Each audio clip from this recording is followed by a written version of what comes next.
Alrighty, we're live. Hello, everyone. Welcome to part two of the Tribunal watch along. Unbelievable scenes, to be honest with you. Never a dull moment as a Carlton Football Club supporter. I've got Pommy with me. Pommy, what are we doing here? What is actually going on? He either says a lot about our commitment to the club or a lot about how tragic we are that we are now going to do a 2-hour live refreshing text. We're basically sitting here for God knows how long with really below standard updates on the situation tonight, only to get a result that we probably already know is going to happen. I don't know. I'll be honest. I'd be stunned if anything changes from Tuesday night. You live in hope, don't you, eh? If my dating history's got anything to go by, you don't know if you don't ask. So that is the lesson from Uncle Pom for the chat. So this is it. We're asking the question. Either way, we're prepared. We're full-grown adults, but it's going to be a good laugh. I enjoyed. That was the most fun I've ever had last week. Well, yesterday, 2 days ago, whatever it was. It was. No, look, at the end of the day, to be honest, it's really just to hang out with everyone. Basically, what's happening tonight is we have appealed the decision handed down by the AFL Tribunal the other night on Tuesday. And really, this starts getting into a more of an administrative law practice. And basically, just to give us a rundown, for those who aren't aware, there are really only 4 reasons and there are 4 grounds by which we can actually appeal the decision. So number 1 is that we are to argue that there was an error of law. Number 2 is that we are to argue that the decision of the tribunal is so unreasonable that no tribunal acting reasonably could have come to that decision, having regard to the evidence before it.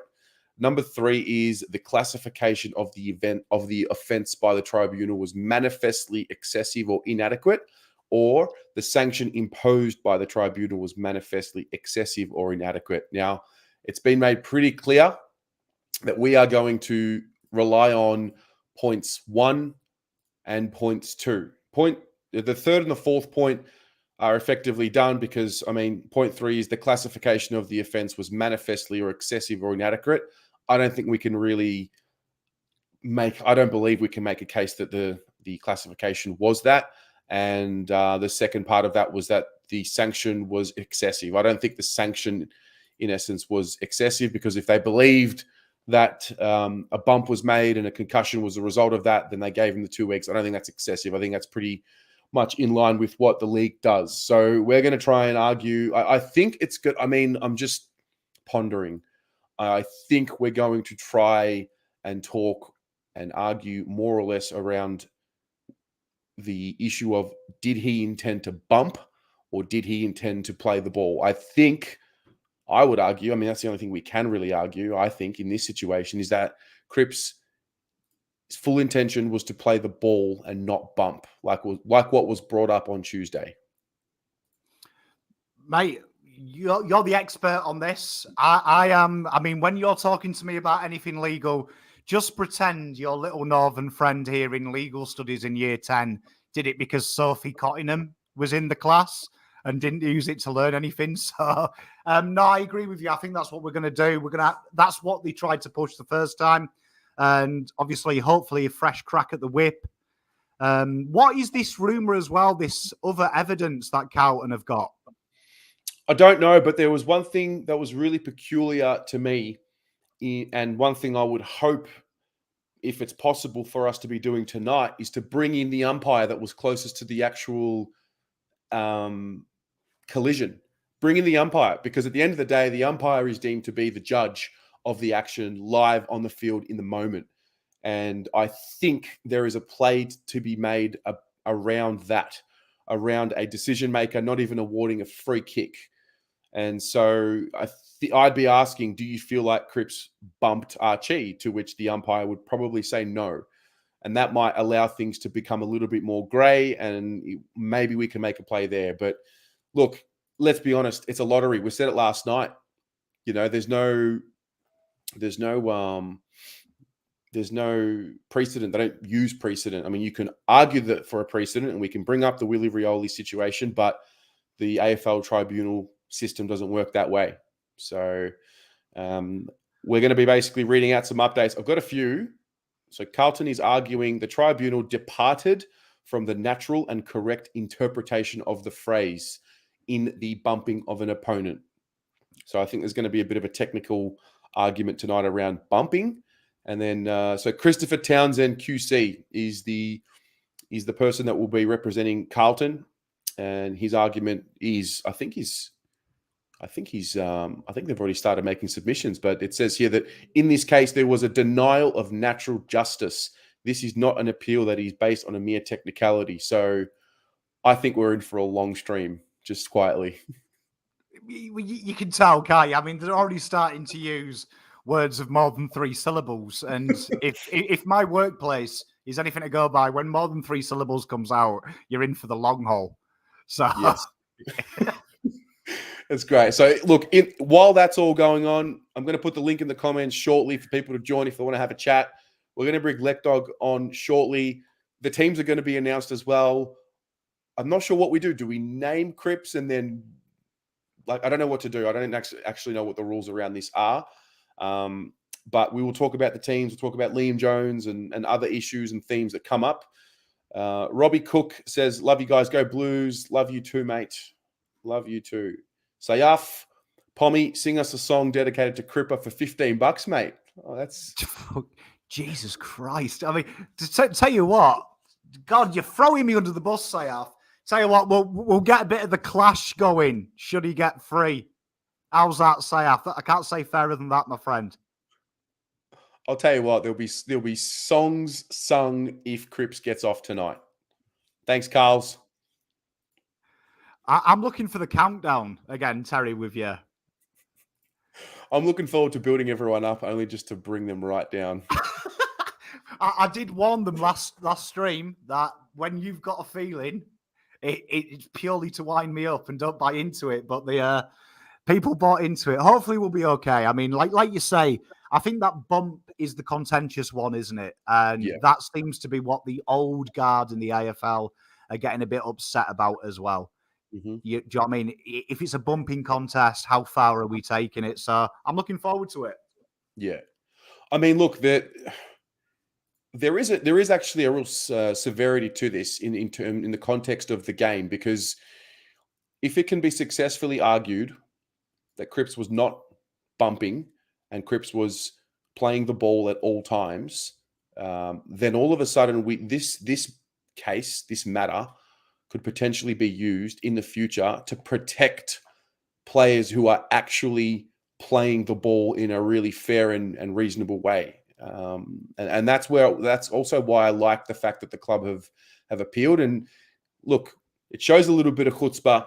I mean, there are different interpretations for us appealing. I like it. Force the decision to go through a process, force the decision to sift through another panel and see what it comes down to. Because the Tuesday night really seemed to just be just a couple of guys, couple of AFL heads, just, listening to the arguments, but it never really seemed to get anywhere. Well, I agree with you, and I think that we're going to see Carlton really didn't have anything to lose, did they? So he's out for the home and away season regardless. Yeah. It's a free hit. Carlton, you'd imagine, have got the cash in the back skyrocket to cover this fee. So, I mean, worst case scenario, it's 2 weeks. Best case scenario, do you know what I mean? We get him back tomorrow. So, I mean, that is really, it's one of them free hits for the Blues, isn't it? Yeah, for sure. So just on Christopher Townsend QC, he specializes a lot in construction, property, and planning, which is a really Carlton areas, isn't it? You brought him in. Well, I mean, Cripps is a unit, isn't it? And I would say that unit's a part of construction. So maybe it is the classic Carlton, though, isn't it? Get in square peg round hole. You've got a specialist in a total different department representing in the sporting field. That I couldn't have picked a better Carlton lawyer. That's quality. Alrighty. So a few more updates from our end. So part of the tribunal's finding was that both players had eyes for the ball and both players contested the ball. Townsend, Carlton, from our end, says that part of the finding was correct. He's also argued here that the tribunal could never have been clearly satisfied that an incident with both players contesting the ball could be described as a reportable offence in the bumping of an opponent. So I like that we've highlighted the fact that it was agreed that both players had eyes for the ball and both players were contesting the ball. Well, I mean, you've only got to look at the footage. Cripps is, I mean, if you're lining someone up, he's either lined them up incredibly early, but at the point of contact, his eyes are still looking at the ball, which shows tremendous bravery anyway, doesn't it? I mean, if you've ever ran into someone, shows the chutzpah of him. But, mate, this is beyond me, because the lawyer last time, the AFL lawyer, wanted him to tackle him midair, didn't he? And was like, why didn't you break his neck, Cripps? Yeah. And what I'm curious about as well is they're really now, it's very clear that there's been over time, I might get Lek Dog in while we have this conversation and get his thoughts. Hey, mate. What's going on, fellas? Just wasting our time for 2 hours for a result that's inevitable. I love it. Last night, the stream was on, or the night before was a lot of fun as well. You really hyped everyone up, Tez. Towards the end there, you had us all absolutely convinced that he was off, and then they boned us. But no, not blaming you. Sorry to disappoint you, mate, but that's what I do. Build you up only to...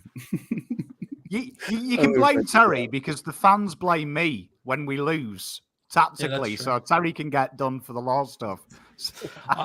I get blamed now if I don't wear the right hat at the game. So, I think we can all share in this one. Just got to cop it. No, I want to bring it up. So we're in this situation where there's a duty of care on the player who is entering a contest to make sure that they don't concuss another player or cause damage, which I understand in the situation of if you elect to bump. But I don't think, at what point in this contest, if you believe that this was not a bump and this was a fair and reasonable contest, at what point is there a duty of care on the player for themselves and their own safety to not put themselves in danger's way? It's a good question. I know if I saw Cripper jump flying through the air at me, I'd jump out of the way. But I guess you can't really do that if you're an AFL player. But I don't know, it's a tough one. Watching it live, I thought it was a pretty big hit, but I didn't think, I think for me, it's a pretty simple that, and maybe it's too simplistic, but if the umpires, we've got 700 umpires on the day who are managing the game and know what's fair and what's not. If they don't call a free kick during the act and play continued on, and they almost could have actually called a free kick for Patrick Cripps in the follow-up, I think that's a pretty good indication. Their job is to adjudicate the game and apply the rules. And if they've deemed it's play on or whatever, then I don't see how it's a reportable offence. I'm just reading through. There's a couple more updates have dropped, which you might want to read out, Terry. But it almost sounds like they're trying to say, the definition of a bump isn't just a bump. So I don't know. For me, it's you got to look after yourself. You've got to contest the ball. I think both players did that to the best of their ability, and it's just unlucky that one of them's 200 centimeters tall and 110 kilos of pure muscle. So I think it's unfortunate, but I do think it's part of the game. I think it's very different to other acts we've seen over the years, for sure. For me, it's a footy action. Yeah, I agree, and I think this is an opportunity for the league and for the tribunal to put something in place whereby every individual player has some level of accountability for their own safety. So I will give the update here. So just for context, so the key part of the finding that we are appealing tonight from Tuesday is this. So the tribunal's findings were that we find this act by Cripps falls within the phrase "in the bumping of an opponent," whereby a player can simultaneously contest the ball and bump. Cripps turned his body into a classic bumping position when seeking to take possession. Cripps could and should have contested the ball differently and in a way that did not present such a high and serious risk of a head injury to his fellow players. He could have taken the ball with his arms outstretched, which would have meant there was no act of bumping at all. Cripps changed his shape prior to impact from simply attempting to gather the ball to a bumping position in which he was airborne. That would very likely cause the high contact to an opponent. Dun, dun, dun. What? You can see that they're so strict, and this was my fear when I did the watch along with you for this. This was my biggest fear, was that the AFL are so hot on this head-high contact, and we're in 2022 now, do you know what I mean, where a soldier can sue the government because he didn't realise he'd get shot at when he joined the army. And this is the door we're opening now with the AFL. You've seen that. Cripps should have to stop his natural instinct. And let's be honest, what annoys me about this is Cripps has got the most cleanest record for a player who plays that physical you've ever seen. He's a very fair footballer. But I think this is a bigger debate than Cripps. If this is what we're going to bring into the game now, you could see, I predict a hell of a lot more injuries because like with the Ginnivan rule, once they did that, everyone's eyes lit up. How can I manipulate this rule and get a free kick? Now all I've got to do is turn my body in such a way, because I think Archie actually, I don't want to call him a coward or soft, but he did back out of that contest first before Cripps, which puts him a little bit more in harm's way. You see, he turns his body to see where the contact's coming from, which then puts him in harm's way, which then, down the track, if this is a free kick, this is a suspension, this is where we're going, you could see more people getting hurt by having this strict rule in, because obviously there's a way to manipulate the law. I think you touched on it there, Pom, a little bit, that the big cloud that's overhanging the league is that potential to be sued because of concussions and issues post-career. That's going to be a huge effect on any decision the AFL makes moving forward. They want to be as far away from that as possible. Just that they don't want to get sued, right? They also want to protect players, but they want to protect themselves. So it wouldn't surprise me if this goes the way I think it will, and Cripps doesn't get off. And the message is, no matter what you do, you can't turn your body, you can't change your shape, you can't hit head high, and it's more of a, because there's longer term ramifications for the league in this space than there is the next 2 weeks of football for the Carlton Football Club. So that is always going to be looming over the top of these sort of decisions in my mind, and I think that's going to impact decisions a lot. So I agree with what you say, Pom, that Archie potentially didn't look after himself as much as he could have, and maybe that created a heavier impact than otherwise would have. But I don't think the AFL is going to care about that part of this discussion. So they will do. They will do, though. I mean, we called it on this show when they changed the Ginnivan rule. I remember I was with Terry when we read them rules out, and I said it's only a matter of time before someone's got a little bit of a brain and says, I can quite easily manipulate my body to take the contact above the neck in a safe manner. It happened. The AFL then were like, oh my God, we've got to readjust the rule. And then you had that horrible, I thought it was sickening watching Ginnivan get clotheslined every 5 seconds because they'd basically given them ad hoc. That's what's going to happen here. But you're talking about a bump, which is a footballing incident, which happens all the time fairly, sometimes unfairly. You are really putting someone in harm's way, I think, if this goes through. I mean, look, I think there was someone earlier in the comments. I think it might have been Julian Curry, who said, look, at the end of the day, this is also about concussion and head injuries, and it's also about the future of the game and potential litigation down the track once these players are in their 60s and 70s. We know what's happening in the US with the NFL and with CTE. So, all right. In the meantime, teams have been announced. Okay, stand by. Teams have been announced. So, Pitto and Stocker are in. Paddy Dow, Will Setterfield, and Tom De Koning are out. So I'm assuming by that logic that Durden is in from the sub. Wow. Okay. So Durden is in on the field. He's been named. Pitto's been named as the ruckman. I guess with Jack Silvani as the pinch hitter there. And Stocker has been named. Where is he? Where's his name? He's on the interchange. He's on the interchange bench. Wow. Okay, let's get a timeout. We'll take a timeout for a second.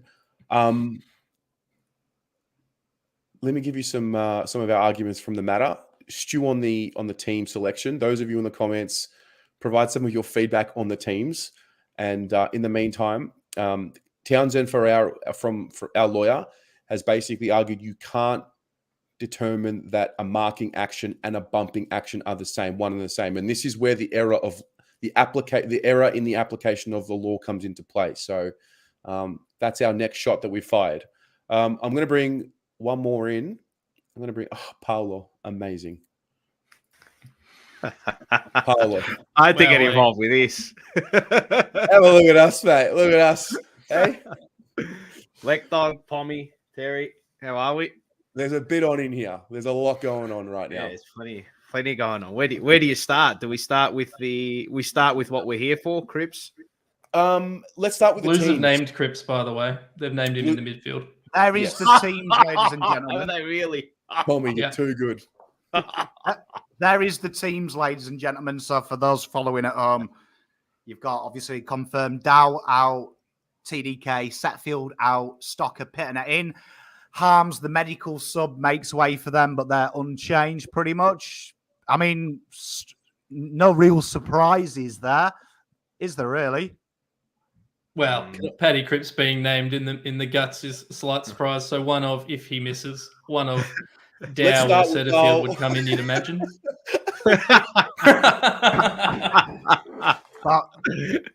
Go on, Pommy, take it. What have you got, mate?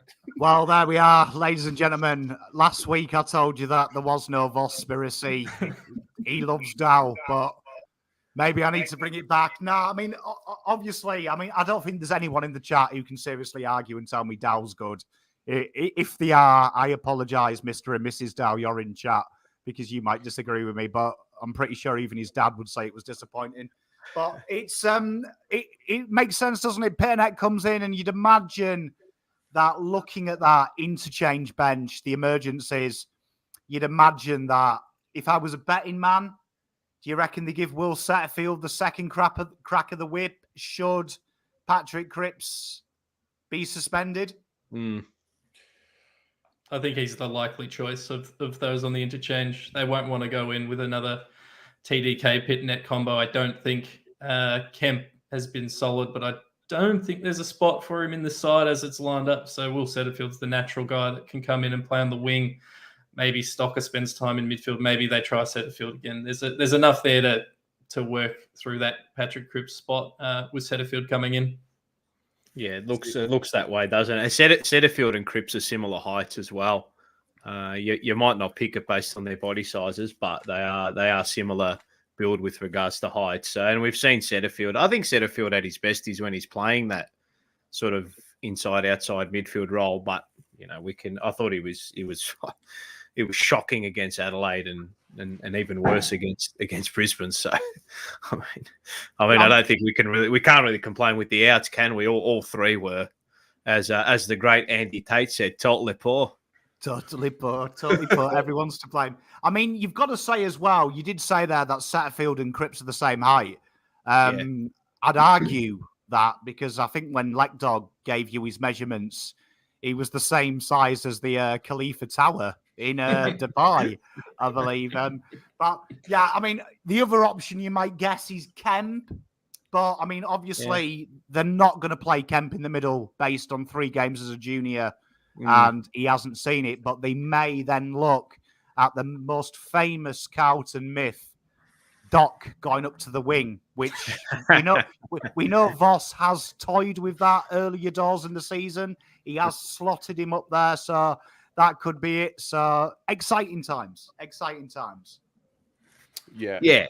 Well, as far as we know, it's exciting times based on a team sheet, but what they actually Cheer up, produce- Paolo. No misery here, mate. No misery. Nah. Wearing a Yeah, I coat know. inside. I'm trying to be upbeat, but the club haven't really done us a world of good service over the last fortnight, have they? Well, this is the most amount of fight they've shown in the last 2 weeks, funnily enough, isn't it? So maybe this might be the, as Dwayne Russell says, the fire starter for us.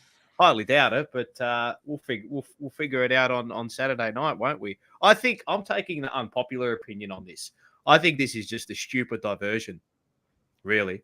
I reckon we've just focused way too much energy on this, and I think it undermines the rest of the group, really. I mean, how stupid does it look if he doesn't get off? Does it though? I mean, well, we went all the way with Greg Williams, but that was for a bloody grand final or final, and I don't know. I just see this. If he does get off, I can see us getting beat anyway. So doesn't really. I don't think it really matters. I think there's deeper problems than Cripps getting suspended. But anyway, we'll find out. No, won't we? I agree with you on that. But I think having him for as many of the next 2 games as possible, if they're genuinely advised by the powers that be and the professionals out there that they have a winnable chance. I mean, in a year where you're potentially going to be playing finals for the first time in however long. I guess it depends how you look at it. But I get what you're saying, because at the end of the day, with a lot of energy's gone into this, and a lot of energy should be going into Melbourne as well. Yeah, of course. Yeah. I think there is a case to make for him getting off. Clearly, I don't. I think it is incidental contact with what happened, but whether or not he does get off or not. I think too, and I think Grant Thomas, I know he's a bit of an odd unit when it comes to the tweeting, but I think he summed it up perfectly, that the AFL have to be made to look like they're actually doing something with regards to the concussion, because I think they're going to be, and from what people were saying, that they're going to have sort of past players, I don't know if they'd be suing them or something like that. So I think in the future they have to look like they've actually shown that they've given plenty of duty of care with regards to practical guidelines that they've put in place. So that's a big thing too. Well, that's exactly right. And that's something that's very hard for us to think about right now, tonight, when these lawsuits are potentially decades away. Exactly. I know. So if I'm just having a look with the negotiation with the NFL. So basically, the NFL settled. This was back in 2013. Right. It settled a concussion lawsuit with the players for $765 million. Essentially, it was a fund that they put together. So this is and this is such a contact sport, and we're only a decade, maybe 2 decades removed from the real nasty manner in which the game was played, where you could argue that some of the hits that we used to see weren't even in the spirit of the game. It was just like a boxing match, or a street fight. So, yeah. All that certainly factors in, but in theory, the tribunal should just be measuring it on its own merits. I suspect there's a lot of other forces at play, but in theory, right, they should just be looking at it on its merits. And I personally think on its merits, it's probably not a suspension. It's an unfortunate incident, but probably not a suspension. I don't like working backwards from the result of the player that gets injured. Because what if there's no point playing what ifs, but imagine if Cripps was in the air but went a little bit lower and had knocked himself out or something. It's Archie's not going to get suspended for that. So, but yeah, you got to measure it on its merits, and for mine, it's a pretty obvious football action, and Archie just got unlucky. If it was Lockie O'Brien going up for it, he probably wouldn't have knocked himself out on the biceps or whatever it was, but.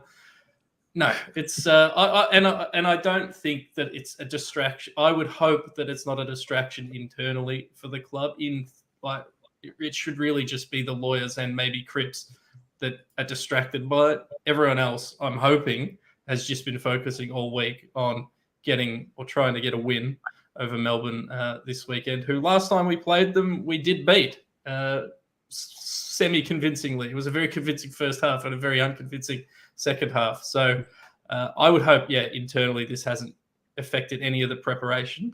But who knows? You'd have to ask the players. I reckon they've all got this live stream up on a projector in the theatre room at Icon Park. I hope so. I want to try something. I want to try and see if we could add more. So just stand by. Jesus. Bit of a Brady Bunch sort of intro going on here. Hang on. We've got the quaddy. Oh, we've got What's a fifth. going on? Going on, Oh, boys. there's a lot happening right now. Oh my Look at God. It's the big Go on, six go at on, Flemington. My God. Wow. This is interesting. Sayaf, Joe, what's happening? Oh, what's on, going boys? on, man?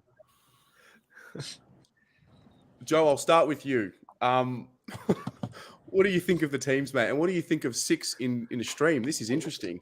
This is the most I've ever seen in a StreamYard ever in my life, just first off. But secondly, the teams, that is genuinely the funniest thing I think I've ever seen this club do is name Cripps in the centre while this appeal is going. That is sensational. In terms of Paulo, you made it. I don't have too long because I've got to go pick up some Thai food in a minute. I'm going with my parents for dinner. But Paulo, you said that this has been a waste of time. For me, it's just symbolic of the club not giving up until the end for me.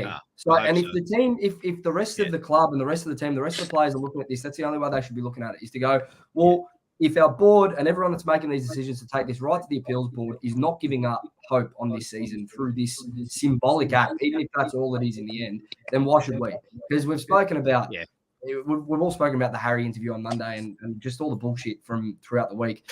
For me, this is the biggest thing that this club could have done, to just give a bit of hope, give a little bit of positivity to the situation that we're in. For me, yeah, that's a fair point. And I've taken that into account too. I think you can look at it from both sides, and I think you have to look at it from both sides. But what's going on here? What's in the background there? What's My favorite Carlton supporter in the world. That's magnificent. What a moment. Look at the scoreline as well. Carlton 97, Geelong 26. That'd be nice to see in a final this year. Look, I mean, I think, as Terry said, I think in his preview, we'll wait and see Saturday night, don't we? The actions are going to speak louder than anything that's come out of the club this week and with regards to tonight. So I'm waiting with bated breath for that first bounce on Saturday night, put it that way. Yeah. Sayaf, what's going on, bro? Yeah, nothing much. Hope all you boys are well. I reckon the least we could do for him is put up a fight, eh? Yeah. And if we got the opportunity, why not? You got nothing to lose. It's not like the suspension can get increased or anything. So the opportunity's there. Fight to the end and hopefully get him off, because 100% will help. Yeah, for sure. What did you think of the team selection? I guess really it's more or less around dropping Dow and Setterfield and bringing in Stocker and Pitto and obviously Corey Durden gets elevated. What do you think? Yeah, well, look at Dow, 13 touches at 54%, 1 tackle, enough said, had his opportunity, didn't make the most of it. Stocker, that's all I care about. Liam fucking Stocker. I just want to see him play. Yeah, absolutely. Absolutely. I can't even defend Dow's performance in this instance. Come on, boys. I could see Paulo and Pom. That's saying a lot. That's saying a lot. I could see your heart crushed inside. I could see. Even the dog's tail's down in the background, mate. His tail's down. I think Pom said before, even if it's his mum and dad, like I feel like his dad at times, and I just can't after last week. When I saw him duck, that was it. That was it for me as well. Where do we think Liam Stocker plays this week, fellas? Yeah, that's what I was about to ask.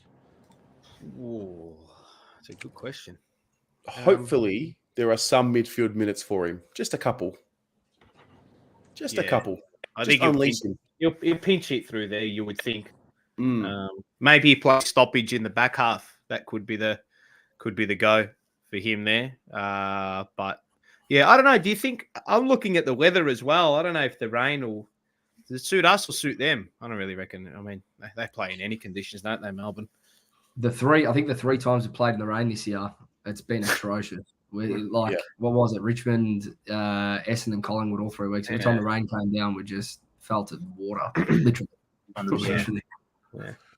I have an update. So just to further to the point as to we are arguing that there was an error in law. So it's a very administrative thing that's being argued right now. But Townsend is arguing that there was a lack of directions on fact and law given, suggesting that if they were given such direction, they couldn't possibly have come to the conclusion that they did. So to summarize that, essentially what he's saying is because the tribunal chairperson, Jeff Gleeson, did not communicate the directions to the jury prior to them retiring, their decision was wrong.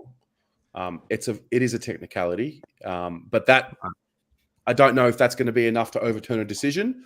But if you can prove that there is an error in the law and in the application of the law, that is the crux of what we're talking about here. So on the one hand, we're saying you can't be bumping and in a marking contest at the same time as was decided. And on the other hand, they're saying that the administrative function of the jury and the chairperson was not carried out in the way it should have. Yeah.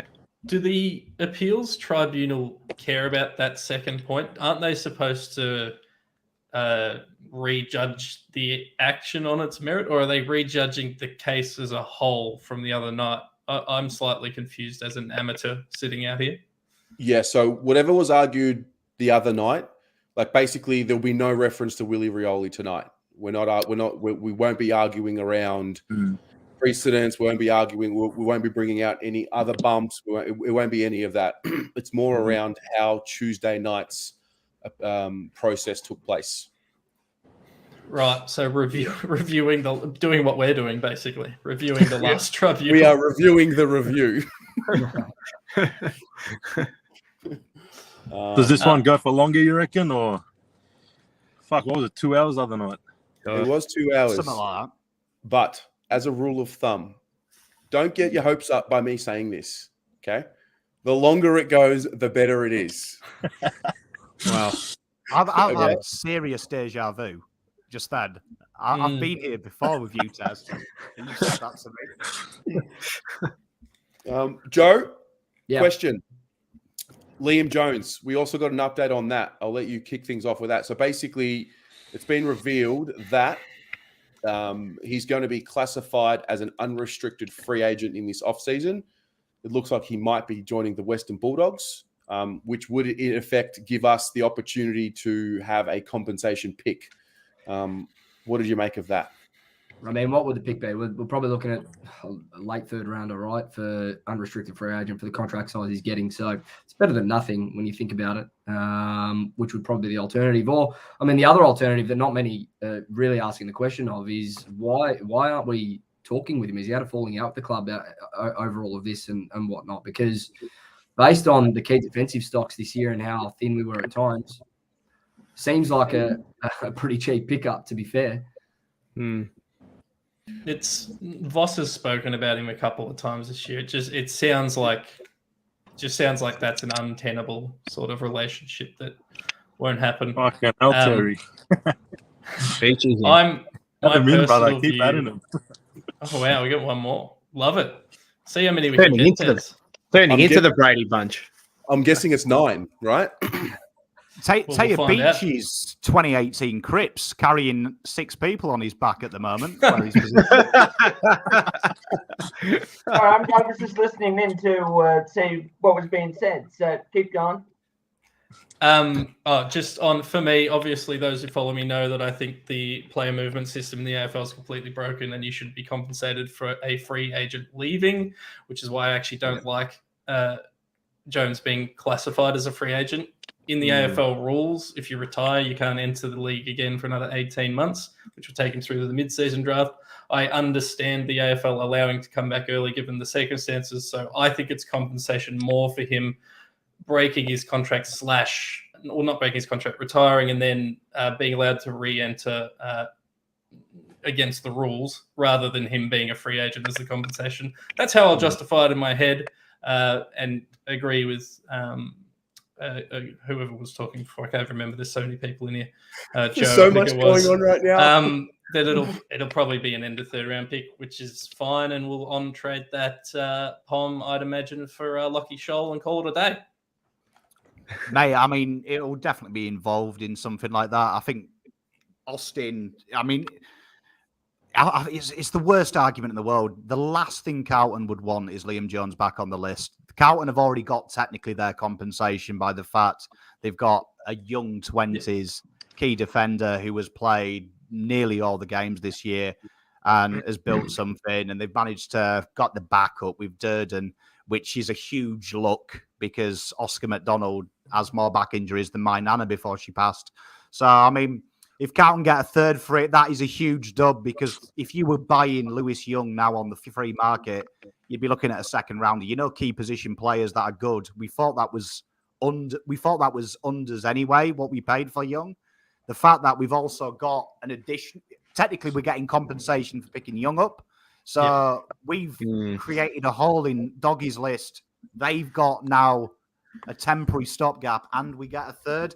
Mate, if I was Nick Austin, I would be putting on a mask, because even Ned Kelly had the decency to put his mask on when he robbed people. Yeah. If we get any compo, it's basically the AFL telling us not to make a big deal out of them stuffing up, is how I read it. And then the Dogs could manipulate it so that we don't, under the current hidden herbs and spices of free agency, don't get a pick, but I don't imagine that that's going to happen. I think we will get something purely because if we were to put up a fight and make a big deal about it, the AFL would have to deal with that. They don't want that. It's not the same, but sort of similar to when Luke Hodge had retired. And then I'll have to be reminded by someone in the comments, he wanted to get up to Brisbane after he decided to unretire, was going to initially move as a free agent. Then the AFL said, no, you can't do that. There's got to be a trade. And it was basically like pick 80 for Luke Hodge in the end. So I think there'll be some compo, and it's essentially the AFL just putting their hand up and saying, please don't make a big deal about this. Yes. I've got an update, and then I've got a few more people to add in. Townsend for us says that the phrase "in the bumping of an opponent" refers to a football act or decision. It was contorted and confused by the tribunal, finding that you can bump and contest the ball at the same time. So just a real knuckle down on this. Let's bring in a couple. There's a bit of a full room here. Josh, Kira, hello. Hey. How are we?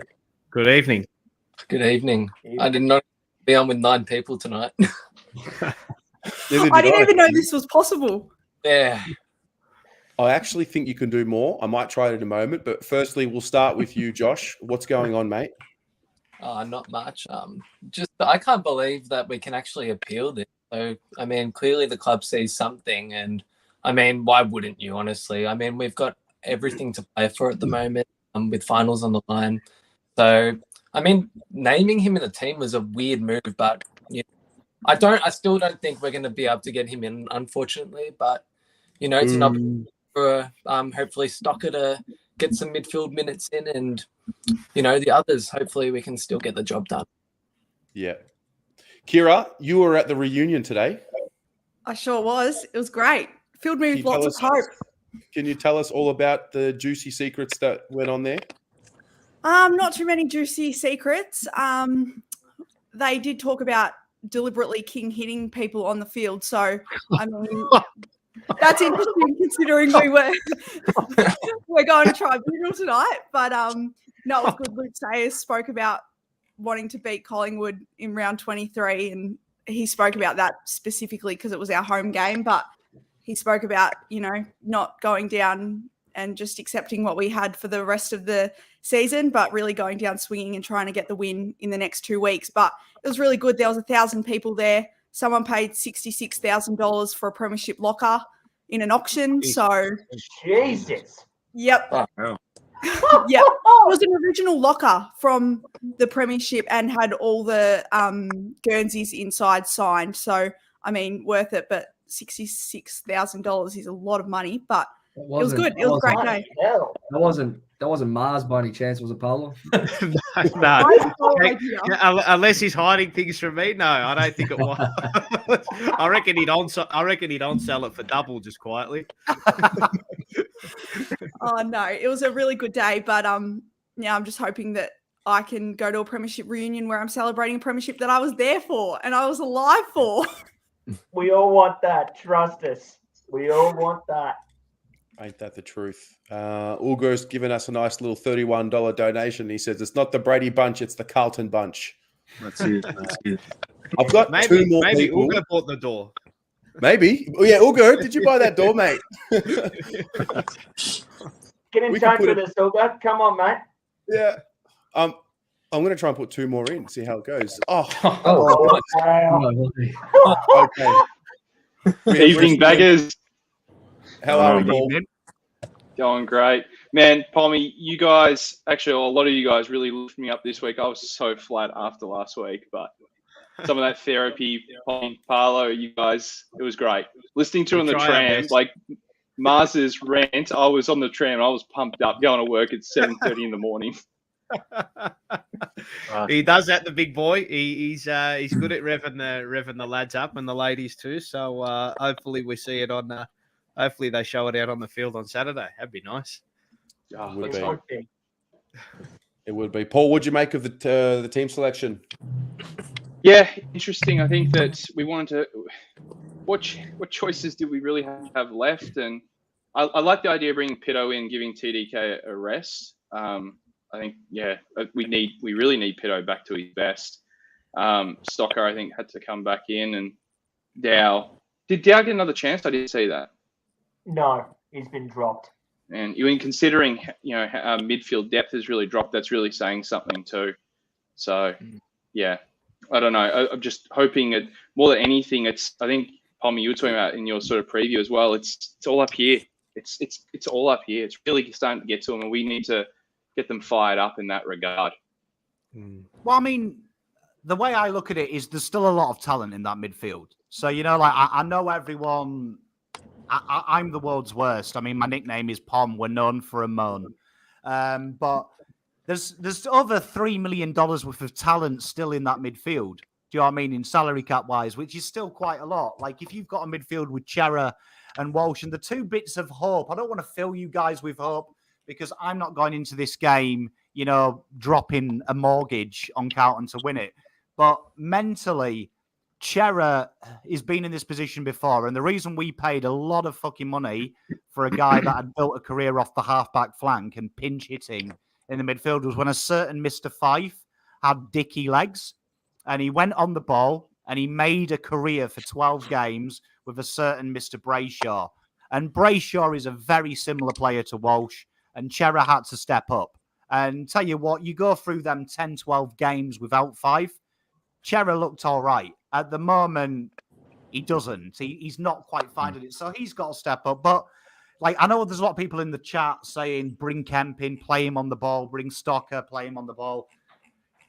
I'm not a fan of that, and I'll tell you for why. Kemp played 3 full games in his career as an inside midfielder at junior level. And the immortal words of Sauce, we've got a guy that has played all around the ground in the last 3 years, all Australian full forward, gun intercept defender, and with a bit of development, maybe he can play in the midfield. So he has to learn his craft at VFL. It's a confidence thing if he's going to be an inside midfielder. But Stocker, I can see the last 2 VFL games, as Paolo will attest, he did pinch it, particularly around stoppages, and that's where Voss likes to get the rotation. Mm-hmm. And then you look at the guys there. We need a 90% on baller. They're going to give that to Walsh straight away. Walsh is going to go up. And then it's a chance for them to lift. And I said it in my preview.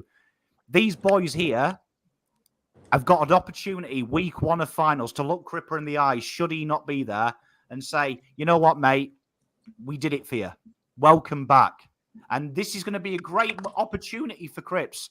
Walsh has used that O word a lot this week, opportunity. What an opportunity for Cripps to get trust in these boys, to watch them do it the hard way without him, because Cripps, his psychological deficiency, he does it himself. And that's our fault. That's Bolton's fault. That's Teague's fault. They've always told him, "You're the Great White Hope. You don't need. We need help for you." What did Sauce say? We need to find Cripper help. There's a worry. He's going to suddenly learn these boys can do it, and they're going to have to do it. And if they don't do it, I'll tell you what. Come 7 o'clock at night, I'll be gunning for these boys if they don't do it, because they've got to. Simple truth is now they have signed up for this football club to play big games. These are 2 finals, with or without him. One of them bastards has to step up. So let's see who it is. Guys and girls, I'm going to head off. I'm going to make some room because there's a lot of people trying to get into this stream. And why would you not want to be part of the Brady Bunch tonight? So it's been a pleasure. Good luck. Let's hope this comes out positively tonight, everyone. But thanks for having me. See you soon. Enjoy your Thai dinner, mate. Enjoy. We love you, mate. Okay, let me go. How many people have we got waiting, Terry? We've got one more. Oh, Mr. Maloney. I thought you weren't getting in on this, you fraud. Yeah, I'll jump out, make some room for all the else. opportunity, saw the clout, and wanted to get amongst it. Of course he did. Where's your glass of wine, you flog? I was actually considering it. I was considering it for the moment. How are we, guys? Right. I'm making room for whoever's in the chat waiting, so I'll jump in the comments. All right, thanks, mate. See you, like dog. Still no updates with Cripps. I've got one. So, Townsend, just another argument continuing on from what's being said. He said that the player has a duty of care to an opponent if they are late to a contest. Yep. And Cripps was not late to this contest. Another good argument. That's 3. I reckon that's pretty fair. Hard to argue with that. Yeah. Yep, not arguing with that at all. No, because what's to stop? Think about it. If they're deeming that Cripps was in a marking action and a bumping action, what's to stop someone taking a really strong contested mark with their arm stretched out, but their shoulder sort of in the direction of their opponent, marking the ball and knocking out their opponent at the same time? Think of, maybe it's a 1 in a million, but think of the Nick Revolt type action where you're going with the flight of the ball, you mark the ball as you're coming down, your shoulder knocks your opponent's face and you knock him out. Yeah, agree. I think the question here has to be clearly out. Is he going for the ball? Yes. Of course he's going for the ball. And that's what it should be. It should be intent, not outcome. Yeah, exactly. What was his intent? Yes. Yeah. Because if the game comes down to fucking what's the outcome, then it's going to be all over the place. Should be intent. And even at that last second, eyes on the ball, there's literally a photo of it. So I don't know what more they want. He never took his eyes off it. And like you said, they're discussing the outcome rather than the intent, which, in my opinion, I'm sure everybody else's opinion too, is bullshit. Even his dad reckons so. I love that. Exactly. Bullshit. I love it. Mate, this is like the Brady Bunch. Look at us. No, if you start of the season, right, we would start 8-2, then cop one of the worst injury lists I've ever seen in my entire life. Then Cripps gets suspended. I would be like, that sounds like an absolute roller coaster, mate. You know, stop pulling my leg. And then seeing this happen, it's like, what sort of season has it been? Like, with 2 games left, it's been crazy. Yeah, I think the only thing we knew that was happening was that there would be more twists and turns. Let's be honest, we've been comfortably in the 8 for the majority of the year. Just a little bit of fear. Well, we haven't dropped out since round 1. Yep. Been in the 8 the whole year. It's not changing. We're playing finals, boys. Don't worry. I really hope not. Playing finals. Well, history's on your side. It's not happened in 45 years. So a team that's gone from the start till the end and then fallen out of finals. I'll give someone a prize. 1977. Who was the last team to do it? Carlton. We were. There it is. There it is. Yeah. What's the prize? We've been breaking. Yeah, what's the prize, Pommy? Still a success. I'll give you a kiss when I next see you, Paolo. Well done, mate. Good winner. Good win, mate. Good job. Of death. I see an update, guys. Let's go. One moment. I'm just Yeah, I've refreshing. got an update too. About the duty of care. Are you watching it from Fox Sports? I've got it on that. There's a tweet going out from David Zita, who works for Fox Footy. He just said, as a side note, this case is going to go for quite a while, just in case anyone wasn't aware. Buckle up, ladies and gents. Cripps is free. Oh, no, don't do He's that. done it again, boys. He's done it again. I like He's it. free. I like The how longer Carlton. it goes. I like how Carlton when better they name the team. Oh, yeah. Argue them into I like it when submission. Carlton named the team. They just didn't care. No, well, the reality is you have to name Cripps because you have to name Cripps. I think it's got to do with the fine, something to do with like there's an administrative reason for it. Yeah, 100%. There's no. I'm all about a What do you think of the conspiracy. ends? I'm all about a conspiracy in a Fugazi, but not with this one. What do you think of the ends? I like the ends. I think it's a little unfortunate for Paddy Dow, but at the same time, you've got to be able to make impact. You've been in the system long enough. You've been in the VFL playing the role that you've been designed and we all asked for him to play.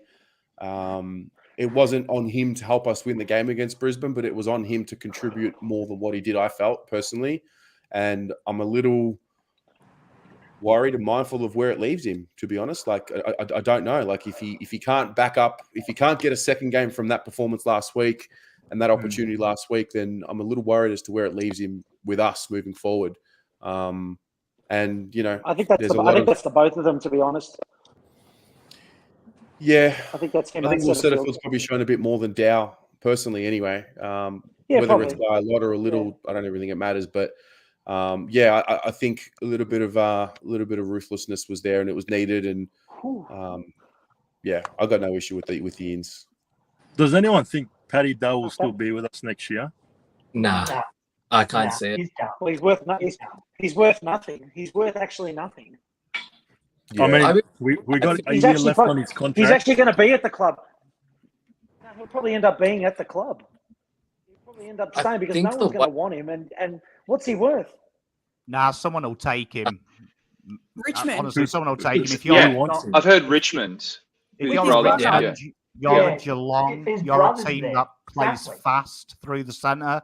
You'll probably take a punt, but then you've got to look at how much you're paying for him. You're not paying more than a fourth or a third. Like, you've got to look at it this way. If we were buying Dow, that's like buying Fogarty, you know, on a what if we gave him senior games. But I know everyone gets upset about Dow, but what a great moment for Carlton Football Club. Usually at this time, we're like, oh my God, pick three, just play him. There's no one else. It's either him or Aaron Mullet. You know what I mean? But like now we're in a situation where he isn't in the top 7 midfielders when everyone's fit at the football club. And what did Richmond do? The conveyor belt that they had of being able to churn a guy that won Finals Player of the Year, Butler, in 2017. They churn him out. Do you know what I mean? Because they'd viewed him as collateral and they had other people coming through. Carlton are that's a great position for us. So that's what we celebrated. Shouldn't be sad and everyone going, oh, I wish he was good. You know what I mean? I wish I was married to Taylor Swift. We don't all get what we want in life. Sometimes you just got to be happy with what you have. Someone will I take love you, him. Zoe, if you're watching. Should I He's talk about you? He's got a year I can't left really on his say contract, anything. doesn't he? Next year, yeah. He's contracted for next year. So Who, Paddy Dow? yeah. Okay, well then that just settles that. I mean, yeah, I don't know. Trade bait for Paddy Dow. Yeah. Because the fact of the matter was, like, Dow wasn't, like, he's had his opportunities now for, like, 5 years at the club. And, like, him and Cherry were in the same draft, you know. And, like, Cherry's miles ahead of Dow. I understand there's different, like, circumstances and all that. But, like, the reality is, Dow just, when he has had the opportunity to step up, he hasn't, which has forced us to go at Chera and Hewitt. So he missed. True. I don't think the Brisbane game should have been the game that was his last chance, though. I think maybe Fogarty or someone should have been in for him. It's tough, man. You got Yeah. no Kennedy, no Hewitt, and you're expecting someone who's played one game before that to show something. But it is what it is, eh? Yeah, Yeah. Well, that's the problem. That they are expecting him to do that, and he doesn't do it. Yeah. I'm just saying Well, that game you know? maybe wasn't the right game. That's just what I think. Oh, worst Maybe. game possible to bring him in, I Yeah, reckon. but I Yeah, would say you've got to probably look should at have it this come way. in. That, No, I'd rather someone come in. Eight tackles against Williamstown before the bye, and we missed 23 tackles against Adelaide the week prior. Mm. What were we thinking there? And he got bro, like I said, he got 13 touches, and when you don't have enough of the ball, you want to see some tackle pressure. He had one tackle. Yeah.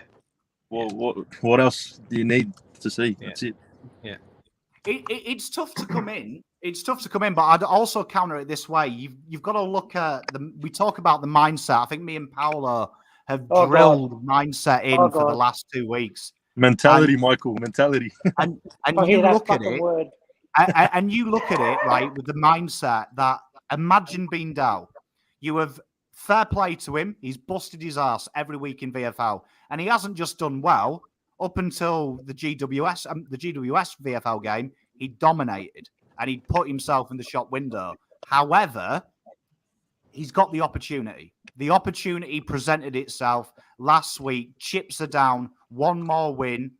You've been building yourself up for it all year.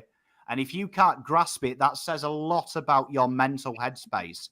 And I don't blame Dow 100%. Look at Chera. You just mentioned Chera. Look at how good Chera is, Josh. Look at what Fremantle did. They played him off halfback flank. They protected him with senior bodies who were good, not senior bodies who were meh. And they worked his way forward of the ground. Eventually, he got a bit more experience week in, week in. At the end of the day, Dow has only got himself to blame because that game wasn't poor. It was shithouse because he was scared. He didn't take the game on. You saw this loopy handball me and Paolo predicted. When he's under pressure, he just panics and pumps the ball in the air. Dow should have gone into that game with nothing to fear, just played his direct game. And we may be in a conversation now. Dow's the man. But that's it. And you don't want them players on your list. It's all right 100%. liking him. You don't want them players on the list. You want players in this side, outside the top 6 midfielders, to be the guys you want in the trenches on the front line. They ain't going to be asking for their mum. They're going to be helping you over the top. Yeah. Well, the finest diamonds are forged from pressure. Simple as that. The tightest pressure. If we're going into a massive final and you're expecting someone to really put their head over the ball and get there for you and really show their other 22 teammates that they're going to go for it, yeah, that's what you want. That pressure. And he doesn't bring it. The pressure came. He didn't bring it. Simple. He ducked under the ball. Yeah. He ducked That under the speaks for ball. itself. Ducking under the ball speaks for itself. You can't be doing that. And it wasn't his first opportunity too, because I'm pretty sure we brought him in against Collingwood, didn't we? When Kennedy wasn't playing. Same thing. Yeah. That's like, and it's not his first year, man. 5th year. That's it. Hope that Stocker gets a run in the guts. That's all we all want, eh? Yeah, I think he will. nice. Yeah. Just to pause you all, we'll get you to continue in a moment. By the way, I'm loving watching you guys just have a chat. It's great. But I have an update just on one of the other arguments here from our QC. He's saying that in the bumping of an opponent, this requires intent from the player. So you can't intend to bump and contest the ball, is the argument. Therefore, there is an error. Right. So interesting. Talking about microseconds here, man. This is unreal how we break this down. This is happening so fast.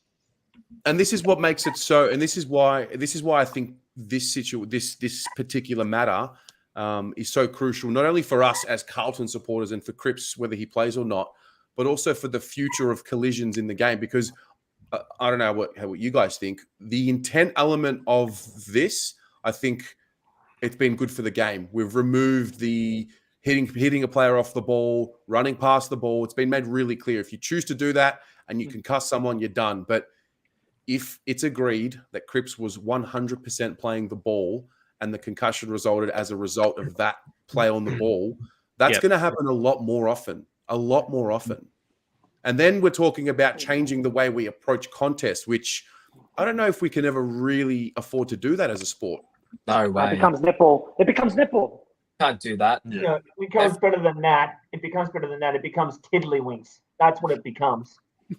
Nah. Question: that couple of weeks ago, when Redmond tried taking off Ginnivan's head, did he get anything for that? No. No, I don't think he did. Now, tell me what's worse. Was that worse when you can see he's trying to take his head off? I have no problem with that because it's Ginnivan. Or what Cripps did on the weekend. Which one's worse? Redmond, because that was legalized. That's I'd say legalized Redmond. manslaughter. And That was the AFL saying you've got a green light to do whatever you want. But that is a great. This here is a greater issue with the AFL. The AFL isn't a sports enterprise anymore. The AFL is a PR machine. It's a PR machine for the most ridiculous things that they can think of. And once they get a social justice bee in their bonnet, which is concussion now, that is their big thing. It's concussion. It's looking safe and being family friendly is your big issue with the AFL. And it's going to continue. And what's going to happen is, and I'll predict this now, someone is eventually going to have, Ginnivan is going to get his head clean knocked off. I hope Do you know so. what I mean? Do you know what I mean? And that will be on the AFL 100%, not on him. 100%. They created the opportunity and worded it so stupidly. Yeah. Of course he was going to manipulate it. You're playing for millions of dollars and superstardom. And also this here is going to make someone in a real dangerous area who's either going to cower too early, back out, because that's where their strength is. Their core is protected. They're trained to hit the contest, protecting their vital organs and their head naturally. When you take away that gut instinct and make it second guess, that is where someone's going to leave their head prone. And there will be a Cripper incident, I reckon, in maybe a year's time. People will start being trained a bit differently. Think about it. Don't cop the suspension. That one day someone's going to run like Cripps at 300 miles an hour, expose their head. The opposition's going to cower a little bit. And before you know it, you're going to get someone go head into someone's hip. He's going to flip over, land on his neck. And what are we going to do then? The AFL won't go, oh, we tried to make it safe and we killed someone. The AFL will rub their hands of it and say, well, this is what happened. Spot on. Can't agree more. And just like that, Pom goes bang. Bang, bang, bang. Maybe I'm old school, but they sign up for this. No disrespect to these players. The minute they put pen to paper as a senior professional, they sign up for, yes, you may one day forget your wedding day because you're going to get head knocked. But the offset of that is 6 figures, superstardom, and a chance. How many deaths have we had in the AFL? Do you know what I mean? How many deaths? Do you know what I mean? We're where are we now? 1970s, 60s, the thug years of the AFL. Not many people are coming forward en masse with that. Nowadays as well, as soccer keeps fighting the heading rule, these players get tested regularly in their brain scans and things like that, so they can pick it up earlier and earlier and earlier. So the chances are, with all the technology now, it is quite safe anyway. We are going to get some go through the cracks.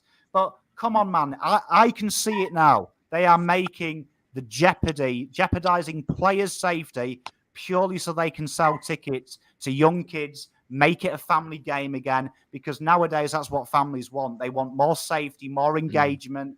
They can sell this now to people who maybe shouldn't play the game. Because in my day, playing rugby was tough in the north of England. They made it safer so more people would play because only few people were psychotic enough. You're going to make this game, honestly, an absolute shell of itself. And it's going to cost someone breaking their neck or losing their life, all because Gillian wants to look like he's a little bit safe and he cares. And Gillian doesn't give a fuck. Look at the prices of the tickets. $50, $250 for a family of 4. Ridiculous. Put some priority in getting money into the game, grassroots, getting families there, and then we'll start worrying about these intricate, does it look okay? Calm down, guys. It's a man's game, and now it's a woman's game. The women go at it hard as well. Do you know what I mean? What are we going to do? Just stop it now? Stop it, and we'll just play tag. Stupid. Yeah. Or like you said, wear helmets. Wear wear protection if it's so sacrosanct. Liam, I'm out. you're off. Derek. Mike, Yep. hello. Bye. How you going? Love you. Good, mate. How are you? I'm gonna Oh, there not as too well. bad. Josh, peace, mate. Morning, Yeah, Josh. Yeah. Yeah, Pal. Liam, I never asked you, mate. What's on your mind? What's going on? Oh, there's never much going on in my mind. Tom can attest to that. You know what scares me is Terry asking you what's on your mind, and you are definitely laid in your bed with some sexy sheets behind you, and you're naked, camera below. That is a very scary question to ask. No, I'm in my daughter's bed because there's just too much noise out there, and I just wanted to find a nice, quiet, well lit spot just to relax before I go to work tonight. So, Mate, I need to know, what do we need to do to get rid of the Wolverine beard? oh well, win a flag. What's it that'd gonna go say? close. That'd go very close. Without I think my partner's trying to get me to get rid of it, and it's just not happening. Is it one of not those things that the more people fight against it, the more it stays? Pretty much. I've always been a kind of person who you tell him not to do it, I'll do it. You tell me don't do it, it's, yeah. Got an update, Tess? Yes. All right. This is from David Zitter's Twitter account. Mm-hmm. Hang on a second. Okay. David Townsend is about 15 minutes into going through Patrick Cripps' testimony from Tuesday night, virtually line by line and stopping in between to assess most of them. Again, this case is going to go for quite a while. With that, I'm going to go have dinner and I'll be back. All right, Paolo. See you soon. I'll see you back on the chat, guys. Love you, P. Now, you said he was a building and property lawyer, correct? Well, he's a QC. So when you're a QC, you're very highly Yeah. highly You're above experienced. barrister and all that jazz. His experience in the majority of his career is construction, planning, property. Very Carlton. Very, very Carlton. The amount of laws, regulations, and everything in building code is just absolutely ridiculous. And this bloke will go through this with a fine-tooth comb. And if he gets off, it'll be through a technicality, and there's nothing better than a technicality. That is, I think, to be honest, that's our best case. He's basically going to try and pick a tiny hole somewhere and hope for the best. That's essentially what is happening. That's me summarizing it as best I can as to what he's going to do. And it's good that Carlton have gone to this length. Like, I mean, if OJ could get off, surely Cripps could too. Yeah, why not, man? Because you're a lawyer, can't you be our lawyer going forward? Yeah. No, I left the world of law full time years ago. I tell you what, I do miss appearing in court, but I don't miss much about the industry, to be honest with you. I don't miss appearing in court, but I was never the lawyer. Tez, which area of law were you in? So I did a bit of commercial and I did a little bit of criminal as well. So, Commercial and criminal. Nothing towards the family side? No, I stayed right away from family. It's too emotional for me. True. Good call. Good call. However, I still do wills. So if anyone's out there that needs a will written up, message me. Oh, that's nice and happy. Ginnivan might need one for next week, bro. You've got to prepare yourselves for your death. Death is not something to fear, guys. It's going to happen. You need to prepare yourselves. Actually, I've got a Perth trip coming up. I might need one written up before then. Yalla, let's do it. I'll need you know one what they before round always 23. say? What was that? You go, Chris. Thanks, Kira. All I was going to say was, well, you know what's always certain? Death and taxes. Correct. So, It's a really Kira, hard sell. It's a really hard sell. It's not something you can sell to someone that you call them on the phone and you're like, do you need it usually happens when someone's about to die. That's when you get the phone call. What were you saying, Kira? I was just going to say I'm going to need a will before round 23 because I'm going to die of a heart attack. No. Collingwood's going to need a will. We're not coming out of that game without a win. I'm telling you right now. We're winning that game. Can I just also project a little bit? Round 23, can you just imagine the animosity in the air in round 23? Oh, bro. I'm so I'm so grateful that I'm in my member seats. Because if there were Collingwood supporters around me, bro, yeah, best stop talking right now. Yeah. Oh dear, oh me. Oh boy. So the updates have completely stopped from. Oh, here we go. Okay, no, they just started again. Townsend says the tribunal engaged in hypotheticals that you can contest the ball and elect to bump, rather than judge the case on its merits. Just little ticks going in our favour, which I like. Did he brace? Did he brace? What do you guys think? I think he went for the mark, and the right arm was kind of in a brace position, but the left arm was clearly ready for the mark. So I can see why. Sorry to cut you off. Was it a marking contest? I can't remember. No, it was. Was the ball markable? No. No, it wasn't like off a foot. So whoever caught the ball, it wasn't going to be a mark, but it was more about winning the ball. Yeah, 100%. Carls, 100%. Hey, you joining us? Yep. Oh, we got the Queen of Chat and the Princess of Prince's Park in the same room. Hi, everybody. What's going on? G'day. What's happening? We're just doing a bit of Brady Bunch here. This is new to the Blue Broad YouTube channel. There's a bit on. I think. Wait, what have we got? We've got 8. I like 9. It's a clean number. Kareem, For Cripps, baby. where are we? Kareem, you there? You got some light there, bro? Okay. Anyway, Carls, what do you think of the teams? Yeah, no, I'm okay with that. I'm just curious to know, right? Like, what if the contest was between DeGoey and Cripps? Do you think we'd still be in the same situation? Good question.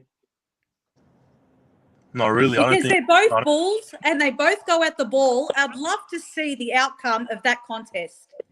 Well, it's an interesting point because if you look at the one with Rioli and Rao, because Rao's strong and Rioli's obviously a small forward, there wasn't a concussion. And because Rao was able to take the hit, you could argue that the Rioli hit was harder than the Cripps hit. You could argue that, I think. it was front on. 100% it was harder. It was front on. And like I said, if that was outcome and Raul got concussed, he would have missed 4 weeks, man. Like at least 2 weeks minimum. No way would have got overturned. That's what I'm saying. It should be intent, man, not outcome. Otherwise, it's just going to fuck up the game. Yeah. Could you imagine if Toby Green done this hit? He'd be in prison right now. Yeah, he would. Life ban. I love Toby Green. I mean, I do too. I'm not going to lie. I do think, even if it was DeGoey, to answer your question, Carls, I think, yes, if Cripps was involved, DeGoey was involved. I've got a sneaky feeling this is in response to whatever they've got going on with Heads. And I think they've just been waiting for the brand name that they can make a statement.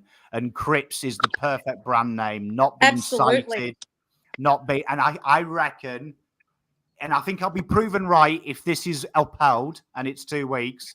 That is the AFL saying, look, we need to make as much statements as we can for these head highs. It's worked with Ginnivan. It was probably the perfect player to have it happen to because he really stirred the media up before he started doing it. So they managed to get that loophole. You duck your head, you're in trouble. Then this Cripps happened. They were like this. Brilliant. Yeah. Cripps is perfect. Oh, yeah. So that's the bait right there. Yeah, I think Cripps could have done this to Donald Trump, Jesus Christ himself, whoever you name. And I think they would have said 2 weeks, brilliant. Yeah. Let's really stamp this message home that we want you to protect yourself. Because that wording the other day was brilliant.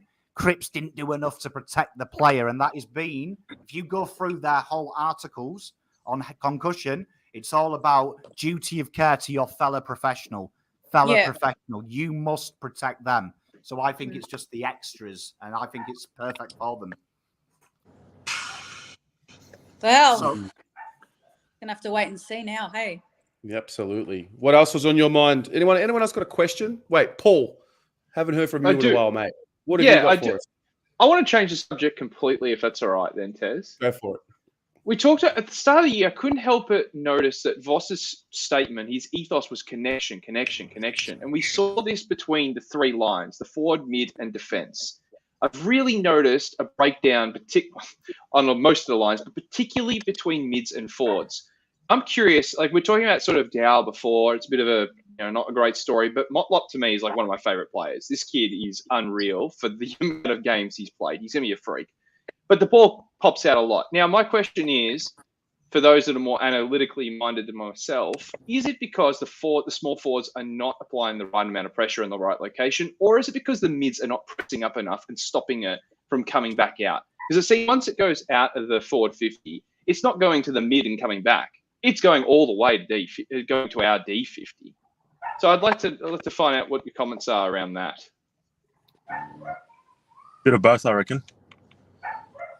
But you got to take into account our small forward line is very, very young.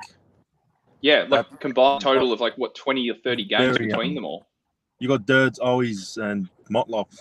None of them have played more than, it's young, man.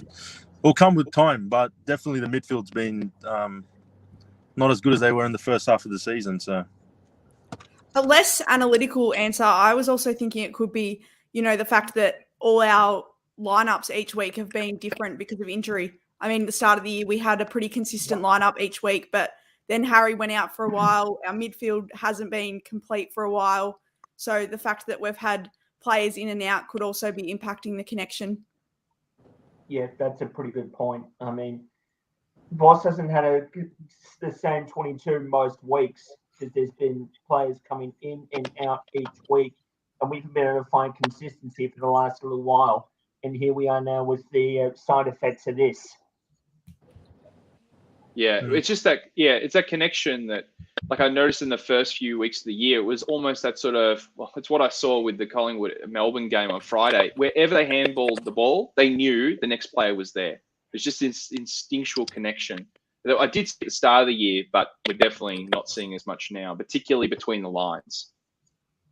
Collingwood flood contests as well. A lot of outnumbering. Yeah. And it's been working in their favour. So I think to answer your question from what we can see analytically, pressure acts tackles massively down. You're looking at about 50% loss. So pressure acts are a really good indicator to see if people are actually in position, because the pressure act is adjudicated by just being in what they call an opportunity to attack. There's an opportunity to make an action to affect the disposal. So that's always a good indicator. But what you do see, Carlton, I haven't got time to draw you something, so we're going to have to do me explaining the offside trap to my wife. Right, so what happens is imagine my fist is the goal. So what Carlton were doing really well at the start of the year was deeper entries. So that's the first one, deeper entries.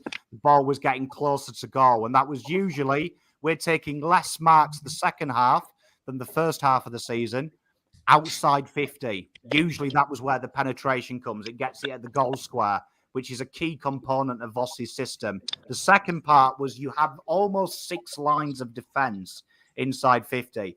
So your pocket forwards would be at the fall of the ball, and they were playing off the feet of whoever was in the marking contest.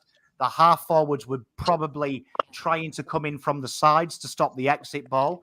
And the midfielders, interestingly, had quite high tackle inside 50 numbers because they were literally just inside 50 and they flooded that area. What is great about that is it was effective. You couldn't get out the back of Carlton because we took the space away from you to penetrate out the back. Now what's happening is a reaction. So Pep Guardiola talks about, he plays a very similar game. If you've ever watched Tiki-Taka in soccer, it's the art of pulling you away from your position. And that's what happens to Carlton. So what Carlton react to how the game is going. So if one midfielder says, fuck, I ain't going to the fall of the ball, I'm staying here, that creates a split in that line. And what you see is more and more players. The biggest culprit of this at the club is Corey Durden. So Corey Durden starts reacting and giving himself more time. So when against Adelaide, you saw it when they kept streaming through our back line, he started to go back a bit to react to that position. And then there was them famous things where you see what happens. The ball hits the deck, handball to the pocket, kick over our half forward line. Suddenly you're out to 2-on-1s all over the contest. If people don't commit, it's a full committance. And all of our stats that are poor at the moment, ground ball gets, pressure acts, they are what we call committing. That comes from heart and desire. You can't train that. It's discipline. So it's ill discipline. And is that from age? Is that from fear? Is that from bravery? Time will tell. But that is genuinely what you see, why it's so easy to kill us out the back. Carlton's forwards and midfielders don't be daring enough. And they do the logical thing. If you're getting chased, you sit back a bit. You sit back a bit and let them come to you. But it's the worst thing you can do. But proven in all sports, if you watch why Pep Guardiola does what he does, it's because humans react to pressure. Humans react to fear. Humans are lazy creatures. Why do I go near Kira? If she keeps running past me, I might as well give myself 2 meters. But if I do that and the guy behind me doesn't come up 2 meters, there's now a gap behind me. There's now a gap in front of me. And you watch how teams do it. It goes handball, short kick, handball, big kick to the wing, game over. Big kick to the corridor, game over. Once you get through that broken line, it's very easy to kill us. Yeah. Wally. Got me excited. Wally, can you hear hello. us? Yeah, hi. Good to have you on, mate. What's going on? Not much. How are you guys? We are great. What's on your mind? Have you got any questions or any themes, any issues on your mind? Honestly, I'm just waiting for the Cripps verdict. I've been a huge fan of this channel for a while now. It's the first time I'm jumping on the. I thought it was. I didn't think I'd seen you before. It's a great way to enter into the fan cams, mate. It's good. Yeah. What are you making of the last 2 weeks? Honestly, it's fucking very hard to watch. That's what I reckon. That's what I think. It's fucking tough to watch. I like this guy. You can stay. It's absolutely not wrong. As someone that attended the game in Adelaide, that was hard to watch. And then Brisbane was just even harder to watch the following week. Yeah, I'm watching the Melbourne game. He fucking turns out different. Josh, you right there, mate? Oh, good. The phone just fell down. Very good, very good. Paddy Dow, Josh, Paddy Dow. What would you do with him? Mate, it's a hard decision, honestly, because let's be honest, with our midfield, next year I just can't see him breaking into the side. We can't just chuck him on the wing or chuck him in any other positions. I mean, as everyone said, Collingwood is interested in him, so I don't know what his trade value would be. Maybe a 4th round, maybe. I don't know. I think, he's got no. I just don't see him fitting into our AFL side, so we've got to probably trade him out, I think. And he probably wants that too. It's probably a good thing for him. He needs a fresh start. 5 years at the club. It hasn't gone too well. And, you know what? All the best to the bloke. I hope it all goes well for him, wherever he is next year, if it's at our club or another one. Is there a reality where Paddy Dow runs in a similar story to Matt Kennedy and he hits 23, 24, and then it starts to turn? I don't know. I just can't see that happening now. I feel like seeing Kennedy, he's blossomed, right? He's turned into a star, right? I reckon as much as that could be it could be motivating or it could be, it depends the way he looks at it. He might look at it and think, oh, great. How am I going to get a game into this side now, with the way everyone's playing, So it's really hard to say. It also, we don't know how he's thinking.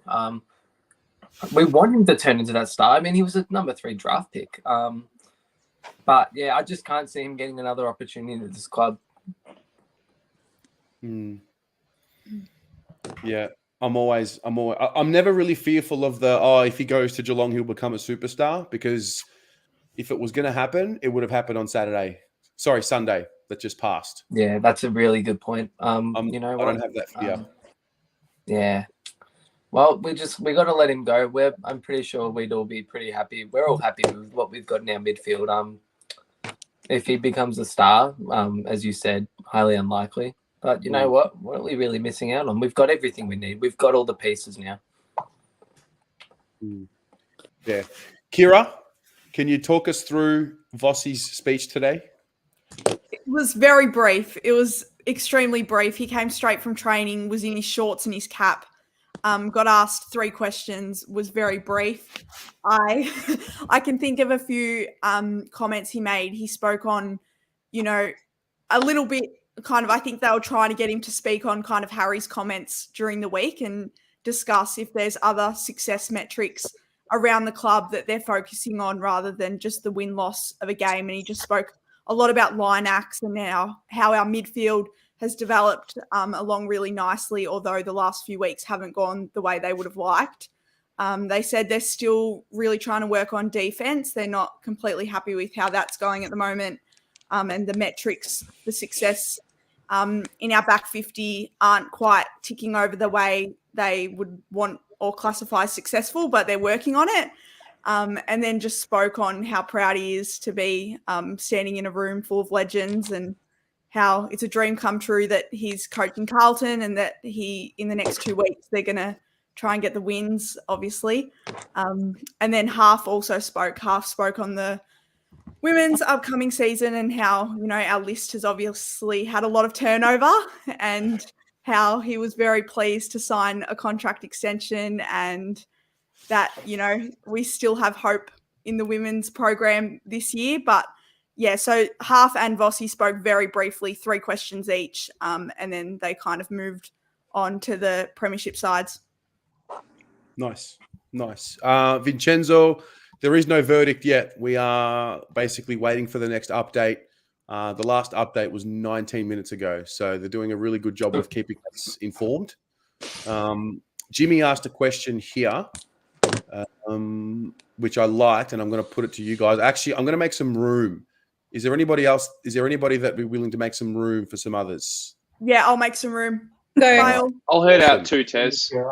Good night, guys. Thank you. Up the baggers. Up the baggers. Go Blues. I'll make my way out as well because I've got to keep working. Thanks, boys. Love it. Love your work, Carls. Thank you.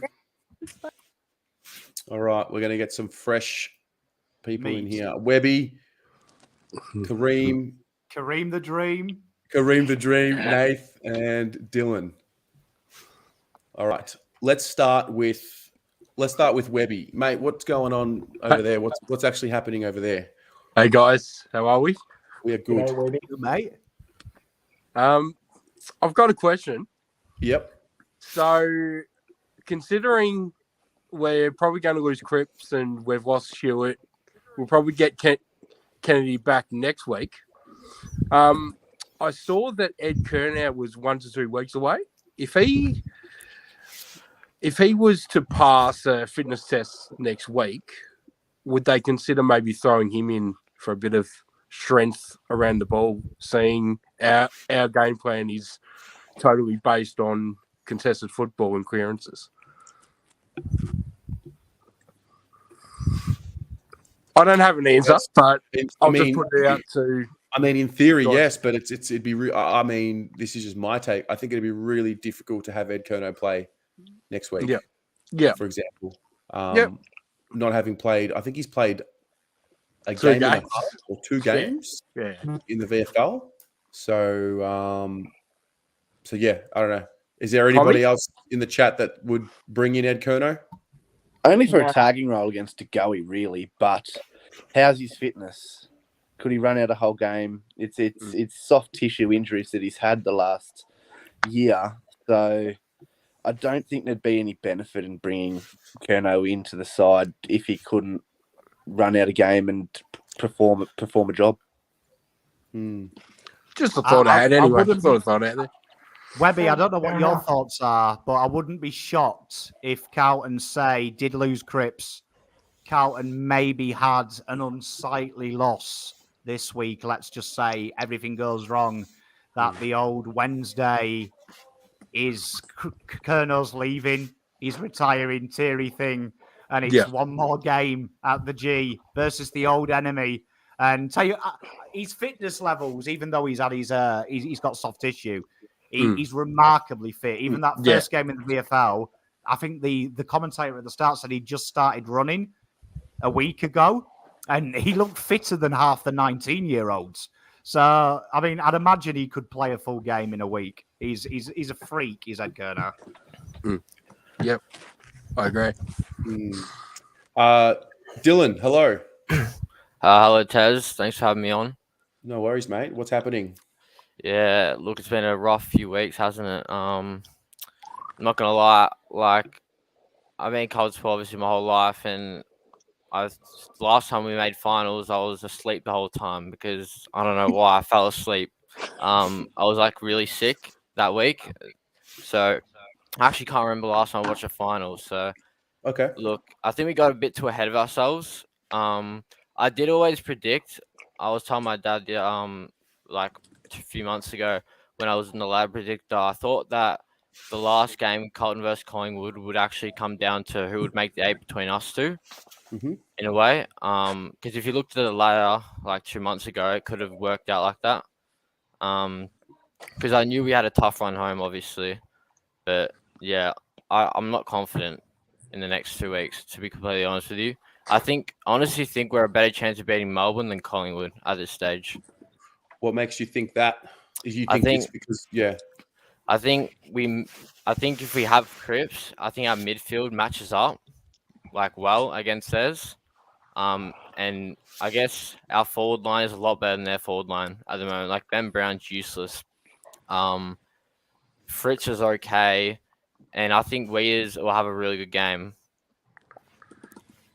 I think he'll match up against them really well, and I think our whole backline will as well. So yeah, that's my opinion. No, Dylan, you've not learnt off Uncle Pom calling a full forward useless. Uncle Terry will tell you the amount of times I do a preview with him and call a player useless, and he kicks 6.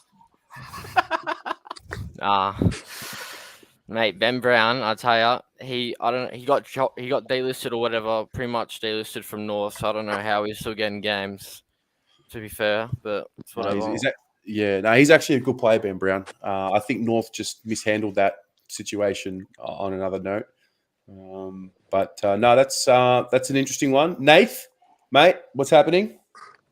Oh, look, I wanted to hop on. Been fun watching. Thought I'd hop on, talk a little bit, but I'm the same as everyone. Last 2 weeks have been great watch. Yeah, a lot of thinking time when you lose compared to when you win. You really ponder life, don't you, when the Blues lose? Oh, it's just think of what could have been. I don't know. The more I've thought about it, that Adelaide loss is very similar to that 2012 Gold Coast loss. It could pan out to be very similar, where that loss sort of determined our final spot. And who knows, if we'd won that game back in the day, could have made finals. And I don't know. I just think it's an overreaction on the Adelaide loss, because it's the first of its kind for the season against the bottom 4 side. We probably have 3 or 4 of them last year, and probably 5 or 6 of them the year before. I don't know. I just think it was a shit day out, and followed by maybe an even shitter day out the week after. Just to compound the bad news, I don't know if you guys saw, but Mitch Lewis is out for Hawthorn for the year, and there's one more. Yeah, I did see that. CJ, just to give you guys some more good news, and also just to update you all, we're now 27 minutes away from the most recent update. So as soon as something else comes through, I'll be sure to call it out. Very good. There's no Martin for the Tigers either, so just bear that in mind. There we go. Love it, Beachy. That's what we're looking for. We're looking for good news. Yeah. Well, there's some good news right there, mate. He's gone for the rest of the season up until this point. Kareem? Hold up. Yeah, I'm fairly Yeah? confident these last 2 weeks. Yo, hello. Yeah. What's Hello. what makes you confident for the next 2 weeks? Well, going on with all this Cripps stuff, I think a lot of reporters and journalists are underestimating what we've done this year. I mean, injuries have been a common theme this whole year. We've responded all year. I don't see why we can't beat Melbourne, Collingwood, and go away to a granny. I really don't see what's stopping us. We've got two common medalists. Like, I just don't see what's stopping us. I love it. But We are the only ones. Hey, but what's Great, stopping we're gonna win a us, final guys? Like, I first. don't understand why we can't win. Once you're in a final, Kareem, anything can happen, mate. Anything can happen. I remember that. I remember being sat in my mate's shed, big Richmond fan. He couldn't get a ticket. He was heartbroken, but he was like, "Well, smash the pies. They're Mickey Mouse. Look at that big American up front. What a useless crap he is. Grimes will kill him." And Richmond didn't turn up, and Collingwood blew over the top of them. So anything can happen. Do you know what I mean? Anything can happen. Like, we've got to get there.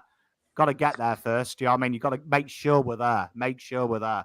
I think if we win one of these games, finals could be exciting. Finals could be exciting. I do fear for them, though, if they go in 0-4, what the mindset is. Fair. All right, I'm going to clean some of this up. Wally, Beachy, Liam, guys, have a great night. Catch you later, guys. Enjoy. I've got some bad news as well. At 8 o'clock, I have a round bowl show to host. Yes, I saw that that notification from you. I can't. It's a good show. It's a good show you've got there, mate. I like it. You Mate, and Fez? mate, you ask my wife. I'm a man of many talents that you guys don't know. I tell you, a man of many talents. Alrighty, let's welcome Dean. We'll start with you. Hello, mate. How are you guys? Good. What's on your mind? Honestly, I just really hope this doesn't go for 4 hours till 10 o'clock. That's what we're hoping. But I'm really intrigued to see if we do make finals. What Pommy was saying with 0-4, I want to see how we actually hold up, because I know we've been in finals, atmosphere-like games and meaningful games, but I've never seen us in a final before, so it'll be really interesting to see. And honestly, just to see how we play these last 2 weeks and see if we can build up some form into finals if we do make it. But yeah, I'm just pretty excited, to be honest. Pretty hopeful, I guess. Love it. Young Zach, got your Carlton gear on? Yep, I do. What's happening, mate? You ready for a press conference? Well, I'm a bit nervous about this last appeal because these last 2 weeks are pretty big for us, especially the club. And hopefully he can get a week off. Yeah, there's a lot going on. How do you see it, Terry? The next 2 weeks? Yeah. I see us coming out with everything we've got, and I see us playing with the intensity that we, as the fans, want to see them play with. And if it's good enough, we'll get in. If it's not, it's not. I still think we'll play finals. I got a few things to say. If Cripper doesn't play, I think as a good coach, Voss would tell the boys that you got to do this for your captain. You got to go in hard. You just got to go in and just win it and just hope for the best. And the teams that came out, I'm very hopeful, Terry. I reckon that we will just edge it against the D's. I reckon I'm very, very confident this week with the team that we got in. And if Cripper plays, it'll be an extra boost. Extra boost, yeah, for sure. Mass, the link to join, I've only posted it about 5 times. I'm going to put it again in here. Matthew, when Zach is fit, and how and where does he come back in? I'm assuming you're talking about Zach Williams. That is a good question. I think we just lost Zach. I'm going to get the girls. Are you ready? Are you ready to come in? I can see you eating there. Right, boys, I'm going to have to go and have a shower and do my hair and look All right, pretty. mate. for a different show. But if you're still on, I'll be back in 45 minutes. All right, mate. We'll see you soon. Love you all. See you, Bobby. Ladies, Hello. hello. How are we? Good. How are you? We are great. What's on the menu? Where's The fattest. Tori? Sorry? Where's Tori?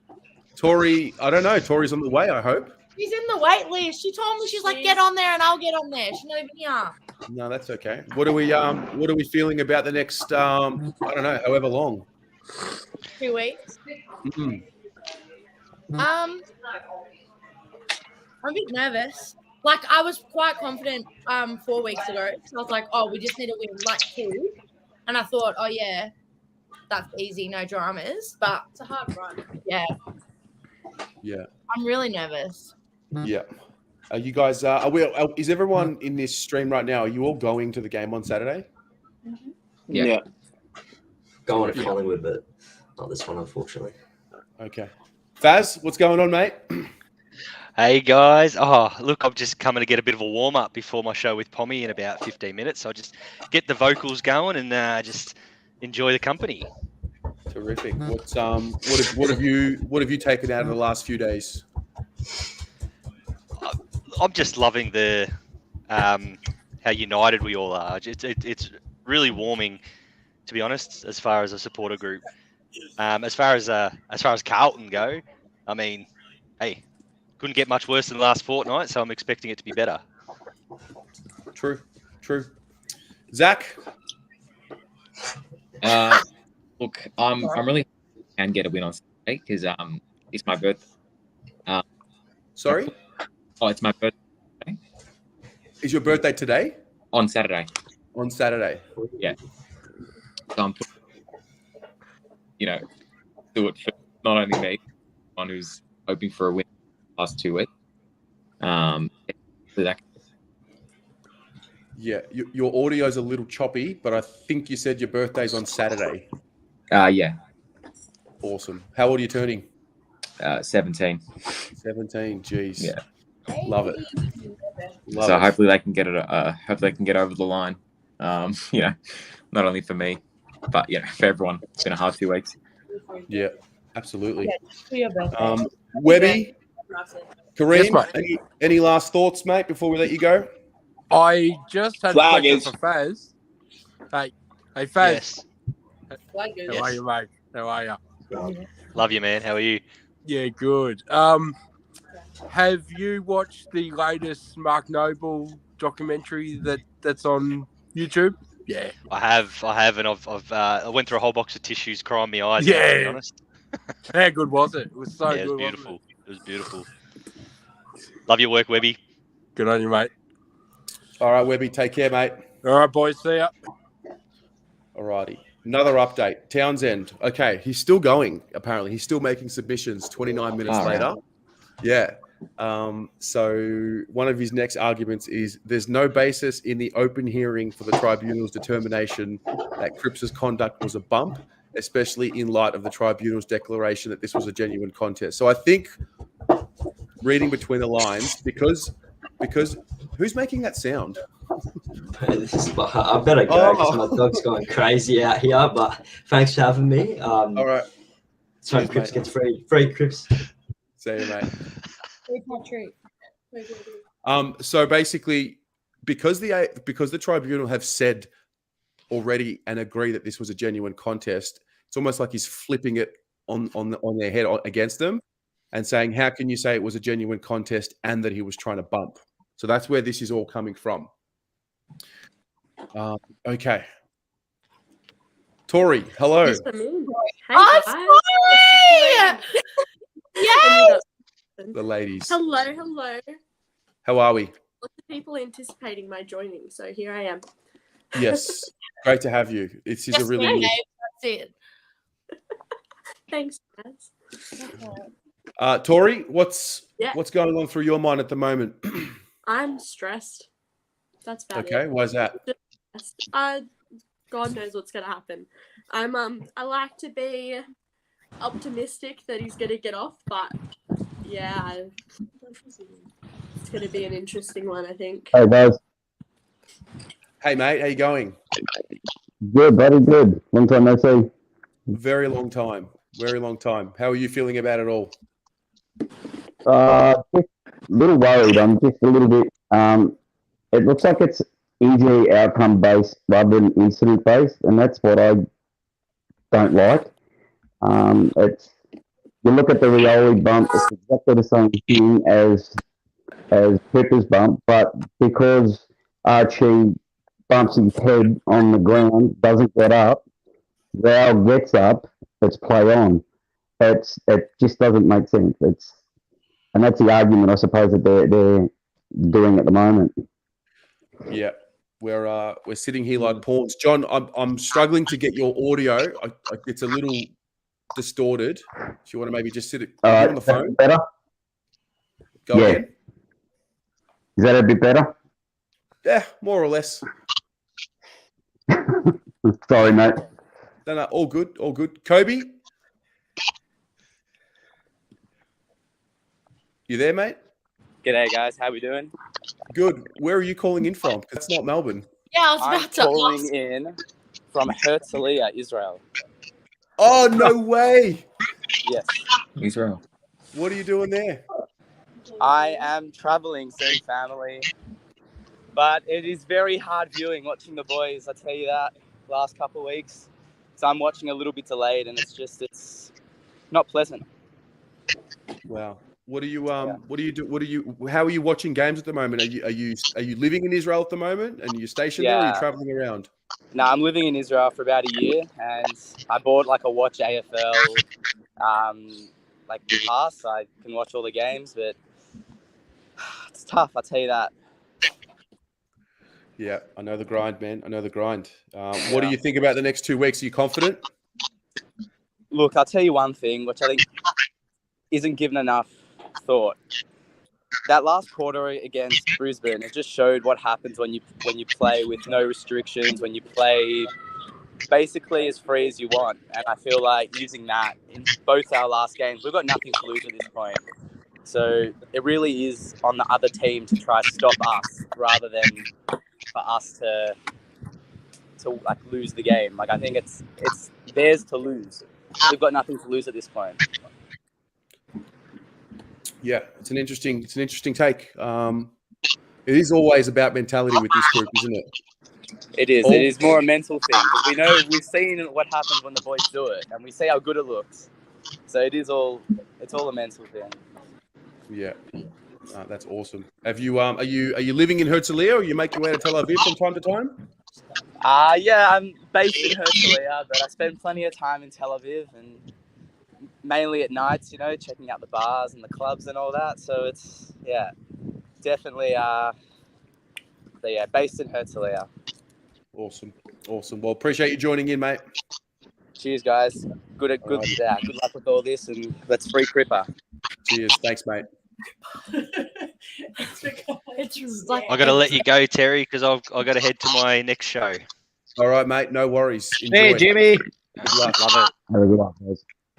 All righty. I'm going to get there's a bit of distorted audio. John, Zach, I'm going to let you guys go. See you, mate. All right, buddy. All righty. Good Have a night. good night. Corey, Okay. we're still here. Still here. I've got a couple of others in here as well. I'm going to bring him in. Where are we? Massimo. Got a couple of others in here as well. I'm going to bring him in. Hello, Okay, boys. where are we? Sorry, whoever's got the YouTube stream on another tab, you need to Oh, close let me it. turn it off. Hello, Yeah, boys. There we go. Alrighty. Yeah, I'm a nervous wreck at the moment. Why is that? Watching on last week, I've been a Carlton supporter my whole life. I'm 17. Never witnessed us play finals. We had 2013, but that doesn't really count because I had food poisoning that day, so kind of missed it. But I'm probably the most optimistic fan you'll meet, besides obviously you guys. But I can't give up on this club. Just can't do it. No, and nor should you. No. Well, after an hour and 55 minutes, I can tell you all now, Mr. Townsend QC has concluded his submissions. He's So done, we just Des. We're on. Oh, We're on, mate. Who have So we what got? it now Who have we got in this chat? Nathan's here. Massimo's here. Tori, you're bottom right. Is that you? And who's in the top right? Who's that? This is. Well, you can introduce yourself. I'm Jazz. Oh, it's I'm- not simply Jasmina from Twitter, is it? Oh no! Oh no! Here's trouble. Oh, God. I've been stirring the pot really bad at the moment, like really Yeah. bad. It's all right. I'm getting abused every day, but it's fine. It's okay. What you're here for, It's all Jazz. good. Yeah. Take the good with the bad. Someone's got to do it. Correct. So Nicholas Pane QC will now start his submissions. He was the same representative on Tuesday, so he'll basically go again. I don't know how long he'll take. I've got a few more that I'm going to bring in. I've got Maddie, hello, and Hi guys. hello. I've got Steve, hello. G'day, mate. How are you, Des? Likewise, mate. And then I've got, not to say that you're all not my favorites, but right now this guy's one of my real If favorites. Ari's coming in here, No, it's not Ari. It's Oh. it's better than Ari. It's Ugo. Oh, here he is, the great Here man. he is. How are you, mate? You're on mute. You're on mute. Can't hear you. We'll get you good sorted. evening. There we go. There we go. Okay. What's happening? Yeah, just like everyone here, just waiting for the outcome. And yeah, it's a good show. I like this format, Terry. It's quite appealing to watch. It's good. Is it? There's a lot going Yeah, on. I like it. Should do it more often.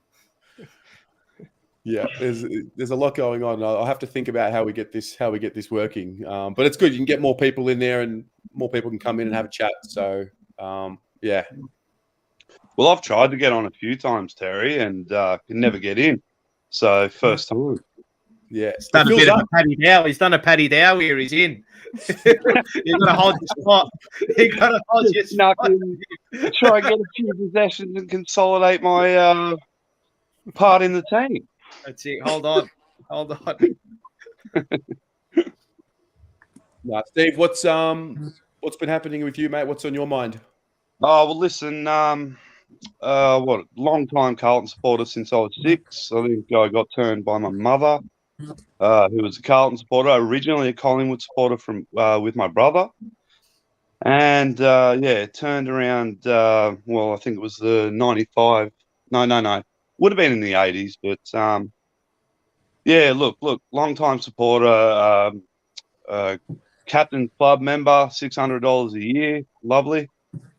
And the 2 years through COVID was captain's club. Didn't even get to go to a game, but apparently had my name on a plaque at Optus Oval, which I'm yet to see. Look, the last 2 weeks, oh God, just the Adelaide game was, how frustrating was that? Just to watch and just going, what is happening here? This is a team that, I don't know, where did they come from? You know, like all of a sudden they put on their best game for the year to play us. Do you find that some teams do this with us? Like we were Collingwood. We were the first team they beat on their 11-game streak right now. And it was like, all right, we beat Carlton. Now we can just beat everyone. And they go on there. I don't know. I feel that we're the team that sets the other teams up for success. It's just frustrating. It's an interesting one. Sorry to interrupt. No. So just some more updates from the matter. So Mr. Pane has submitted that it's not fair for the appeals board to look at the tribunal's summary of the reasons for the decision as the complete reasons for the decision. That's a very interesting take. He says that a player can contest the ball with his eyes on the ball and still be in the action of bumping an opponent, something that Townsend or Carlton disputes. So it's very interesting. What I don't know, what I'd love to know, I don't know if anybody here knows, is who is actually part of the appeals board? Who are they actually making submissions to, and how much of a relation do these people have to the AFL? That's what I don't know. I'll try and find that out for you, Tess. Please do. In the meantime, Maddie, hello. Hi, How are you? I'm good, thanks. How are we all? Very well. Good. Just kind of waiting. It's been 2 hours. I feel like it's been 10 minutes, but yeah. Yeah, I've been switching between you guys and Fox Footy. What's Fox Footy got that we don't? Well, just their live updates. Yeah, I've got a tab up here with this, and then I've got a tab up here with the live feed. But to be honest, the live feed's not giving us much. Yeah. Yeah. So Why can't Terry, we what do you watch think? What do you think Cripps would get off? What do you think? What are the odds? I'd be shocked if Okay. I'd be shocked if today if he was let Quitted. off. But Yeah. if he does get off, it's going to be a pretty good celebration with 9 people on screen. Oh yeah. Do they not live stream it though? Like, yeah, I know you said that. That's why I said it now. Like, do they not live stream it? Nah, I put in some strong feedback to some people, and I said this is ridiculous that we can't even hear an audio feed about this. I've got the members for you, Tess. How's that? Okay. I've done a bit of research. AFL Appeal Board panel members. I don't think these names will ring a bell for anyone, but David Jones, Ross Howie, Jeff Giudice, Murray Callum QC, Wayne Henwood, Stephen Urica, and Richard Loveridge. So, Oh my God, Rich. We go way back.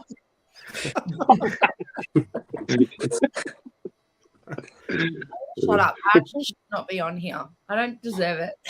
Have a crack. Have a crack.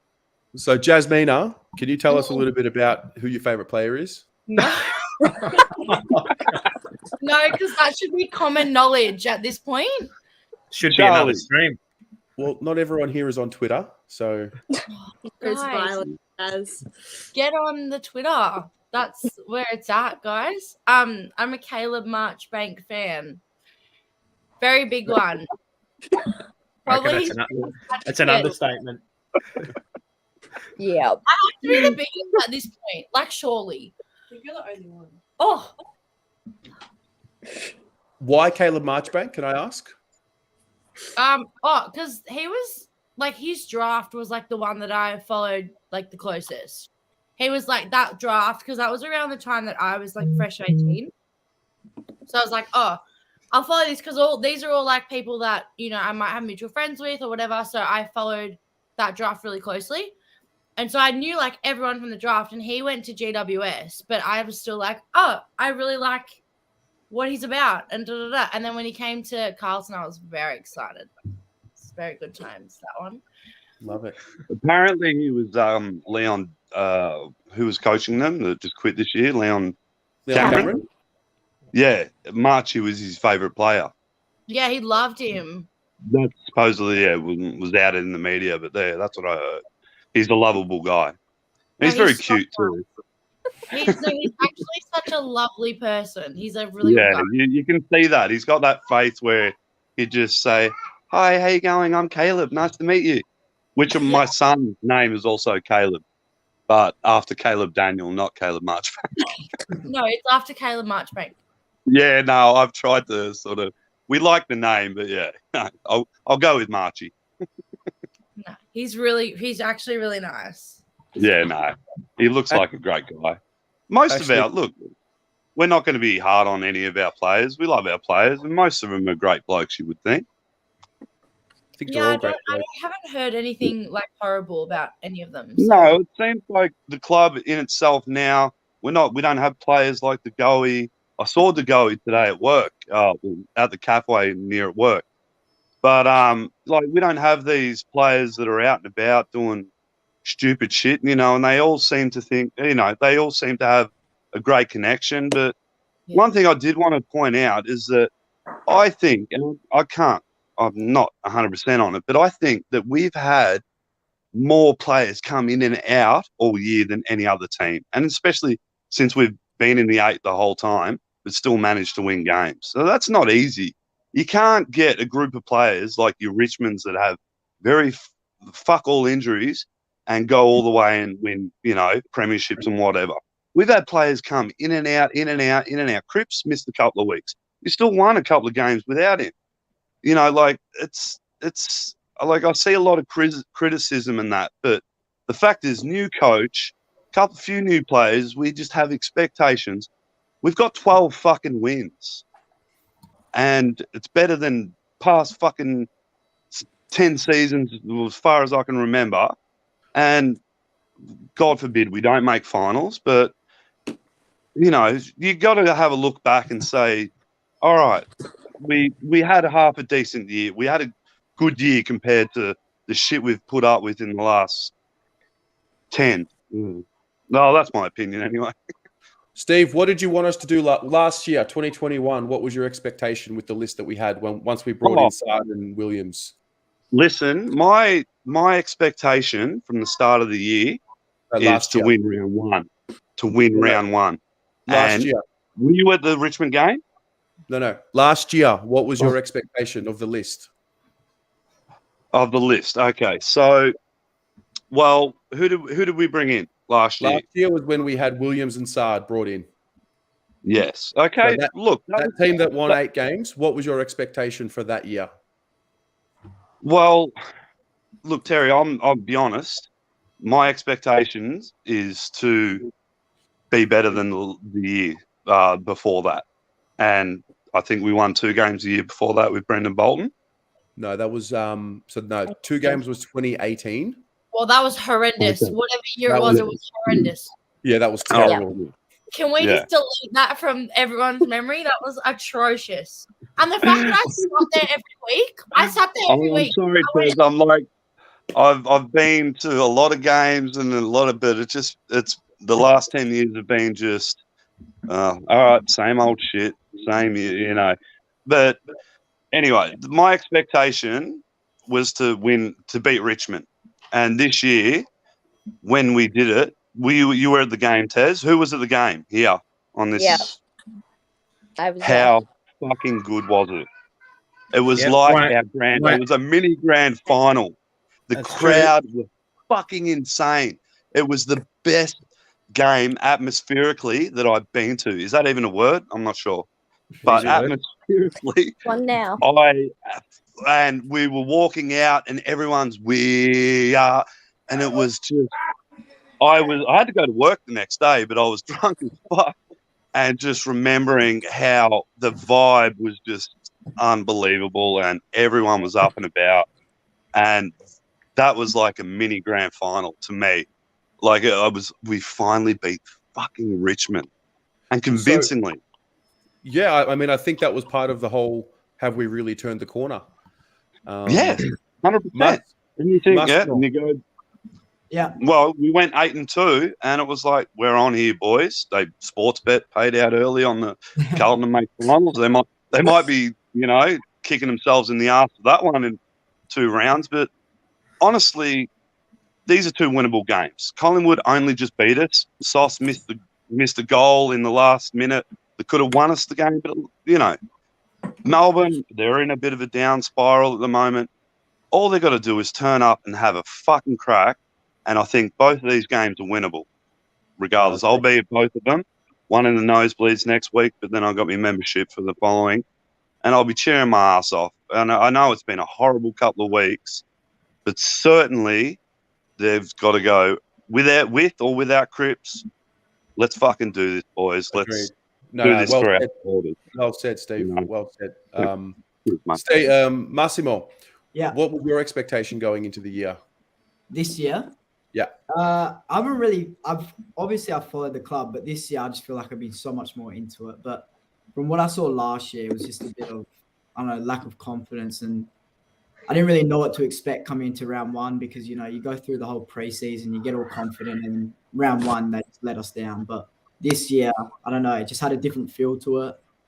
And I was buzzing, like, so up and about. So I'm from Adelaide. I don't really go to any game. So, you know, I flew to go watch the Collingwood game, left that in tears. And then when they finally played here, I mean, I was part of that, the banner when they versed Adelaide. So then I was there and just absolute heartbroken. But no, this year's definitely exceeded my expectations so far. I just hope that we can really make finals because I don't even know what I'll do with myself if we don't. Yeah. You'll be I just right. don't You got want to 50 sit there years to live. Hey, I just don't want to sit there and watch other teams. Like seriously, Done it for too long. no, way too long. Tori, Yeah, what was your expectation going into this season? that we would be making finals, Okay. and I won't Maddie? settle for any less. As Yeah, simple as finals. Jazz? No, I wasn't finals. I'll be honest with you, I wasn't, because I Yeah. just thought new coach. I thought like give it 12 months. I was like 12-month buffer period. Yeah, no, I didn't think final. I didn't even think like that first, like when we were 9-3. I didn't even think that was possible for starters. Like I remember turning to my dad, and I was really upset with the Collingwood loss. And my dad was like, Jazz, we're literally 9-3. Like, if I told you 12 weeks ago that we were 9-3, like, what would you be saying? And I was like, true. Kind of brings me down to earth. He's like, relax. But he's Okay. stressed now. Now he's like, nah, we're going to drop out. Da, da, da. He's like, yeah. Okay. Nath, what was your expectation going into the year? Yeah, I was similar. I said seventh to 10th, but and like sort of on the brink of finals or just sneak in, which I guess that prediction sort of looks like it's going right. But I mean, it wasn't under the impression of an 8-2 start, so I guess the prediction seems right, but I feel like it could have been better. But I'm satisfied in terms of what Harry Mackay said in those areas. Sure, he's spot on, but like obviously, let's hope we get the most out of it rather than wishing it went one way or another. Ugo? Yeah, definitely finals. I think we had two big ins, Charlie and Chera this year, so two massive ins for the year. So I think finals was a minimum for me. That's my expectation. Yeah. Paolo? Did everyone? Sorry, Tez. Did everyone expect Charlie to come back and the way he had? He played one game last year and kicked one goal, but barely got any of the ball, and has come out and now is definitely most likely the Coleman medalist. He's absolutely gone from 2 years of nothing to being the best forward in the game. How good is that? You couldn't ask for more, could you? There's only one man who predicted all that, and he's got an English accent. Bobby! Only one man. Unbelievable. I love watching Charlie. Like, he obviously he's going to have his bad games and that, but his bad game, he still kicks 3 goals. How many forwards can say they can do that? He's so good in the air and on the ground, so he's quite different. Exactly. How many goals did you kick from hanging out the back? Yeah, very He smart. gets crumb, bang, straight through. Like, he's just an unbelievable player. And I heard people would, trade him, he's all of this. And it's like, no way. And we stuck with him and reaping the rewards. Yeah. Well, no one wanted him originally because of that. No, it's true. Because No, that I'm not saying it's not true. incident that he had, and everyone was like, "Nah, he's going to be trouble," and like literally everyone backed out Oh, wow. except our Us. the sauce. The sauce that got him was part of that. I think it was sauce. Yeah. No. I've got to love it. We got him at a bargain. Paolo, back to you. Expectation going into the year. What was it for you? It was finals last year. It was finals this year, and nothing changes. Nothing ever changes. It's like I'm with you because last year it was finals. Last year it was like, all right, we went and got the icing on the cake, the Zach Williams, the Adam Sard. It was last year. Yeah. How long do you want to wait? Other than finals, 2 weeks. beating Richmond was the other thing. Other than making finals, Yes. Round 1. Yep. That was a big one. It was, but I mean, it's just all us just grasping onto something that we can hopefully get onto because we've been so poor for God knows how long. I think it was a turning of the corner because we had so much momentum after that win, but the fact that it's just whittled away towards the back end's been super disappointing. So I think 7 years in, I don't think you can I don't think you can begrudge anyone for saying that, you know, sneaking into the finals or getting into the finals is an unrealistic expectation. Is that Caleb? No, here's Caleb. Caleb, you say hi? Hi, Marchie. Hello. Steve, we might let you go there, mate. No worries. No worries, Tez. Thanks for having me on, mate. Appreciate it. Cheers. Have a good night, guys. Hey, Steve. Terry, I'll be off as well. I'm going to have All some right, mate. Thanks for joining, the Pilgrim. wife's See you, having tea, so I'll go there now. Benny. How are you, mate? Good, mate. Yourself? Yeah, not too bad. What's Glad I happening? didn't go down to the Gabba on the weekend, mate. Yes, I'm glad you didn't as well.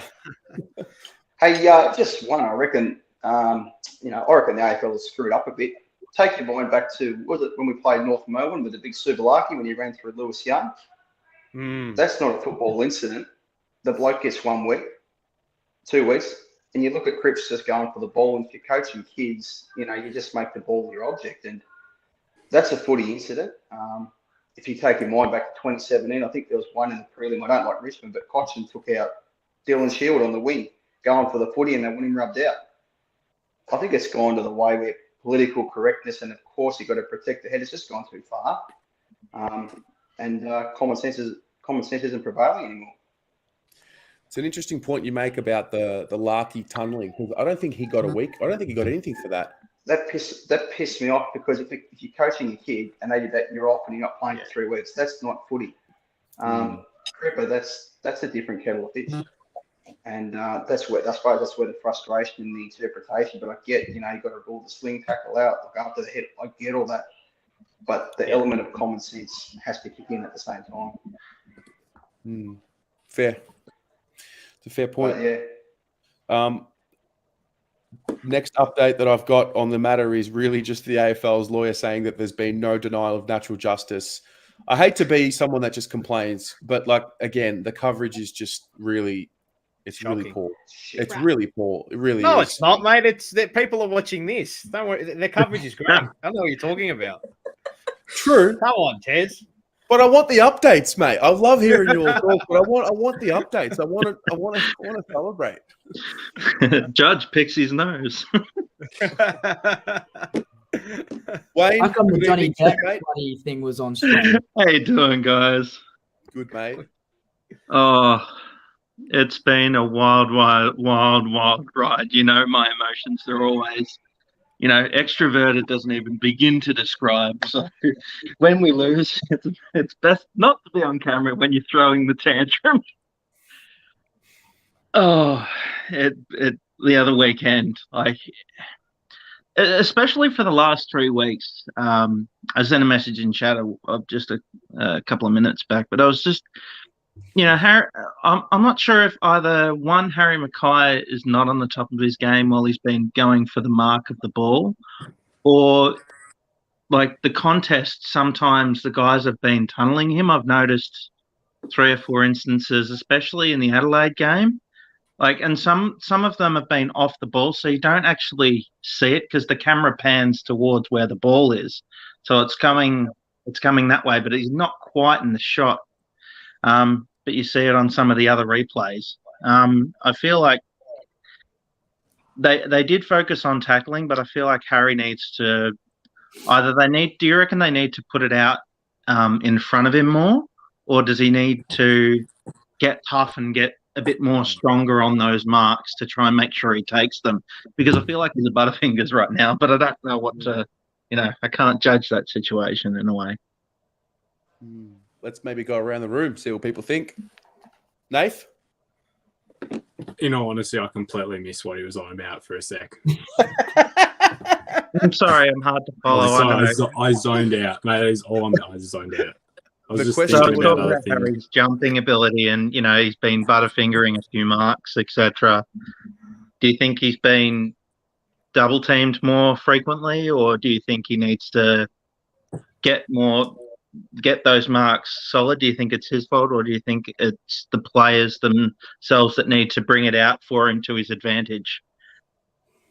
Oh, it's a tough one because he's I guess he's been having a bit of trouble since that halfway mark of getting back into the rhythm. I guess our forward patterns have been pretty average at times, not helping his cause, and he's obviously a very, very well known forward in the league now. So for him to get his way a lot of the time is very hard, and obviously his efficiency marking isn't going to be high every game, especially against those top teams who have top-level defenders. So, look, I can't put all the blame on him. He just looks like he's having a bit of trouble at the moment, struggling to get back into the rhythm. But I guess that's on your midfielders to deliver the ball a bit better, a bit more effectively, and find your smalls who are leading and finding better moving patterns instead of just relying on Harry if he's not in the rhythm, which I guess they fell into that trap of doing that the last couple of weeks. All right. Do you think maybe the guys aren't, do you think that, especially last week when Setterfield kicked that ball out in the lead, it was like a floater. Do you think the guys might be kicking a little too high or kicking the ball a little too soft and it's just staying in the air too long rather than, doing that nice spear pass that we got done against us? And going on the wing and kicking it up high seems to be still our bad habits, which I'm hoping we keep somewhere down the line. Yeah, I mean, it comes down to skill error sometimes. I feel like going back to that midfield forward connection, I just feel like, I don't know, I could be making shit up here, but I feel like our inside 50, efficiency hasn't been great, scores of inside 50s. I feel like at the start of the year, we'll go inside 50 and, we'll hit someone up on the lead. But I feel like now it's more of just a dump ball. And, Harry's not going to take every single pack mark. But I feel like once we get a bit of that fluency back, we can hit him on the lead a bit more and he'll get his confidence back. So, yeah. Did you notice the guys, when the ball gets smothered, they seem to just, after a couple of smothers, then they just start to kick it up high or handball it up high. And they're just losing time, I feel. They haven't sold as much candy in the last couple of weeks either. They're just not lowering their eyes enough with their forward entries, I feel. Absolutely. And that's one reason. It's the long bomb every time to big packs, and that's not effective. You're better off lowering your eyes a little bit, like a dart, hit someone on the chest. You know what I mean? I feel like the guys could do with a bit more of possession of the ball. Yeah. Yeah. It's an interesting one because I think it's a twofold effect with regards to, and I think Walsh touched on this during his press conference in the week where he mentioned our ball movement had not been as fast and as sharp and as direct as it was in the early part of the season. And I think what that leads to, in turn, up the field, you're able to get more one-on-ones and you're able to isolate your forwards far more often when you're moving the ball quickly through the corridor and even on the wings as well, for that matter. And that allows Harry and Charlie to isolate in one-on-ones inside forward 52. But then I also think we have huge breakdown along the half-forward line in the last sort of month and a half, and that's led to them not getting opportunity. And then you look at our midfield not really getting on top either, so they've failed to win the territory battle, failed to break even at the contest on the weekend, and that's what happens. And I think Harry, I read somewhere that he'd only won 4 out of 55 or 54 one-on-ones. So he's just got to go back to winning his battles. I mean, he's 204 centimetres and over 100 kilos. Yeah. So stop playing free kicks, stop looking for body contact and start winning the ball. Yeah, you can feel people's frustrations, and not just mine, but my old man as well. And, a couple of my mates, all they're saying is just they're sick of seeing Harry drop the ball. They call him scissor hands or stubby fingers. Yeah, well, form is temporary, class is permanent. I mean, he won the Coleman Medal last year and is my favourite player on the list. I love him as a footballer. I reckon he's an absolute gun, but he's just got to get back to winning his one-on-one battles and hitting up at the ball, period. And also our ball movement up further afield, like from half back, has got to also accommodate him too, because the slower you go, it just allows opposition to give him enough set up easily. Yeah, exactly. So it's a twofold effect in that regard, I think. What do you think, Terry? So I've just added Tony. Tony, how are you, mate? Tony! Yeah, good, thanks. How you guys going? We are very well. I'm a little bit technologically challenged, so my daughter convinced me to jump in, so I'm Tori's dad, who's somewhere in there. Oh. Anyway, Charlie! I've been watching a fair bit over the last few years. It's been very entertaining being a lifelong blue bagger. But yeah, we've got a couple of issues in front of us, but hopefully they'll get resolved. And look, this case with Cripps seems to be taking forever. But personally, I said to Tori earlier, I think that the longer it goes, the better the chance of him getting off. That's right. So let it drag out for all it wants. Yes. If we get a result and get him back out there, well and good. But guys, Walshy said in a press interview through the week, we just got to be optimistic. We're in the 8. We're normally the team that has to rely on other results and us winning to get in. That's what the case has been for the last 3 or 4 years. Now we're in a position where we have to do everything wrong and everyone has to do everything right for us to actually miss out. So let's be optimistic. I think, we've played pretty good against the good teams through most of the year. And yes, we've dropped a couple of games that we shouldn't have. So if anything, we'll be switched on for them. There's no two ways about it. Yeah, no, well said. Yeah. Well said. What do you think of Harry and his marking? Look, Harry worries me a little bit of late.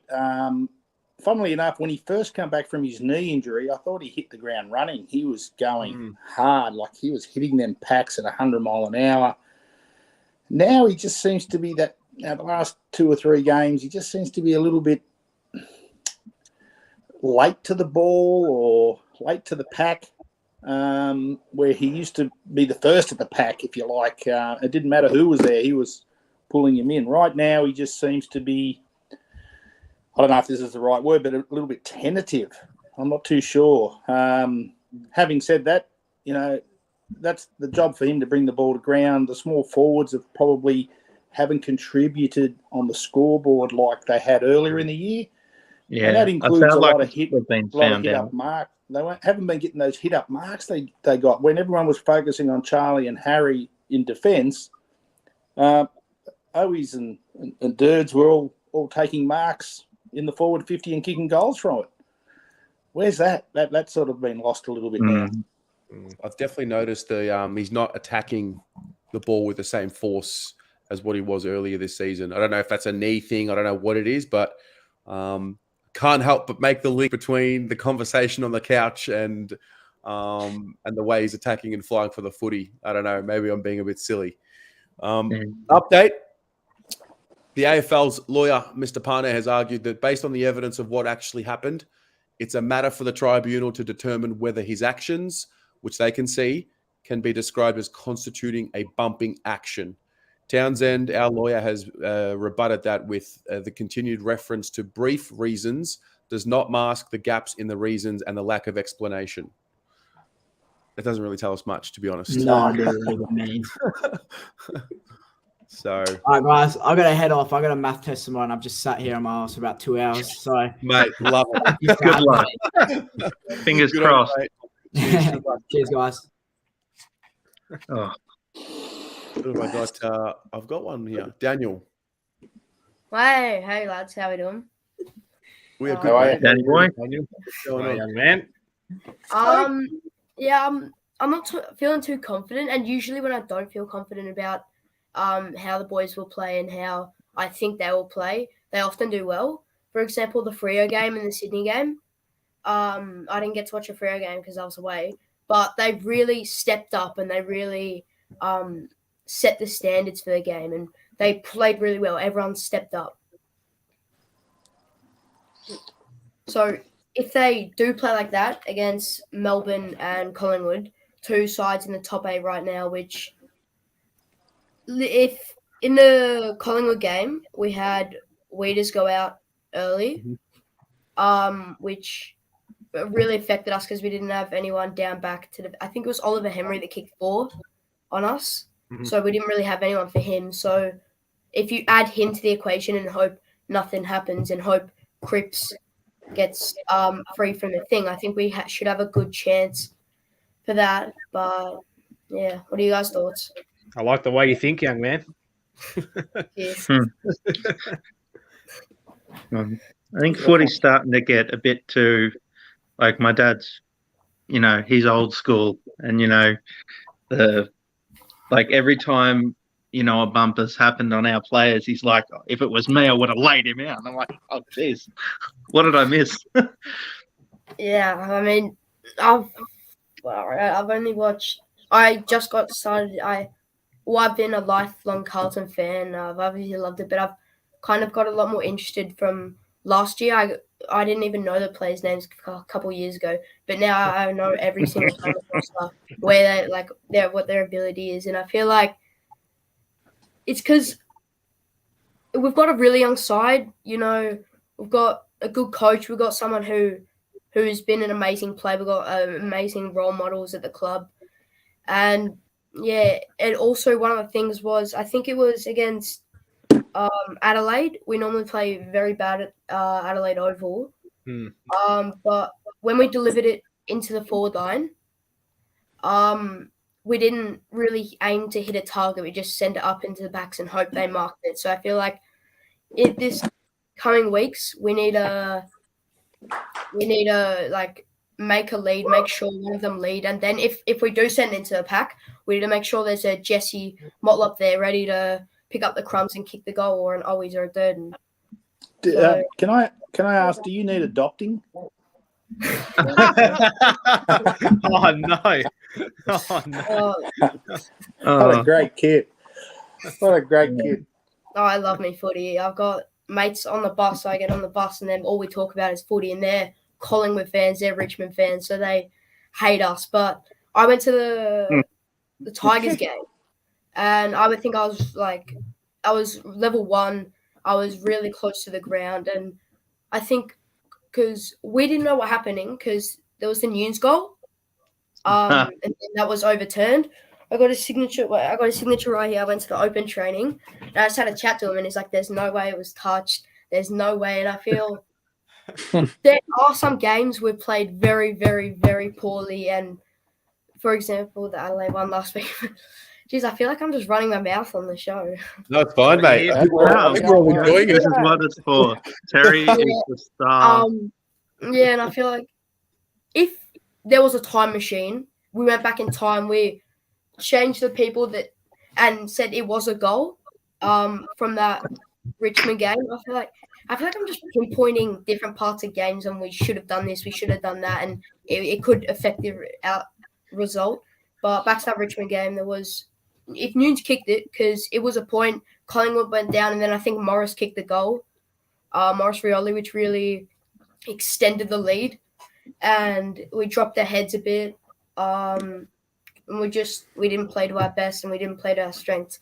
So it really makes me think, what if that was a call, a goal call, and our mids, because we played fairly decent that game. We in round 1, I feel like we went up to that game, and we really felt like from round 1 we won, and it was first time in 12 years, was it? I think round 2. Yeah. Wait, no, round 1, since when we beat Tigers. Yeah. Was that 12 years since we've done that? It was 9. It was 9. 9. The 2013 final was the last time we beat Richmond prior to this year. That was a good game, and then I think Fev kicked a few in that one. Or something like that. Or am I thinking of another? Nah, Fev wasn't with us at that time. Judd kicked the big goal. I'm thinking of no, it was Carlton versus Essendon, and Fev kicked 13 or something, and it was the biggest comeback of all time. No, he kicked 2007. 8. He kicked 8.5 or something like that.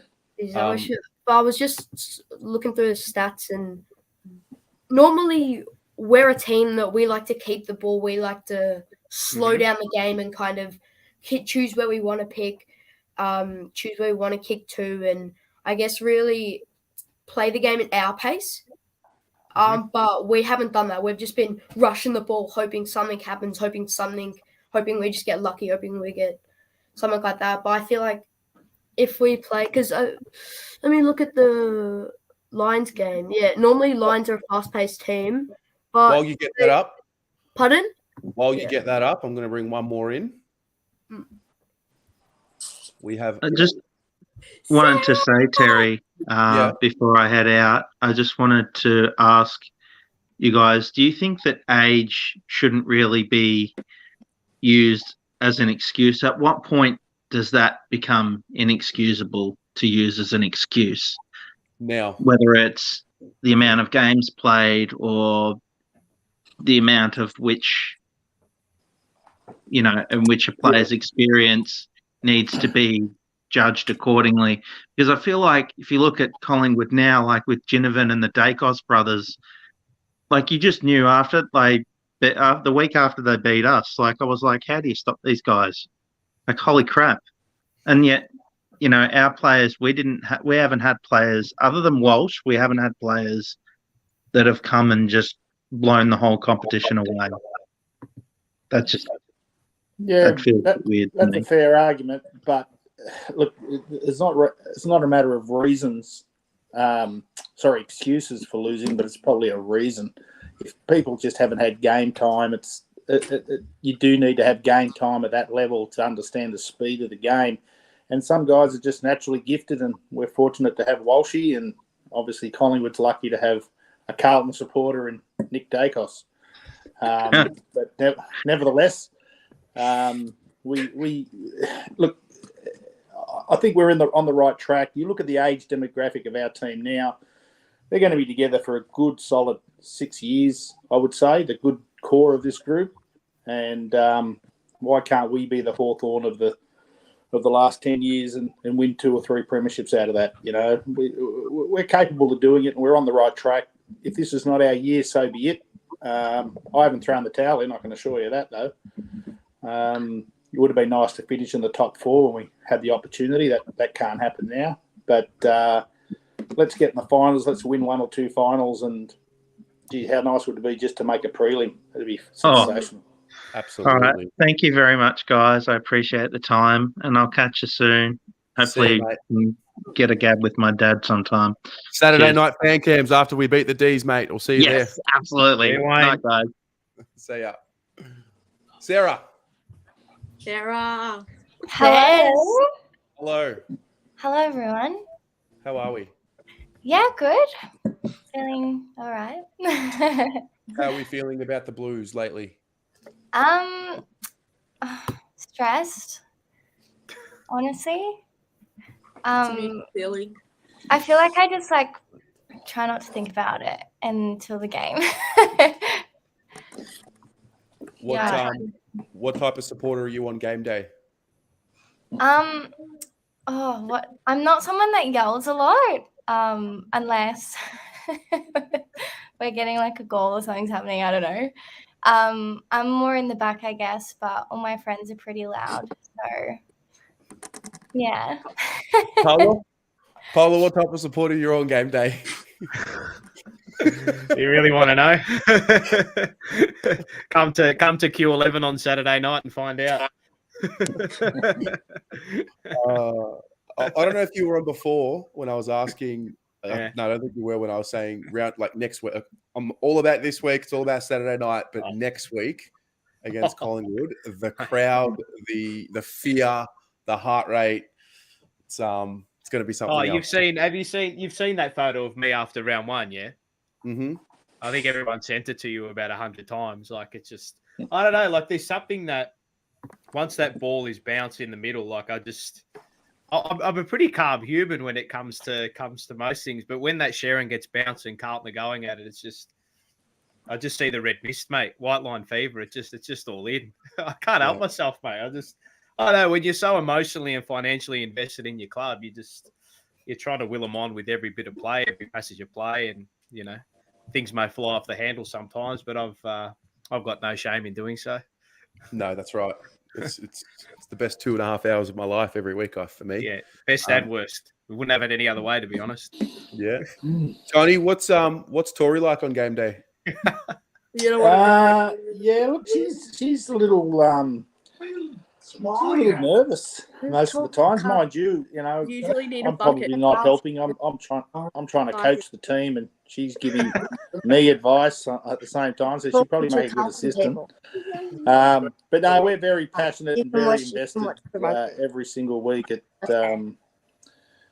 You'll definitely find us in the same room together 99.9% of the times when it's going on. I actually won't be with her this Saturday night. Unfortunately, I'm away on a work trip, and just dialing in from the hotel room as we speak. But we'll be texting flat out whilst the game's on. And I won't be watching. Remember, we discussed this yesterday. You're not. I'm going to be in the city. Remember? Okay. See, there you go. I already said That's what wrong teenagers for it. have social Sorry, lives. you I see. will be in another room watching the game. Don't worry, I will be watching. Just texting might be limited. Yeah. It'll be a nervous next 2 weeks, So- but I'm confident. I'm confident we'll get a win up at least one of these two games. I'm sort of half feeling this one might be an honourable loss to Melbourne, which is a word I hate, throughout the last 4 or 5 seasons. But I think we're really going to have Collingwood's measure. They've been playing on a lot of emotion, and how many teams can really have a 50-50 game go their way, 8 or 9 times in a season? It just doesn't work out that way. No. So I'm confident we can nab that game for sure. This one against Melbourne in the middle might be a little tough. I think we really got belted up in the middle against Brisbane last week, and take Cripps out of there if he doesn't get off.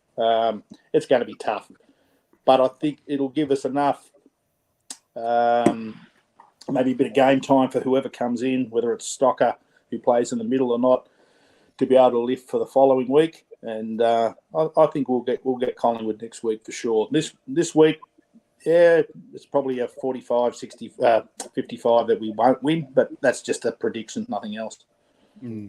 Don't worry, I go into every game optimistic, no matter where we were on the ladder. Even against Brisbane at halftime, 3/4 time, 57 points. I thought, oh Jesus! But you just can't give up. And then 5 minutes to go, it looked like there was a chance. But it is what it is. The couch should like us very much with 5 minutes to go. For sure. We have sorry, you go. yeah, I'll just get you in a sec, Daniel. But just the submission for the AFL has come to a close, which means we're one step closer. So, 35-minute submission for the AFL. Basically, it says not a lot to report. Pane said that a player could contest with his eyes on the ball and still be in the action of bumping, which is, of course, is what we dispute.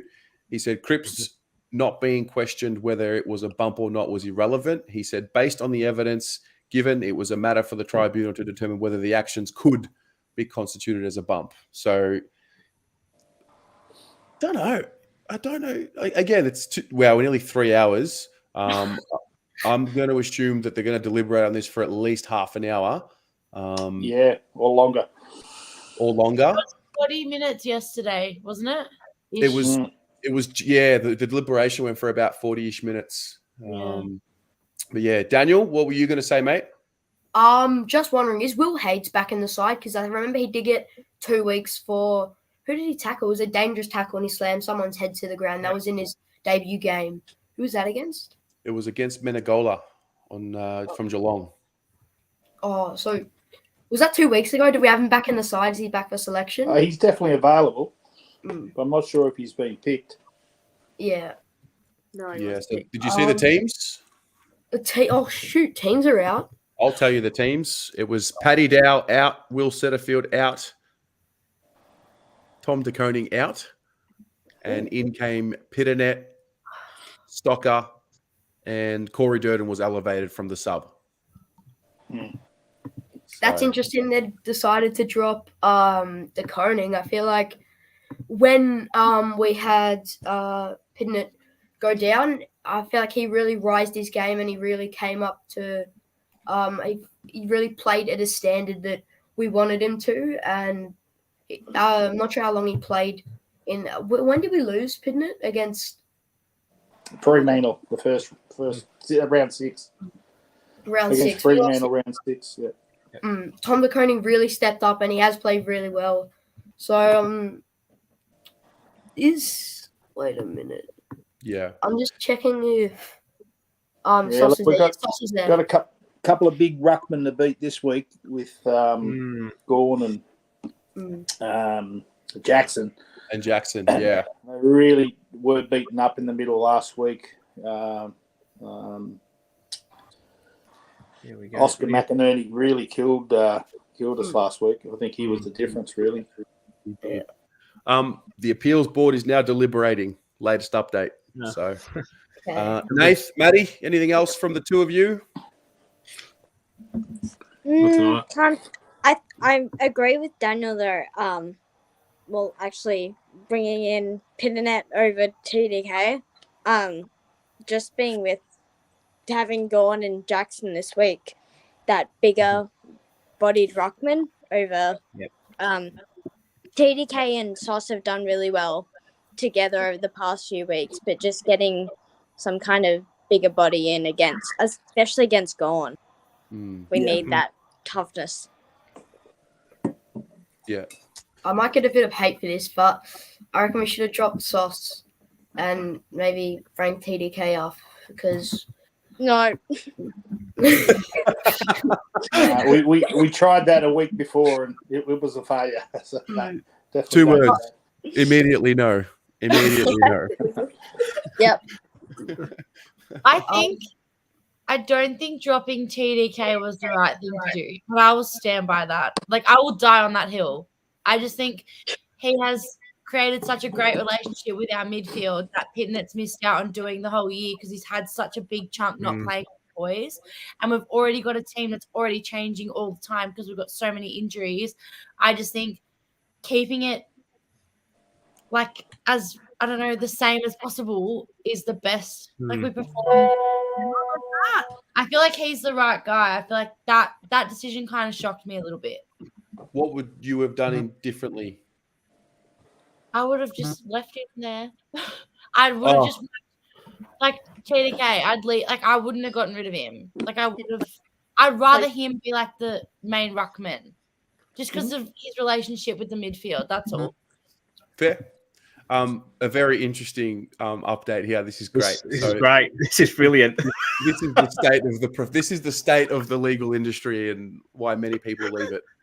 The appeals board chairperson, Mr. Murray Callum, can't find his cursor, and as a result, he can't turn his camera off. He tried for 2 minutes, but he still couldn't find it, and so instead, he's just closed his laptop. Oh, God. Oh, dear. I'm not laughing because that's something I'd probably do. Oh, no. He's not wrong. You are not a chairperson of the AFL appeals board, though. No, that's very true. That's very true. You get let off. You get let off. Sarah, what did you think of the changes? Like in removing Sauce? No, just the changes that we did make. What did you think of them? The ones that we brought in and the ones that we took out? Honestly, I don't really know. I'm still quite new to a lot of stuff, so I'm not probably the best person to ask. Are we talking about this week, the changes, like with TDK and everything? Yeah, so dropping Paddy Dow, dropping Setterfield, and bringing in Liam Stocker and Mark Pitternet. I think Stocker was smart. I don't know how I feel about Mark Pitternet yet because I feel like he's been out for so long. I've only seen him in the one game, really. So I don't know, honestly. Fair. So tell us about your Carlton journey. Where does it start? My Carlton journey starts about 2 years ago. My boyfriend's a massive supporter, his whole family. My family's half Collingwood, half Carlton. So growing up, it was just always very divided. But you know what? I don't like Collingwood. So here I am. And yeah, ever since, I think maybe about 2 years ago, I started fully getting into it. So yeah. Good for you. That's awesome. Well, yeah, I think I made the right choice. So, well, I'll tell you what. If you hadn't just dropped that you're a Collingwood supporter tonight, you probably would have been removed straight away. But oh no, yuck! No, you've done well. You've done well. Daniel, what's your Carlton story, mate? Oh, starts at birth, mate. I've been a Carlton fan as long as I can remember. I've really got invested. I've gone to open trainings. I've watched every single game, absolutely screaming my head off at every single decision, every single thing that doesn't go our way, I'm one of those people. I'm just because I love the Blues so much. I love the Baggers. I love everything about them. I to be honest, Terry, I watch your things every single week, and while I play my Xbox, and just to, I guess, look at that, and I feel like I'm a part of the club because I feel like I'm invested in it. I feel like just I watch them every week, and it's like a part of my routine and my weekly routine. And get up, bang, Baggers are on, watch them. There's not much I can say. I can't speak right now. Okay. No, I get it. I think it's great. I think you've explained it well. I think all of us here feel the same. Am I right? Yeah. And then you get to 31 and you realize it's a disease and you can't get rid of it. I'll shake your hand. And drink to that one, mate. Definitely. Yeah. How old are you, Daniel? My birthday's on next Tuesday, and I'm turning 15 then. Wow, 15. Wow, you're half my age. Yeah. That's crazy. Love it. Sorry, I got my mates to the right of my screen. I don't have a phone because it broke, so I got like something called Blue Stacks where you could have Snapchat and that, and they're just going crazy because I'm like, guys, look, I'm on the Carlton stream, and I sent them like the YouTube video, so it's going off in the group chat. I think someone's trolling us in the chat and saying that Cripps got off while sending a donation. I'm not going to put it on screen because I want to get everyone poked up. But he's right. Shout out to Tim. I appreciate that. I appreciate the donation, but but yeah, no update yet. Basically, still waiting for this result. Who knows? Yep, still deliberating. Nathan, what about you, mate? Any other comments you'd like to make? No, just disappointed. Setterfield got dropped, my personal fave, but look, he's had his time, and fortunately, just not for him, the AFL standard. But that's the last thing for me to add. But thank you for having me on. No worries, mate. You enjoy the rest of your night. Cheers. See you, Nate. Ciao, mate. Bye, Nathan. I think it's cooked. I think it's cooked the fact we're relying on a guy who can't find the cursor on his laptop to decide the fate of our captain. It's poetic, mate. That's what it is. It's poetic. So, if we do lose it, does it go to 4 weeks? Like, what happens? I'm not too familiar with this. What was that? Sorry. If we do lose this tribunal, does any punishment happen? Like. No, we just pay. I'm pretty sure we just pay the fee. Oh, yeah, and it will just be 2 weeks. No, because one of my mates said it will be 4 weeks, and then I got like really shaky, and then he would be out for round 1 and 2. Yeah, I don't think we would have taken that risk. Yeah. No. So it's either 2 weeks or no weeks, and then technically there is another layer that we could appeal to. It would be something I don't think has been done before, but we could appeal to the Supreme Court of Victoria in this matter, and that would be the final straw. But I don't. I'd be really surprised if they won't hear that one before Saturday night, unfortunately. Yeah, exactly right. Exactly right. So it's just it's the typical Carlton arrogance to go all the way to the court, wouldn't it be? It couldn't have happened at a worse time too. Like we've played all the games. We've got 12 wins, which in my opinion is very good for this season. I was expecting around 10-ish. Me and my dad were saying that the Blues have done very good, and I'm very proud of them and how they played this season. But if you look at our position last season and where we've been in now, we had to depend on games, other teams losing games and other teams winning games to get into that 8. So we are at a better position, but I'm just still feeling really shaky. Fair. Mm-hmm. Can you imagine the other supporters of, particularly Collingwood, but Melbourne as well, and really the whole AFL other than Carlton, if he does get off? Like, I just think How the hell? Every week to get Twitter. Anyway, I think we're a chance. You know, it's taking a long time. I'm more optimistic as time takes longer. Not that I want to wait forever, but yeah, the longer this takes, there's obviously enough argument there to maybe get him off. There'll be there's only one thing I can guarantee, and that's that there'll be scenes. That's right. Absolute scenes if he gets off. No, how good Have was you got any that? updates, Terry? Sorry? Have you got any updates? Or No updates. The only update here is that, just for reference, the tribunal on Tuesday night deliberated for 40 minutes. If we're sticking to the script tonight, it's going to be a little longer. We're about to hit 3 hours on stream. This would be one of the longer ones we've done on the channel. But with more time comes more hope, as they say.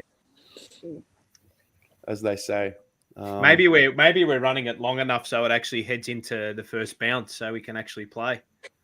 I know, right? Sub him off at half time if they eventually come to a decision. Yeah.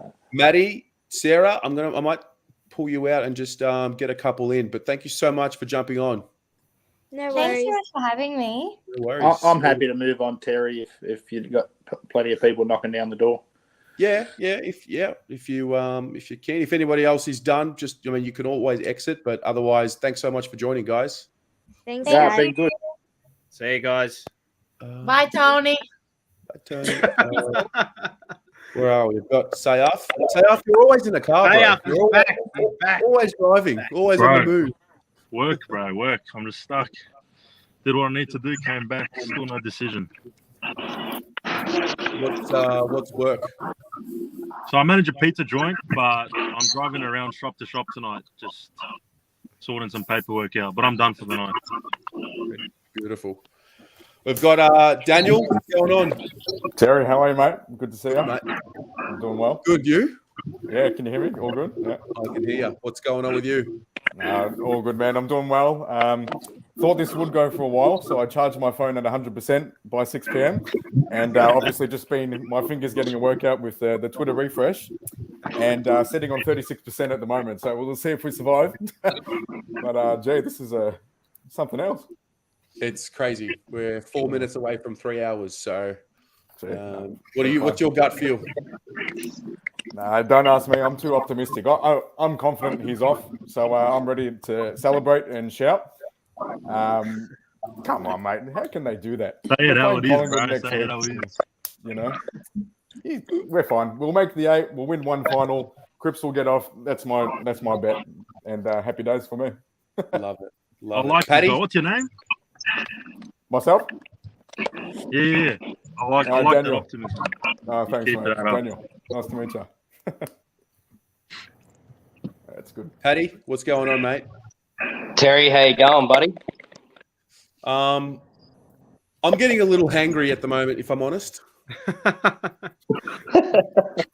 Well, I thought if I wasn't watching 6 hours, including on Tuesday, I thought I would join in on the chorus in here.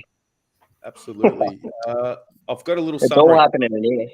I've got a little summary for us, just to recap. So, long story short, after all the deliberations, our argument was the proposition that Cripps bumped. The proposition that he bumped was never put to Cripps.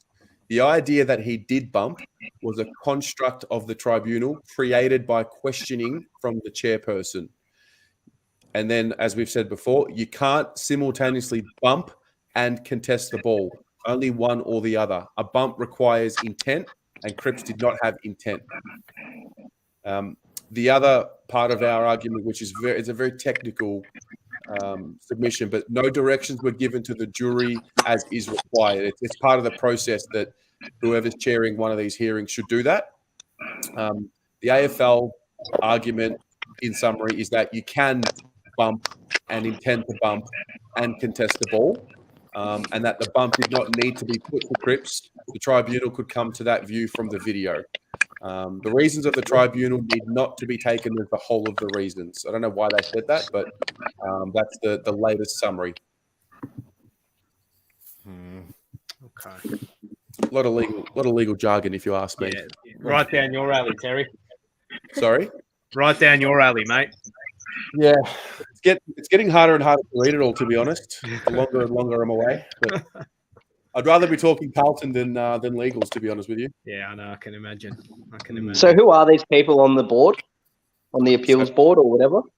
Well, Pablo named them before. Yeah, I've Yeah, still got them up. who are they? Some bloke can't even operate his laptop or something. That's the last time I. Couple of Well, QCs, it couple of explains legal everything, doesn't people. Yeah, a couple of admin people. It's just Where did they get them from? That's a very Well, good question. they're appointed to be on the appeals board if needed. So they're appointed by the AFL, I think. Yeah, right. Yeah. Well, what are the odds? 3 hours now. I would say, oh wow, 3 hours. Third, Made bro. it. Third. The odds are, I mean, to be honest with you, I was surprised that we appealed in the first place. But I wouldn't be confident. However, 3 hours in. Don't say it, Terry. Yeah, Terry, mate. Relax. Don't say it, bro. Well, that Townsend bloke, he went all in, didn't he? Yeah.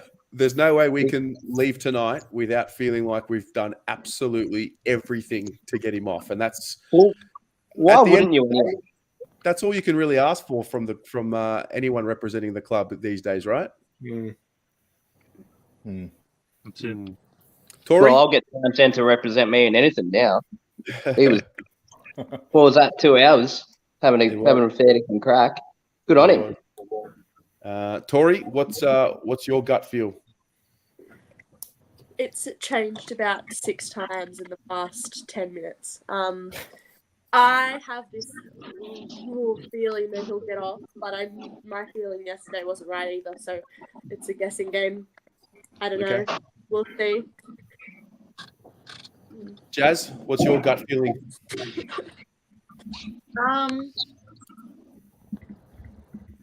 I'm a bit 50-50. I'm like Tori, I don't know. Like one minute I'm like, oh, maybe he's gonna get off the more I think about it. But then I think about it too much and I'm like, no. Because what I'm worried about is the media attention that it's got. Like especially with other clubs and other club supporters and how angry they are and how vocal they're being. And I worry about how that's gonna influence, the AFL and stuff, because they do listen to the noise a lot. So yeah, that's what's freaking me out, because there's just so many other supporter bases that are just going off about how it's not allowed, and they're like running their mouths on our posts and our like Carlton Twitters and stuff, and I'm just like, oh my god, it's so fun.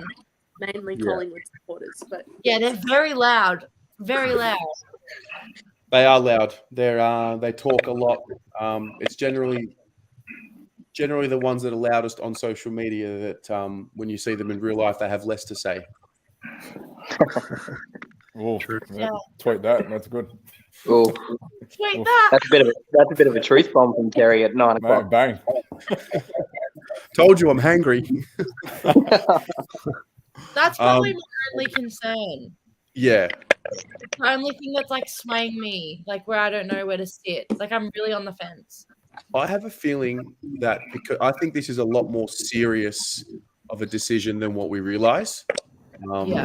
For what we spoke about before with everyone, it's not it's not an intentional. I don't believe it's an intentional bump. He hasn't gone past the ball to bump to Shepherd. He hasn't tried to hurt him. He's literally just. I believe he's hurt him in a situation that's circumstantial because he's just a big 6'4" strong guy.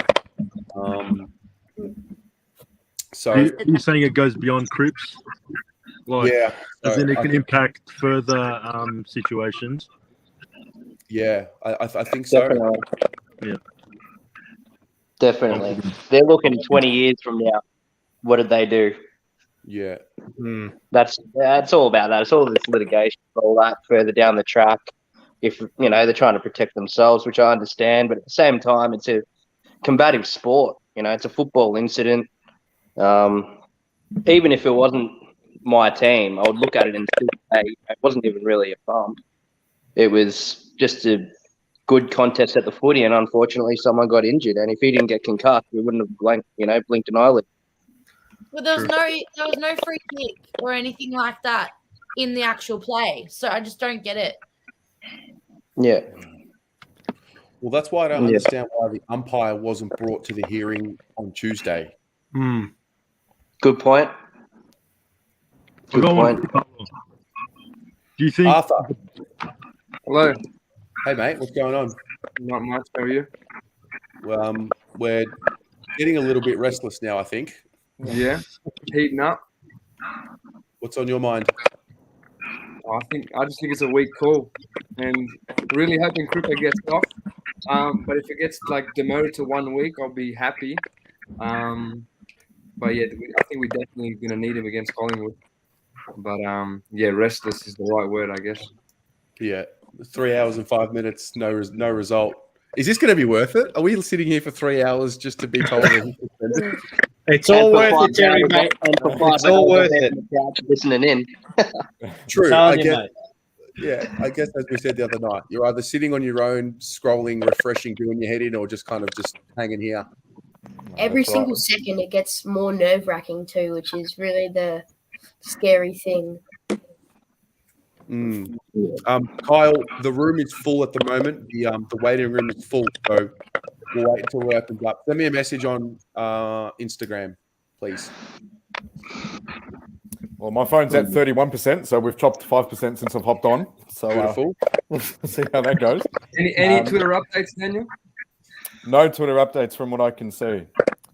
No. Jasmina, this is quality tweet time for you. Appreciate you being here. It is. I know, right? I'm losing followers, guys. Oh, is that the infamous? They want to hear from me really bad. I tweeted something before, and they were like, "Oh my god, she's on stream and still tweeting." Yeah, guys, I got you. I know what you want to see. Okay, I got you. Are you an influencer? Does that make you an influencer now? That's where it's going. Famous. Wow, Yeah, wow. so no photos, please. If you see me at the footy, no photos. Don't approach. No Okay. I'm Oh, so I've got a question for you.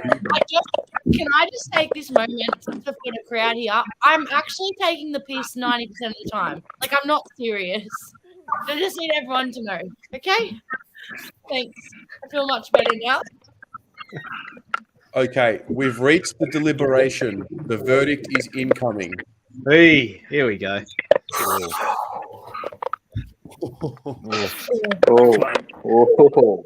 I'm just going to put it out. I actually feel. Yeah, I'm a little bit nervous. Absolute hot flush. I have flutters at the moment. Who would come in for Cripps? Good question. Let's go around. We'll start with Not Paddy Dow.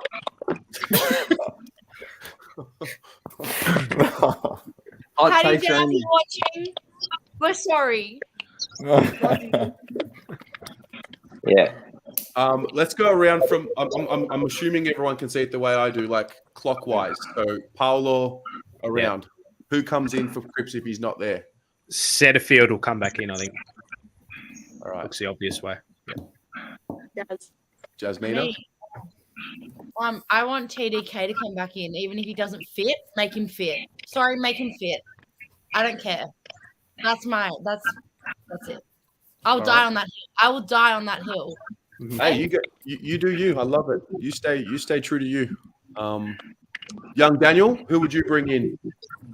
I reckon Setters is the one we should be looking at. He's 192. He's obviously a tall midfield, like similar to Cripps. But yeah, I reckon we should bring in him if obviously this doesn't go in our way. Okay. Arthur? I agree with Yasmina with getting PDK in the rotation. Just somehow, because this guy got, dropped. He's been lighting it up in the ruck. So let's just make him fit in there.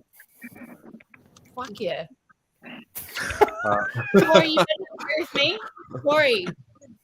Yeah, is it mine? Big Daniel? my turn. Oh, Big Daniel. Yeah, let's go.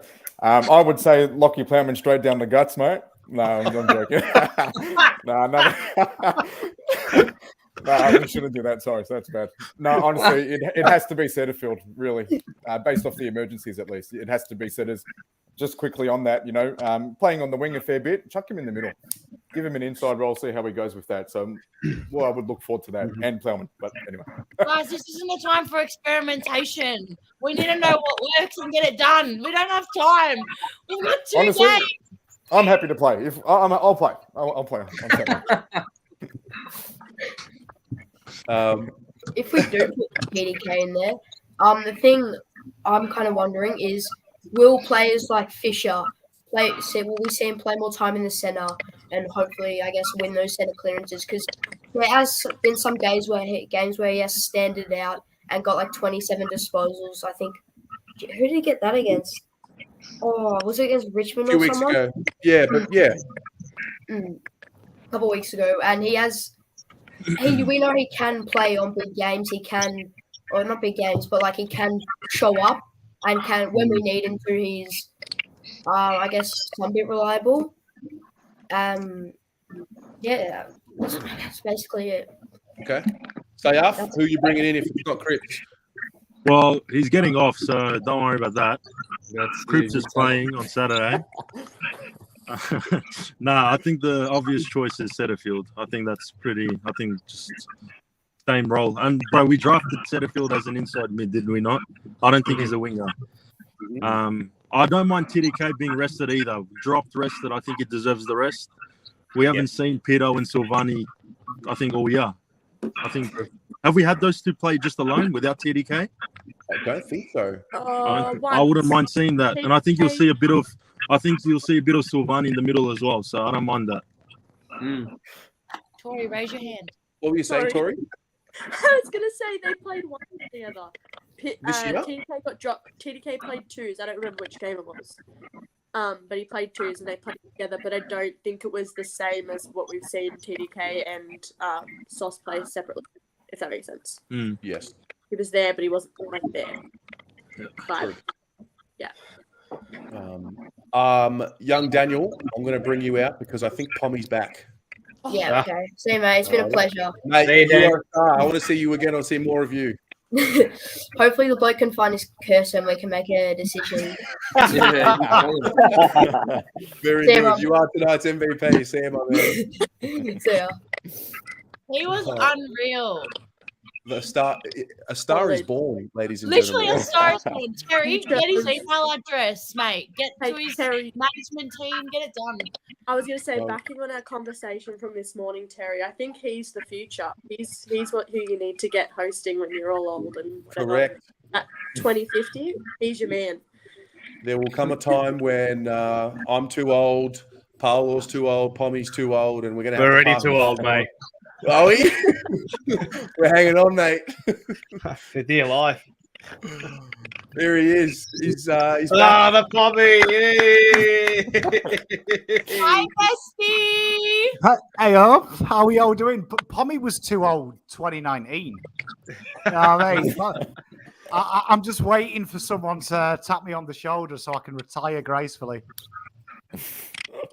Yeah, it's good to have you. So wait, you've been here for an hour, you've gone and done your own live show for an hour, and you're back, and we're still going.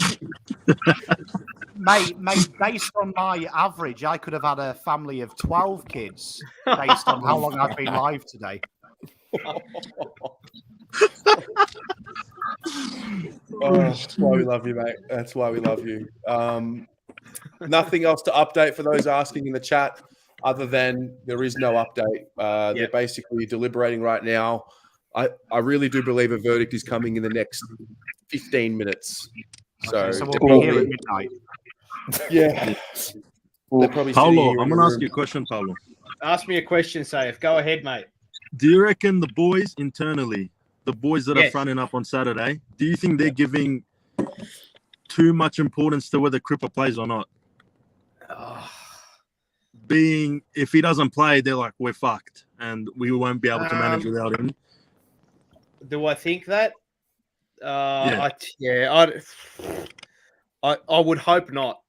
But look, That's not the question. Yeah, I know. I would honestly, based on what I've heard from the last 2 weeks, Yeah. I reckon there would be a subconscious feeling that they've gone Yeah. through all this stuff during the whole week, and then it's a flattening. Oh, geez, now he's not playing.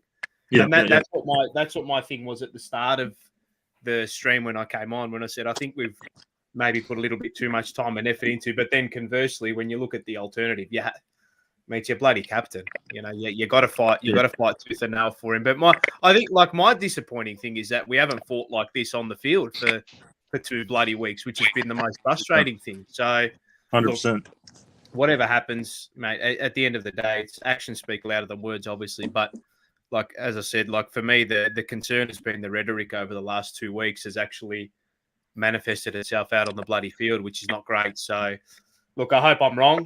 I'd prefer to be wrong in this situation. But we'll find out on Saturday night, won't we? We'll find out. That's it. I actually obviously hope Cripps gets off tonight. I'm always very keen to see how we play when he's not there. Not trying to say by any stretch of the imagination that I don't want him there.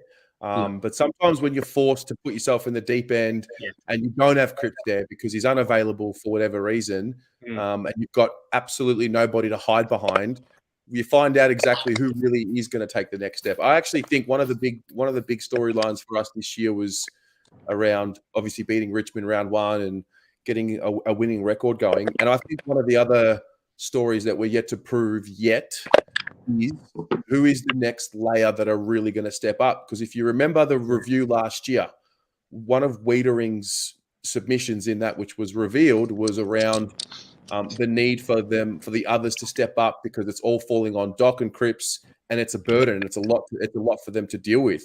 So why can't Charlie, Harry, Wiedering, Walsh, why can't they win the game this week without him?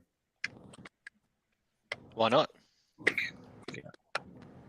I mean, we've seen TDK step up to the occasion. I mean, I don't think anyone really gave him not a chance, but I think when Pitternet went down, we all thought, TDK hasn't really played this number 1 ruck role. That's what we've probably recruited him for, but they sort of tried to develop him as a half forward early in the season, and then the situation arose and he stepped up. It's probably been, I think his games have sort of been 50-50 with regards to games that he's clearly won us and games that he's been beaten in. But, for such a young ruck, we all know rucks just continue to get better with age. So if Pitternet hadn't have gone down, we wouldn't have seen the development, in the ruck stocks with regards to TDK. Granted, he's dropped this week, but opportunity awaits, and for me, the disappointing thing is the last couple of weeks, the man in, man out mantra within our fan base has sort of gone away. But look, it's going to have to come back if Cripper's not there. Yep. Young Jasmina, you had your hand up the entire time. Yeah. Sorry, say your moment piece. off. Just overtalk these guys. Just jump in. Them. Terry's like, I want to see them play without Cripps. And like I said before, Terry, this is not a time for experimentation. True. This is not the time. Okay? Fair. Not now. Hey, we beat Collingwood without Cripps, and that was when we won the Teague. So last year. Under Teague. Cripps in, whether Cripps is playing or Cripps isn't playing, if we're going to go into this game expecting a loss, then I guess the boys are going to expect the same. Mm-hmm. True. We need a win. Doesn't matter if he's playing or not. Just get the win. True. I actually mentioned that this week on the preview as I was pondering. I'm like, it's so fascinating. We want them to handle and stay composed under pressure when we don't. And we write the season off and say the season's dead with 2 weeks to go, and then we want them to keep the belief. It's quite interesting. Yeah. I think it's because we have no control. They've got control. Like we cannot do anything. We can sit here and get as angry as we like, scream as loud as we like. It's not going to change the result. Whereas they have the power to change the result. So I think that's why we get so frustrated and why we're like. We are sitting here for the best part of 3.5 hours on a Thursday night for a tribunal hearing. So if anyone says that we don't love our football club. Well, I mean, everyone's forgetting Adam Chera, round 5, no Cripps. against Port Adelaide. Yeah. Right, Adam Chera, that was probably, you would say, probably his best game. It was the closest game he's played to Fremantle. So he played predominantly on the ball that game, attended a lot of the bounces. So I said it at the start of the show. That's why we signed him. And that was the game that Tom De Koning didn't play that game either. That was the game where it was just Pitto and. So they've got to do it. They've got to do it. Like, I mean, the professional athletes, man. If they're relying on Cripps to win games, they might as well ring someone tomorrow to work at Coles. I agree, but I think, have we had Cripps, Hewitt, and Kennedy out all at once? True. One's fine. Sure, I can handle it, but we haven't had all three out at the same time, and that's what worries me. You Because they're took the words three. right out of my mouth. You just Got stole you, them. girl. Is That- Kennedy a lock to come back Like, this yeah, week? we're losing Cripps, but we have other people we've also lost that are very much important in the midfield as the other. Well, they're In just my- big bodies. Like, we don't have any big bodies without them. Paddy down. That's scary. Paddy down. What was that? Someone said Paddy down. Oh, Paddy Dow. Hey, You know is what I Kennedy a mean? lock to come back round 23? Is Kennedy? Yeah. Is he at like No. 100% or we still don't know? I think they said he was out for the home and away season. Because he's fractured his jaw. Nah, I'm pretty sure they said expected round 23, but I don't know if there's an update on him. I If think someone can Kennedy check, would be good next week. please. I know that. Thanks, Pommy. I know that. Zach Mate, I'm Williams. just multitasking here, bro. Do you know how challenging it is to present, moderate, check the updates, make sure I haven't missed any of the tabs? It's Funny enough, I do, Oh, Terry. poor Do it Terry. every You week. want me to get Oh, I just- Come on, lead out the win, mate. Come on, there you go. Come You know on, what I mean? mate. I do it every week, Terry. Usually with opposition fans calling me a twat. To be fair, and some Carlton fans, to be fair. Yeah. Fuck them, though. You know what I I'm mean? starting to go a little bit insane. I can No, feel my mind. Daniel's right. What's that? Daniel's right. He is expected to return round 23 as of the 2nd of Kennedy. August. That's what they last said on the 2nd of August about him. Okay. We don't know if anything's changed since. So he can't eat steak for 2 weeks. Surely he can play. No, he'll be playing. He'll be playing. So we got Walsh, Chera, and Kennedy.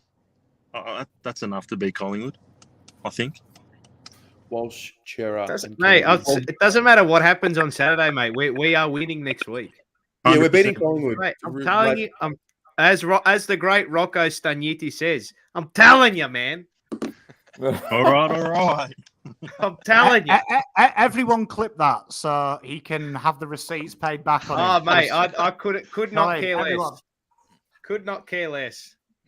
Man, and I'll that's our take it. home game. It's going to be absolute scenes next week. It's going to be mental. Have we all got tickets for it?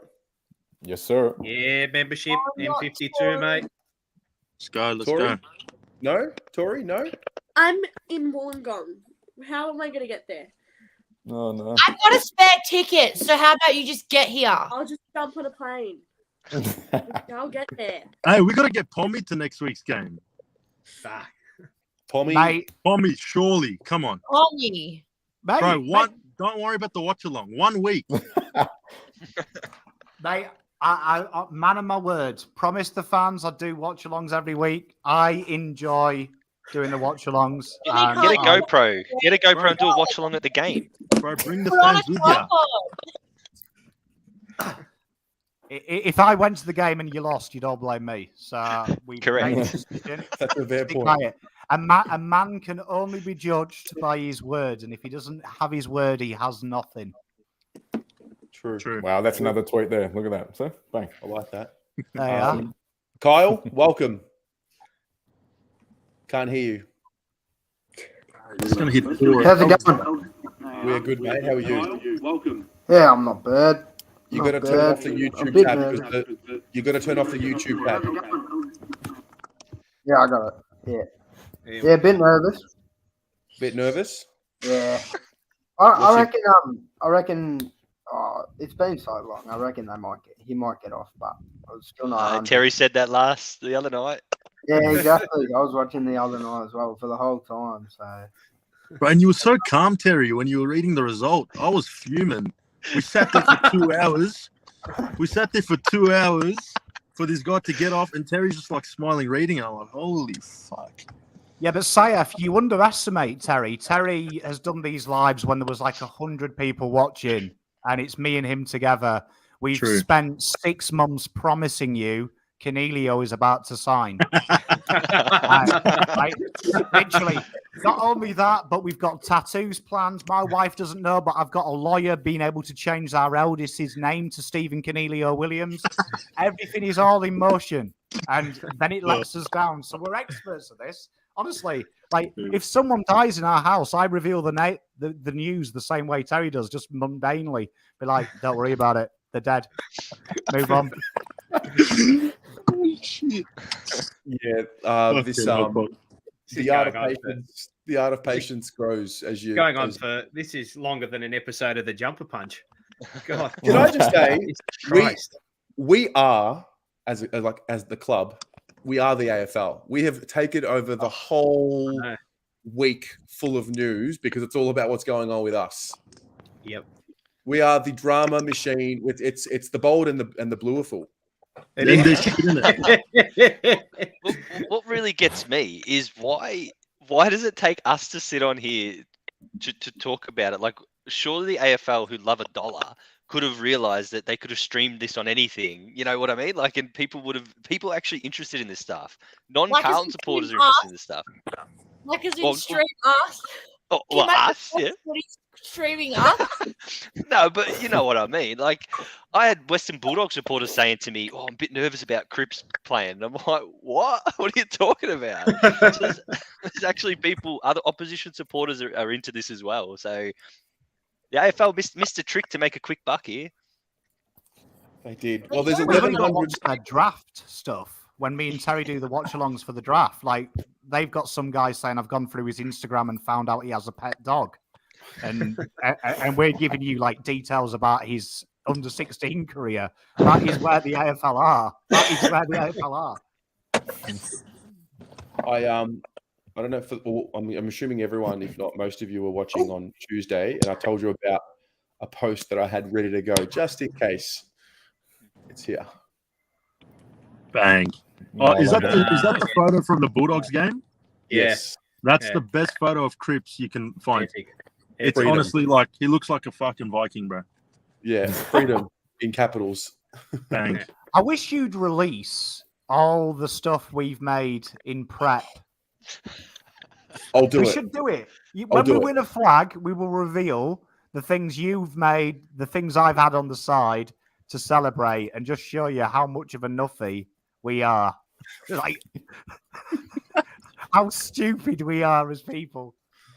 I've got photos of Papley, Clayton Oliver, Liam Baker in a Carlton uniform. I've got all sorts Dylan Shield. Dylan Shield. Well, I didn't go hard on Dylan Shield. That wasn't really my I didn't go hard on I think the big one was Papley. Sorry, Brett. Papley was huge. Papley, I was like, Pommy convinced me it was Papley and it was a lock. Oh, what? Yeah.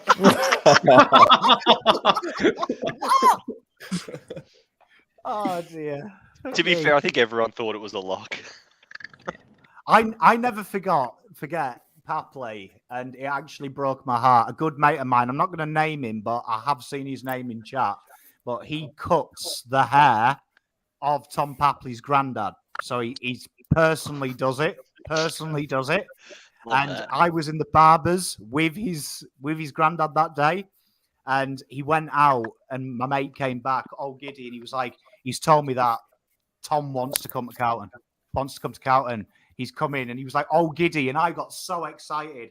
And I remember being in the hairdressers like about 6 months later, and my mate goes, oh, I've heard this mail, and I nearly nutted him. Honestly, I could have actually taken the scissors and wedged them down because I was like, you made me believe, mate. You made me believe. I've actually got the video. I found it of the countdown when we thought we had Papley. I'm going to play it. This was about 6K's worth of counselling to get out of my head. This. So it's the last 18 seconds. It's an 18-second clip. This was, we believe we had Papley. We needed Stephen Silvani to walk into the room and do the deal, and this is what it was. 4, 3. Oh my God. I've come to talk with you again. Because a vision so Doors are closed. That's so good.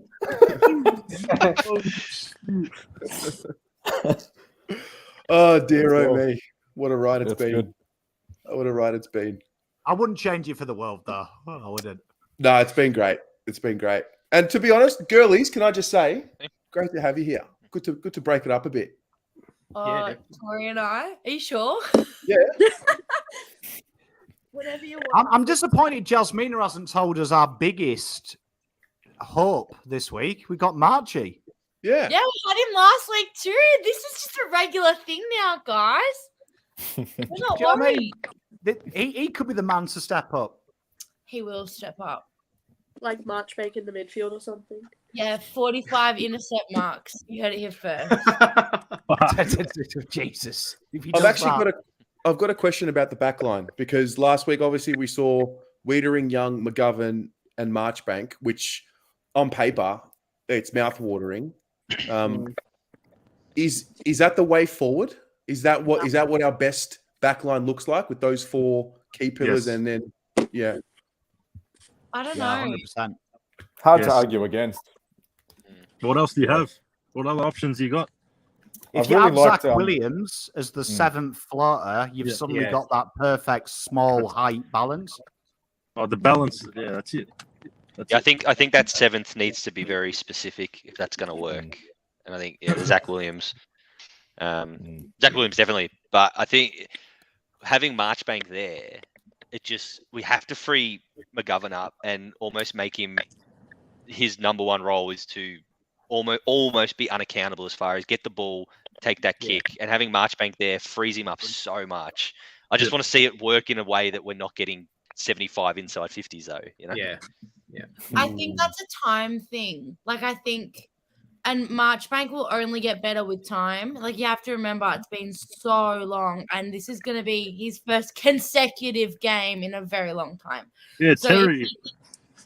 A bit harsh on him on the ratings, bro. Marchie. I upgraded him. I upgraded him. Relax. Do we reckon that McGovern's completely done in the forward line? Like, if Charlie or Harry goes down at some stage in the future, do we reckon we're going to stick with McGovern down back or put him back in the forward line at some stage? I don't want to see him in the forward line again, man. Yeah, I don't know. I don't know. He's done there. I'd bring in Brody Kemp. Khalas. Finish. Khalas. Yeah. Yeah. Yeah. Look, we're talking about all this stuff. The only thing I'm thinking about is next week. Bro, listen, all right? Collingwood, they're not winning this week. And let's just say we lose. Next week, they're playing for top 4. We're playing for top 8. I can't believe we're even in this position in the That's first what it's place. going to come to. It's going to be huge. What's the crowd going to be? What's that? What's the crowd going to be next week? What do you think? Over 90, I reckon. 90,000. 91,444. That's it. I think so. Oh, 444. Yeah. How many this week? Numbers. This we week, need to show up this 66,000. week. We need to show up, man. Get to the game. It's their home game, but we need to be louder than them. Oh, we will be. Like, Melbourne hardly have a fan base at all. We have heaps bigger fan base on Melbourne. Like, you see, they won the premiership last year and they're getting 30,000 on a Saturday night. That's so true. And that fucks me off because if that was us winning the premiership, yeah, I don't know. I don't know how you win a premiership and your attendance is that low. I just remember at Telstra Dome when it was called that big screen, and people would literally sit outside to watch the game on the big screen. Do you remember that? Wow, nostalgic as. Times of But that's not there anymore, I don't think. No. Yeah, that's The shit. screen's still there. Yeah, but they don't do it anymore. Like it used to literally be playing Yeah. at all times. Yeah. Yeah, they got the construction going on there now. Yeah. Everyone's got to get down this weekend. Buy yourself a $5 ticket because I am not checking tickets anymore. So you just scan it and buy yourself a $5 ticket. You're into the game and just enjoy and show up in big numbers. Where do you get a $5 ticket from? I'll tell you. Go online. Get the junior Listen, ones. The for junior away one. games, for He's away got the games, right you get a idea. junior ticket. 5 to 14. You get a junior I'm ticket and 17 add it now. to I your still wallet. get It doesn't show week the in, week age. out without fail. No, when you scan the junior tickets now, they flat. So I don't know if you've ever watched the turnstile thing, but it goes green and yellow light if it's like a junior or a membership. So they don't know if it's a junior or a membership that you're scanning. Oh, Sorry, that was very loud. And Can I just say, I'm fairly sure. I'm fairly here at Blue sure Abroad, we junior. don't condone that, but I am fucking. You are my spirit animal, Kyle. I'm know, fairly brother. sure junior and concession are the same as well. Mate. When we have an end of season party, I want a beer with you. Tommy, big fan of you too, mate. Hey, so you're the reason why chips are $8.50. Yeah, is that like? Is that you? Yep. Kyle, very Take good. them from the shop. Don't pay for them. Kyle, while Nah, I've got don't you get here, paid that. Nah, always Kyle, pay. Yeah. while I've got you here, how's the team going? The team. Yeah. I don't mind it. I reckon it was very risky to put Cripps into the team like after we don't even know. I guess it was just to spark a bit of excitement. It got me excited. So, but I reckon it was the right move to drop the coning. I love the coning. I wear his number when on the back of my jumper when I go to the games. So but yeah, he hasn't been in the greatest form lately. So if we can give him a rest, and if he's all right by finals time, then we can play Jack Silvani, Pittonet, and DeConing. Whether DeConing's coming off the interchange or whatnot, it would be better if we have all three of them. And I think Stocker was a lock pretty much. Like we just knew that he was coming in as soon as there was a risk of Cripps being out. So I'm glad they picked him. He definitely deserves more of a go. So yeah. I was yeah. What about the futsal team? Oh, the futsal team. Yes. The futsal team are going all right. I've actually left school now, so I'm still in contact with the lads, but not as much.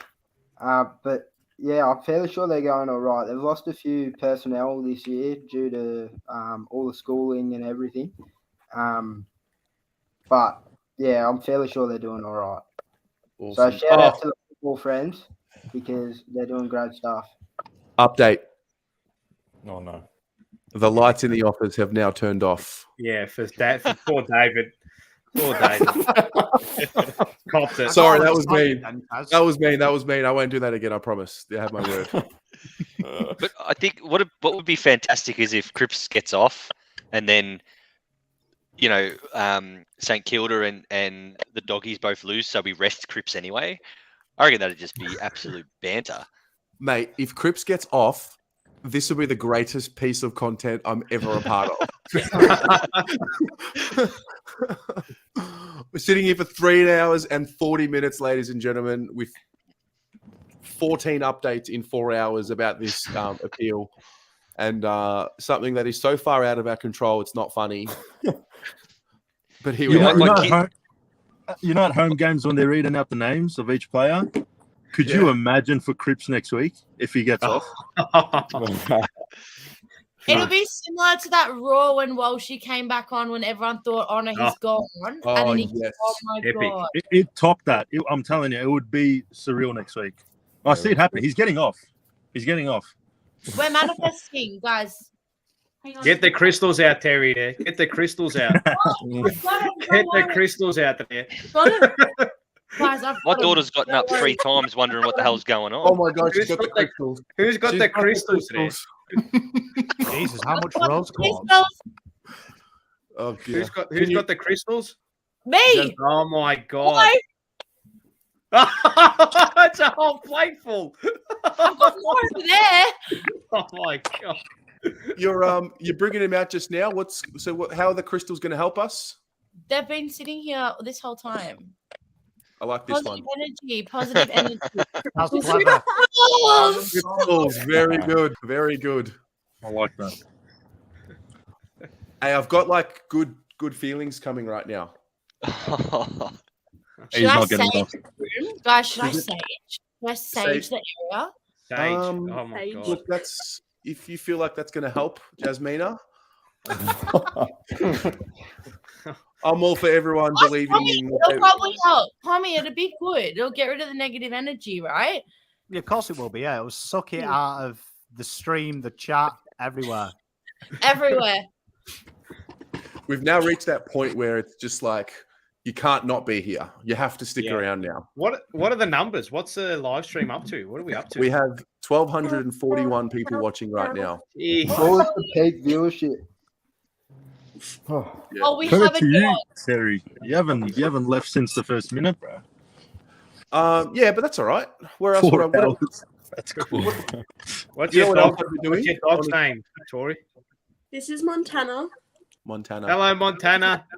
Montana, is- sit. Sit. Sit. Do what you're doing. Good dog. Good dog, Montana. Different vibe this from PPI, Paolo.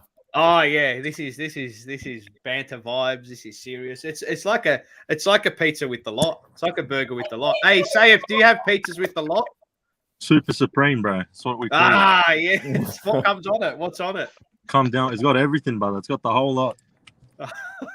Can we give the shop a plug for the audience, please? Calm down. Pizza Fellas, Langwarren. We got shops anywhere, all across the joint. Your boy's going to be coming down, Paolo. I spoke to Rocker the other day. Yeah, mate. Where are you, Langwarren? Yeah, I can arrange for somewhere closer. If you want. There. There you go. I Pizza literally Fellas. go there with my boyfriend. My boyfriend lives out there. Which one? Langwarren? Yes. Who come say hi? I'm there 7 days a week. Okay, I'll come say hi. Pizza And I'll tweet Fellas. about you as well. I'll tweet about you. I've got a massive following. Done. Oh no! It's happened. No. Hey, Oh, Paolo, who are you no. sitting with on Saturday? Are you with Mars? I will be sitting with my cousin Mars from the Jump Punch. Just give that a cheap plug too. Actually, get down onto the YouTube page. Subscribe to the Yeah. YouTube page, the Jumper Punch. We're on I'm the gonna put it up on now. the road to 1,000. We are on the road to 1,000.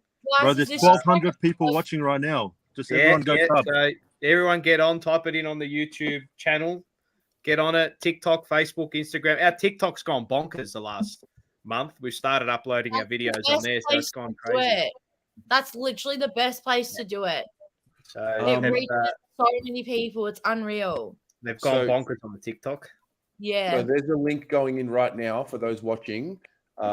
Hit the link right there. Subscribe to the Jumper Punch. As I'm looking at it right now, it's 488 subscribers. Surely 1,200 people watching. 1,200. Get them Well, up to there's- 1,000, bro. Come on. Should be Yeah. 500 in the next like 10 minutes. Not even. I'm gonna do it right now. To the Yeah, power I of hit 500. Yeah, 504. 504. Yalla, Hey, let's go. Keep There you Fix going. them go. up. Pop 'em up. TikTok, Keep follow us going. on TikTok. TikTok's hot. TikTok is heating up. TikTok is heating up. How many followers you got on there? We went from like 120 to like I think we're up to nearly 2,000 in not even a month. So Yeah, how Yeah, crazy. yeah, we've got a couple of videos that have done like 500,000. There you go. There it is. I'm an Bang, influencer, bang, bang. so just do what I do. Yeah. Hey, just in case you didn't know, Jazz is an influencer. Just in case you Just didn't in know. case. Just in case you didn't hear her. Paolo, 574, just like that. Bang, bang, bang. 574. Boom. There we go. Up they go. The Up they punters are go. on. Anybody else want to plug anything? Actually, Pommy and I was on YouTube as well. Anybody else want to plug? Go on. Tori, Tori, come and Not join that me. Come and you see the young man below me as well, Faz. Sorry, just my name on Twitter because, yeah, I'm friends with Jasmina. She's an influencer. Wow. I'll pop it in the chat. I'll pop it in the chat. Shut up. Yeah. Bro, literally shut up. Hashtag Pommy and follow me. Faz show. Bang, bang, bang. Pommy. Yeah, come and give us Tori, some love. maybe we should start this. I reckon we can get rid of Terry. Well, why don't you join us and start a show called Besties Abroad? You know what? Like anyone would watch. No, we have about 6 people who would do that with us, though. Oh yeah, no, true. They're certified CFC Hot Girls Can Elite. make it happen. Can make it happen. Do we have an We've got update, Tez? The Waiting for them update, yes. to- This is the update. The latest update We're on going. was an hour ago. They're still deliberating. Ah, That's the dearie me. update. Good lord. Right, we're about to hit 4 hours, man. All right. I think David Cunningham's recovered from his injury at this rate. Christ. Oh my god. Speaking of, is he not like possibly the missing piece? He's definitely a piece. It's a good Definitely a question. piece. It's a good question. Because I like think about it frequently. It's like, So but where would you put him? yeah, that was the question. Oh. Is he a half forward? Ideally, I would love for him to be on the wing, but the wing is such a difficult position to play. So we haven't seen him in so long, and you just don't know if he'd fit there or what. But Pommy, what do you think? Because you know, Pommy, you know. Connors. Well, I mean, firstly, me and Paolo, thank you for saying the wing's a difficult position. Yes. You are now one of 4 Carlton fans in the world who think no one can play wing, which is good. I agree with you. I think high half forward is a massive hole at Carlton Football Club, and I Yeah. think someone who can pinch in the midfield. And he has played wing before for Bolton, so I think he could be the missing piece. Let's hope that he returns like Marchbank, has no more issues, touch wood, because he's a phenomenal footballer. Yeah. Yeah.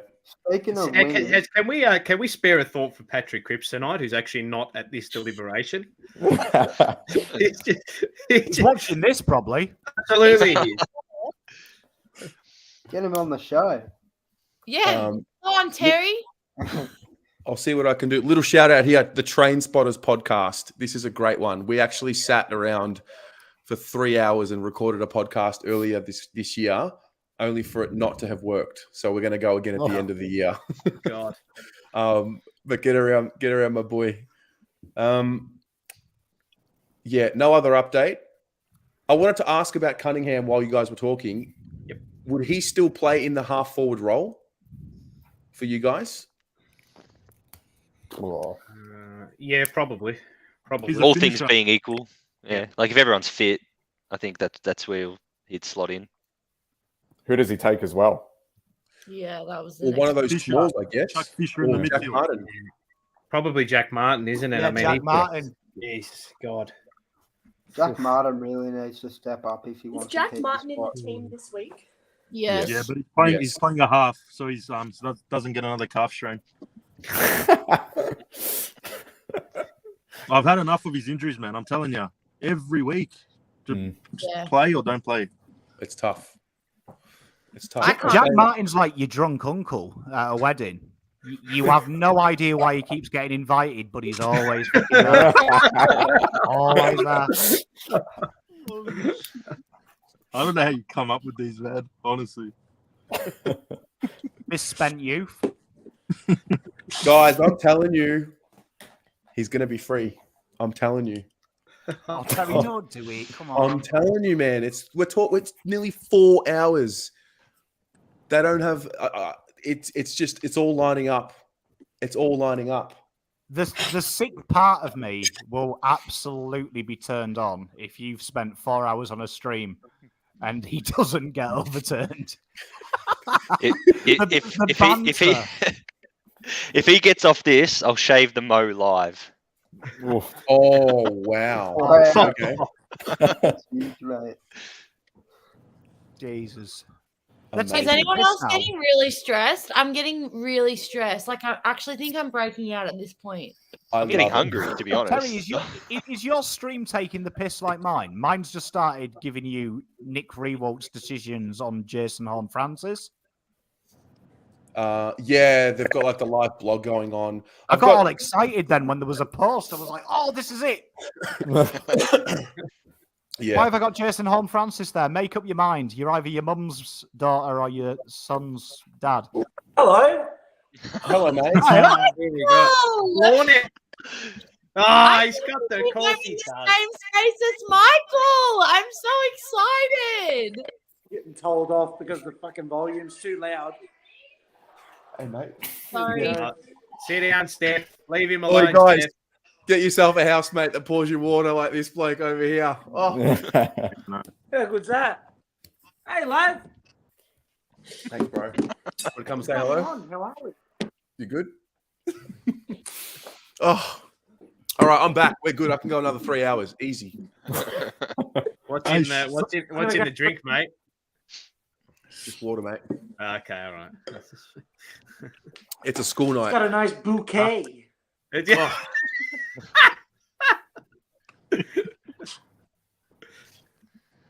All right, here we go. Update. The lights are back on in the Fox studio. Shut up. Do. No, this is actually ridiculous, but what's going on? It's yeah, it's How hard is it to say, yeah, you're good? Like, enjoy the game. Like, that's all they need to do. That's it. what's your So are we- There you go. Are we going to do this every time we go to the tribunal? Like, is this now a thing, or Your freaking internet's horrid. or is it just for Cripps? Please. No, you know what? My brother-in-law made a good point. It's gonna be for every time we go to tribunal. Yep. Well, thank God they Every time. didn't contest the Will Hayes one then. Yes. Got a little dono here from Ugur, $31 to Blue Abroad, Pommy and Oz and Jumper Punch. Thank you, my friend. What's Much JP love. up to now, Paulo? Check the subs on JP. Oh yes, actually, yeah, good, well played, well played. I think TikTok went up a bit. Get on the TikTok as well. Just pump the TikTok. Oh, they're fine. 608. JP. Oh, wow, I've got a very special addition to the mix here. What has happened to Carlton's roof? Who is that? That was someone on our Sorry. TikTok. That's okay. Yeah, it's always checking our TikTok. There you go. Hey. Very good, very good. Steffi Degani, hello from Dubai. Oh, Steph, Hey. hello. Wow. Hey. What's going on, everyone? We're literally at this point we are psychotic fans. Yeah, like, we're a bit delirious. Yeah. You know, I've been watching since midday here in Dubai. I started at the shops with you guys. I was having a coffee. I'm like, all right, I'll watch. We'll see how long this goes. I went and had my hair done, still watching. And now I'm back home and I'm still going. So good on you all for being here for this long. The question is, if we knew it was going to be 4 hours, would we still have done it? Yes. Yeah. Yeah, surely. Yeah, of course we would. Yeah, I reckon. Mate, we do it every Sunday. Rocco Martin every Sunday. No rest for the faint-hearted. No rest. Love it. You guys do such a good job on the jumper punch. We watch it from here, from Dubai. So you. just know Thank you that we're very watching every time. Love it. Make sure we give you a shout out. Yeah. You do. You have to. We will. Steph, we will. what's the feeling on your end? How are we going? I don't know. We'll see. I don't know. I think I'm going to be, I might keep quiet because I don't want to be too negative on here. I feel like people don't like that. People don't like that on this channel, do they? But yeah, I'm just going to keep my thoughts to myself, I think. You're a realist, are you? I am. That's what I like to say. Yeah. But I'm happy to take the positivity from everyone else. It helps me. Absolutely. Another update. It's just to tell us that they're still deliberating and that they shouldn't be too long. What do you think they're saying? Like right now, they're looking at each other. What are they talking about? They're watching this stream and they're saying, "Let's piss them off a bit longer." I mean, think about it. It's it's a monumental decision, and I think that's what the struggle is, because if you make this call right now, you go further and further down the rabbit hole of any collision that results in concussion being culpable for a reportable offence, because this had no intent. I mean, I don't know. Maybe you guys feel it did. I don't think this had intent. He didn't intend to bump. He's just a big boy. I said this to Jazz this morning, that him, like anyone, I think Cripps, as the player he is, would never intentionally put himself in that situation to hurt another player or risk himself missing any footy. And at the end of the day, that's what they're debating now, is him missing games because of him being hit. If I'm wrong. It's monumental. A monumental decision. It's massive. I think it says a bit about. Oh, sorry, mate. No, you go, man. No, cool. I think it says a bit about the AFL, that what is it in like totality? It's been, I think, 5+ hours of like one incident. Sure, it's a little bit complex, but that's the issue. How is it 5 hours of deliberation back and forth, and we still don't even have a result or an outcome? Like, how abstract has the game really become in this sense? It's a little bit laughable for a really professional industry, really, which is what it is at the end of the day. But it's just laughable. Still quicker than the goal line reviews, to be fair. So that's a fair shout. Very good. We could have probably flown over to see your sister, actually, by the time. We could have recorded that, and she could have put the kettle on, and by the time we get there, we have the decision. You'd be halfway here, that's for sure. Yeah, I mean, I'm sure my wife would have loved that. Me saying, "Look, I'll see you later. I'm off to Dubai." Thanks. Yeah. Steph, little cheeky $20 because Wayne and Pops loves us. That's good for us. It's great for us. That's great. I'll get on the channel more. What's the weather like? How hot is it right now? Oh, it's terrible. Nah, I shouldn't say it's terrible because it's not nice, because I'm very lucky to be here. But at the moment it's about 45 outside. Oof. Yeah. So we just stay inside where the aircon's nice and we enjoy the view. Tell you who wouldn't want to be there, and that's a Carlton player. Don't like the heat. Damn. Well played. That was good. Well played. That was good. Very well played. That was terrible. What's the weather like there? Is it freezing? We're at the tail end of winter, I like to say. Okay. 10 degrees where I am. Guys. 10. Good wow. question. Good question here. If Cripps doesn't make it through, who do you want to lead the lads? Actually, I'll go further. Who's our next captain? Plowman. I'm just sorry. You'd think Waders, no? I'll go around. Pommy? Who do I want to be next captain, or who do I want to captain tomorrow? Both. Walsh. Wheaters tomorrow. Okay. Paolo? Exactly the same as Pommy. Jasmina? I want Walsh and Walsh. Okay. I just want to see him be in that role, like a bit of a sneak peek tomorrow. You know what I mean? See how he goes. Mm-hmm. Steffi D? Weeders for me. Yeah. Sayaf? I think Walsh is too young at the moment. Let him play his footy. Weeders got a bit more experience. Let Weeders do his job, and Walsh can stay as vice captain. Faz? Weeders for the weekend. With the assumption that Cripps does it for another 5 years or so, then Walsh to take over. But if Cripps says at the end of this year he's given it up, which he won't, then Weeders. But yeah, Walsh long term, Weeders on the weekend, surely. Daniel? For me, Doc for the weekend. He's been through adversity himself, obviously. Oh my God, I completely forgot Could about be it. a real good pick to lift up the boys. And permanently, I think it's Weeders or Walsh. So a bit torn on which one, but yeah, definitely one of them. Tori? I said the other day Walsh for the weekend, but you all make very valid points that I'd probably now say Weeders. And depending on how long Cripps has left as captain will depend on Walsh or Weeders. It's all about timing, I think, because obviously the years matter. Personally. I like it. I probably would have said Walsh, and then I went to the mid-season dinner and I met Jacob Wiedering for the first time. I don't know how many of you have actually stood next to him and shaken his hand. And after shaking the large hands that he has, I realized that that's the captain going forward. He's a unit. He's unbelievable. I think hearing that that mic'd up segment against GWS, hearing him bark instructions, and even to the likes of Adam Sard, and even telling he was telling Walsh not to get sucked in and not do. I think that was a real great insight as to what he can be as a captain. Mm. I mean, we're spoiled and we're blessed. Terry, Yeah, no, you've sold me. I don't want to downplay your chosen profession, right? But what the fuckery are they spending an hour and a bit chatting about? Because the lawyers have done the fucking hard bit. These are just a trio of private school boys.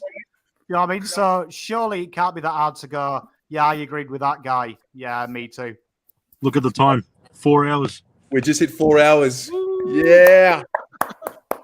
Aren't lawyers paid by the hour? Isn't that probably why? Yeah, that's probably it. But I mean, honestly, exactly my wife chooses what takeaway she wants quicker than this, and I think it's.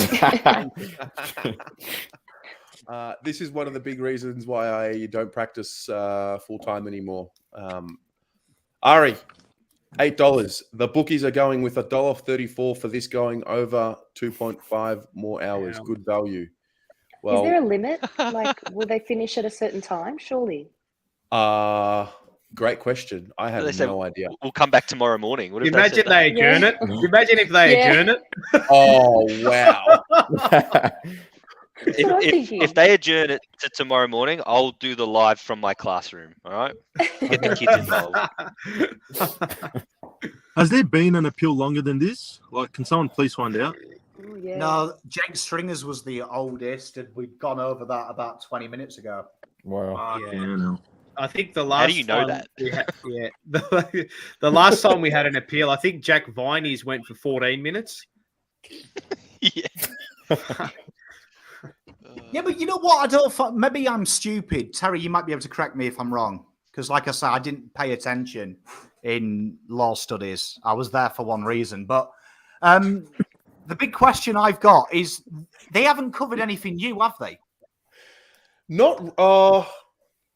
Nothing major, though. So you would have thought the guys here already know it's not a criminal case. They know what's going on. They kind of have their own opinion on it. Correct, but tonight is not about what was covered on Tuesday. What was covered on Tuesday was trying to look at other bumps, the Willie Rioli situation, and other bumps to create a case as to why he shouldn't have been suspended. This is more or less around the decision that was made and whether there was an error in the way that the tribunal applied their reasoning to the matter. That's what tonight is about, and that's why it's more complex. Then you add the mix of if they decide to let him off or if they decide to uphold what it means for the future of the game.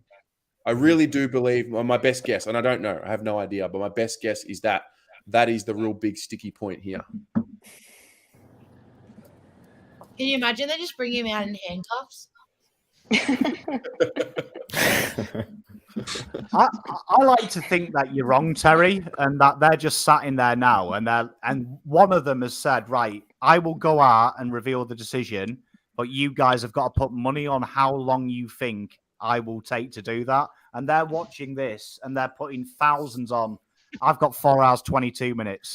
I've got 4 hours, 33. And he's just already chosen the number, and it's a complete piss take, and they've had the decision for 2 hours. No, it's gross. It's gross.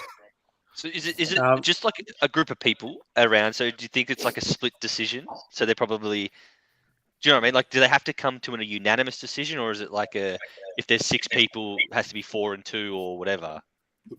Good question. Well, there's a chairperson, and I think they ultimately make the decision, and then they have, I think it's 3 or 4, Paulo?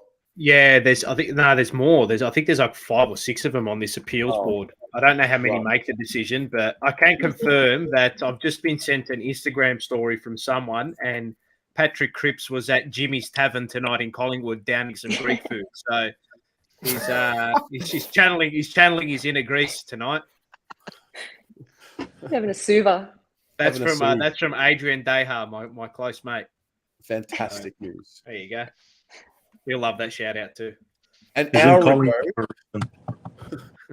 hour ago, there was a tweet that went out when I think I mentioned it, saying that they've reached the deliberation. So they've been in this room deciding on a decision for an hour. I'm telling you, they're taking the piss. This is a classic case of piss take.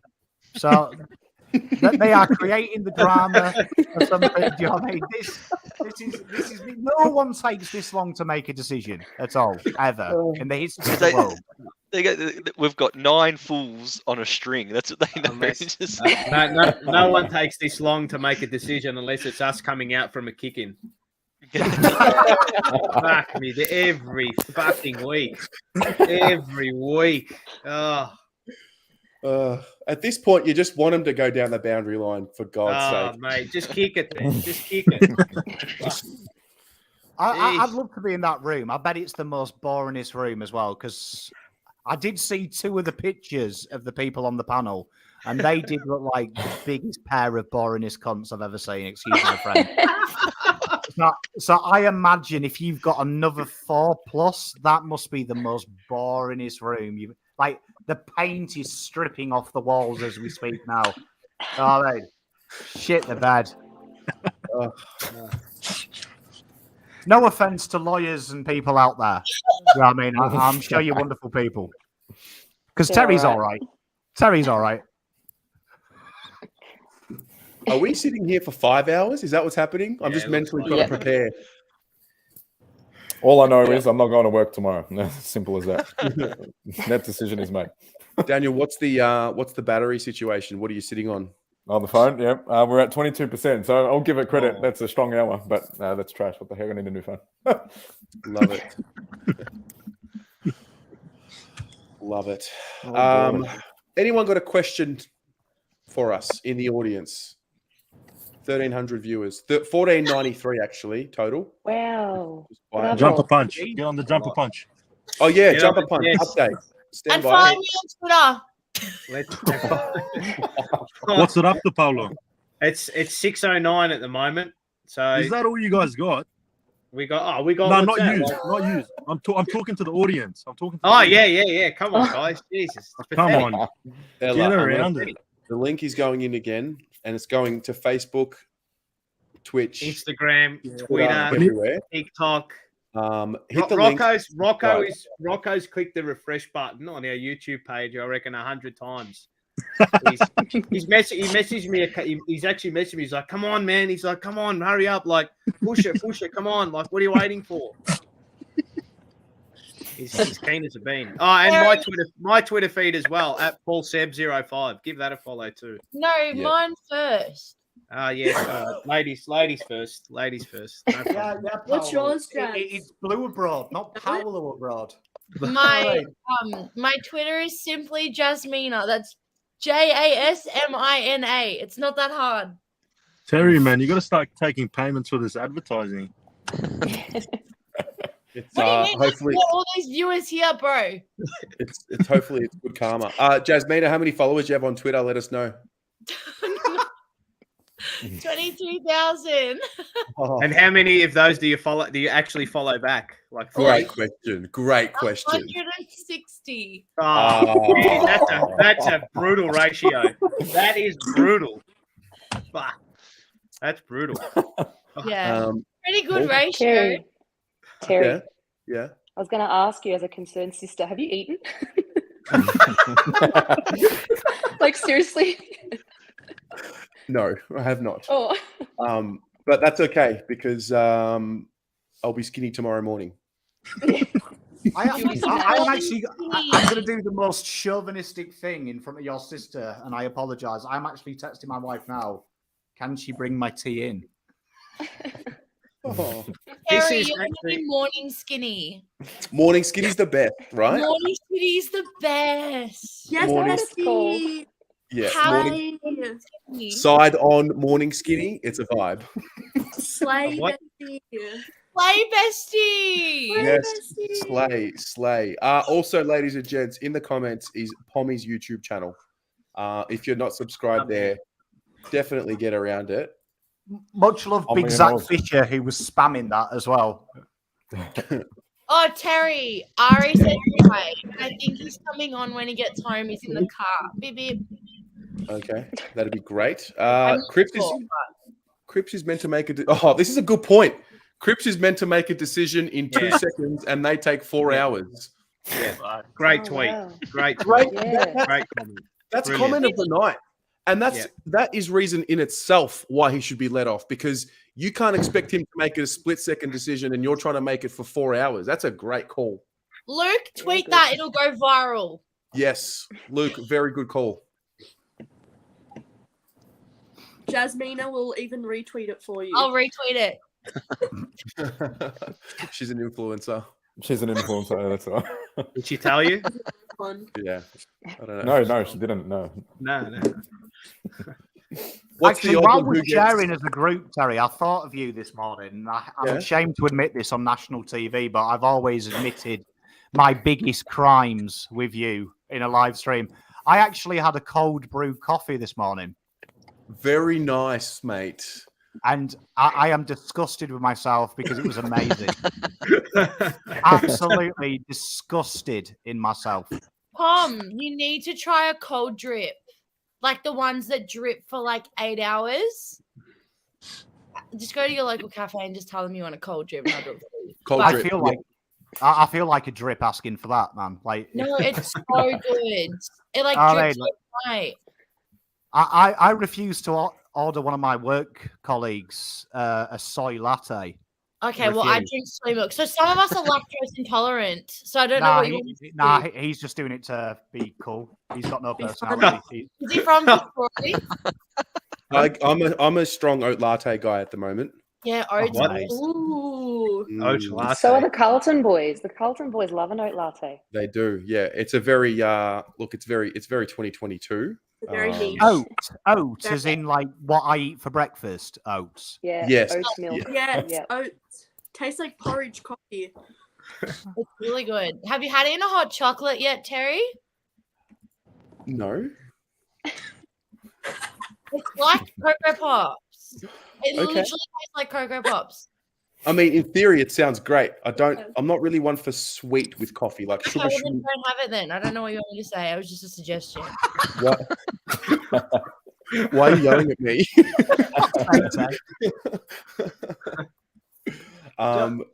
Paolo, I feel like actually, what's your coffee order? Whatever happened to just coffee?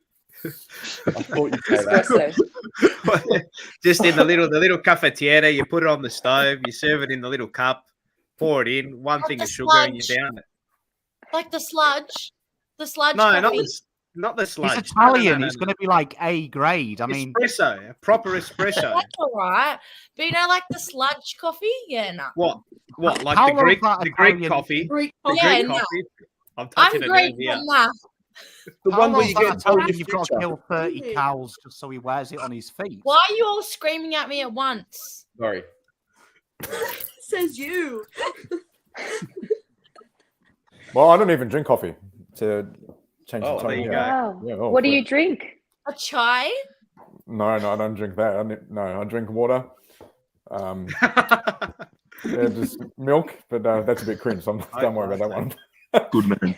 Yeah, thank you. mate. Nothing's better than a glass of cold milk, though. Thank you. Okay, I was too scared agree. to say it, but 100%. A Absolutely glass agree. of cold milk. Absolutely 110% agree. Yeah, Yeah. that's it. I just can't You believe guys are we're all 2 lucky. I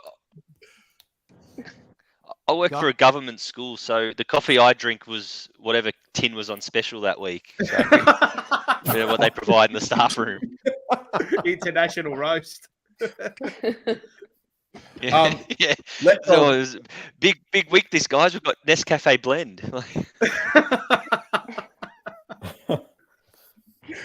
Let Dog makes a really good point.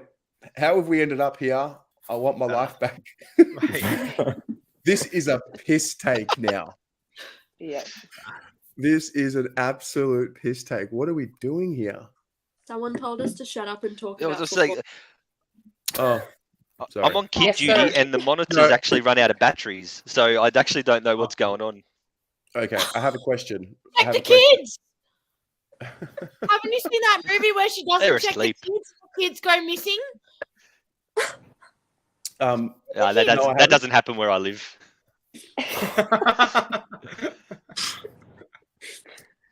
Who do we play first week if we finish 8th? Most likely. Collingwood. Oh. Collingwood.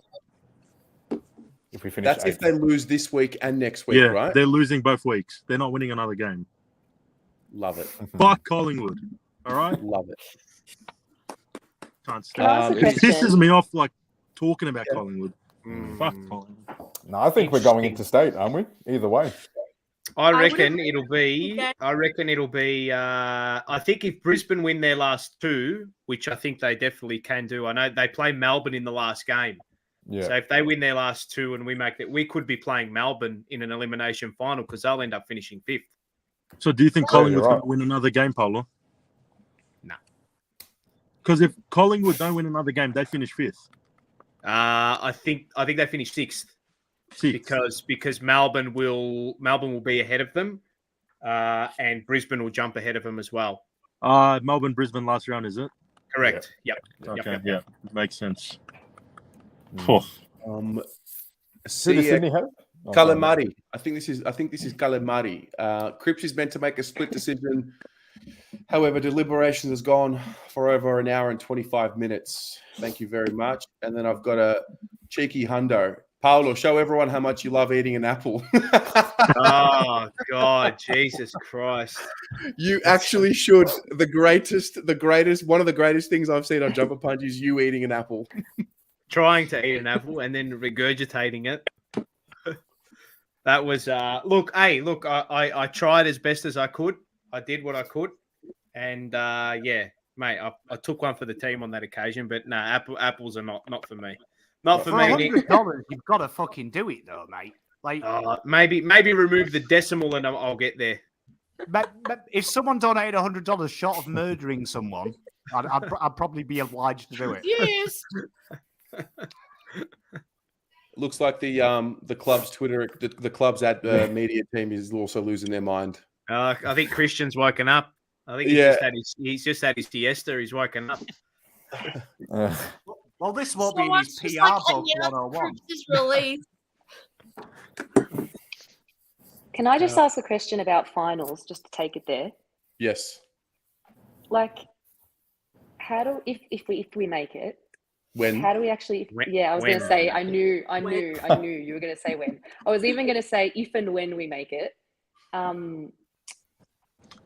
do we actually think we're going to go? We're winning the flag.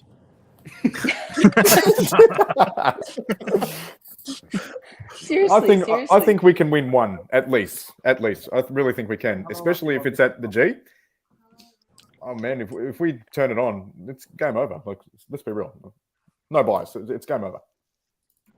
Just show us something. We're starving for finals. Just show us something. I have a theory that when we make our first final, I picture. I mean, I'm living in fairy tale land. I know I am, but Patrick Cripps was born to play in a grand final, born to play finals football. Yeah. I don't know how many others in the team, if I'm being honest, will be able to really lift and play with that real hardness that is required. But I know Cripper will definitely be the hardest player on the ground, no matter who we play. Yep. I think if when we get there, I think the fans are going to play such a huge part as well, just because and you saw at the start of the year, like a lot of the comments from the boys were saying, we're vibing off the crowd, we're vibing off their energy. And, I think that I don't think it was at the height as it has been early in the year. And I think that sort of waned away on the players as well. So I think final situation comes around, we're going to be very, very loud. And I think the players will feed off that. And that was loud. That was cool. That was good to Is there any chance we finish 6th if we win our next 2 games? Has anyone worked that out? If We win our next 2 games. Absolutely, there is. I think absolutely. Let me do Imagine the a maths. home elimination Yes. final. We can, but Fremantle need to lose both, and we need to win both. Mm-hmm. That's it. That's the only. Who do they have? Freo. They have West Yeah. Coast this week, and then next week they have GWS in Sydney. Yeah, never mind. Guys, we have a new friend in the chat. How's it going? This is Lippy. Lippy, what's going on? Hi, mate. Hey, everyone. I'm meant to be working because it's the middle of the day for me. I live in Tel Aviv, and I can't believe it's still going. So I'm like, I'm not actually getting any work done at this point. I might as well just hop on. What are your thoughts on this whole situation? Here's my prediction of what's going to happen. I think Cripps will get suspended, but by the time we actually play Melbourne, we'll be in the finals because St Kilda and Bulldogs will lose. That's my prediction. And then pressure's off. We'll play a lot better without any pressure. So I think we'll snag one of Melbourne or Collingwood. And then Cripps is back for the first final. So imagine how big that is. That's kind of my prediction of what's going to happen. Because we don't know how to play with any pressure. We can only play. I've been watching a bit of POM stuff. I really love it. We can't handle pressure currently. The systems aren't strong enough yet. So we just need to play with freedom. Yeah. So that's my guess. I think that the Giants might get the Bulldogs. They looked really bad last week, and they have like a little rivalry going. And De Boer's just retired, made an emotional speech. So I think that there's a chance that they win, and then St Kilda will lose as well. And then by the time we play Melbourne, it's like we're already in the finals. That's my guess. Makes sense to me. Like it. It's the pommy analogy. We've got some margin for error, don't we? We're there. We're there, and people have to catch up to us. That's right. That's right. Lip, what time is it in Tel Aviv? It's 3:20 p.m. This is great. It's really the blue. Look at it. It's blue abroad. Yeah. In all its glory. That's cool. We have a group of like 6 guys that we watch the game together every week. Love it. Yeah. Awesome. So good. Yeah. So Lippy and I did a Carlton People episode. Oh, Lippy, do you know what number you were?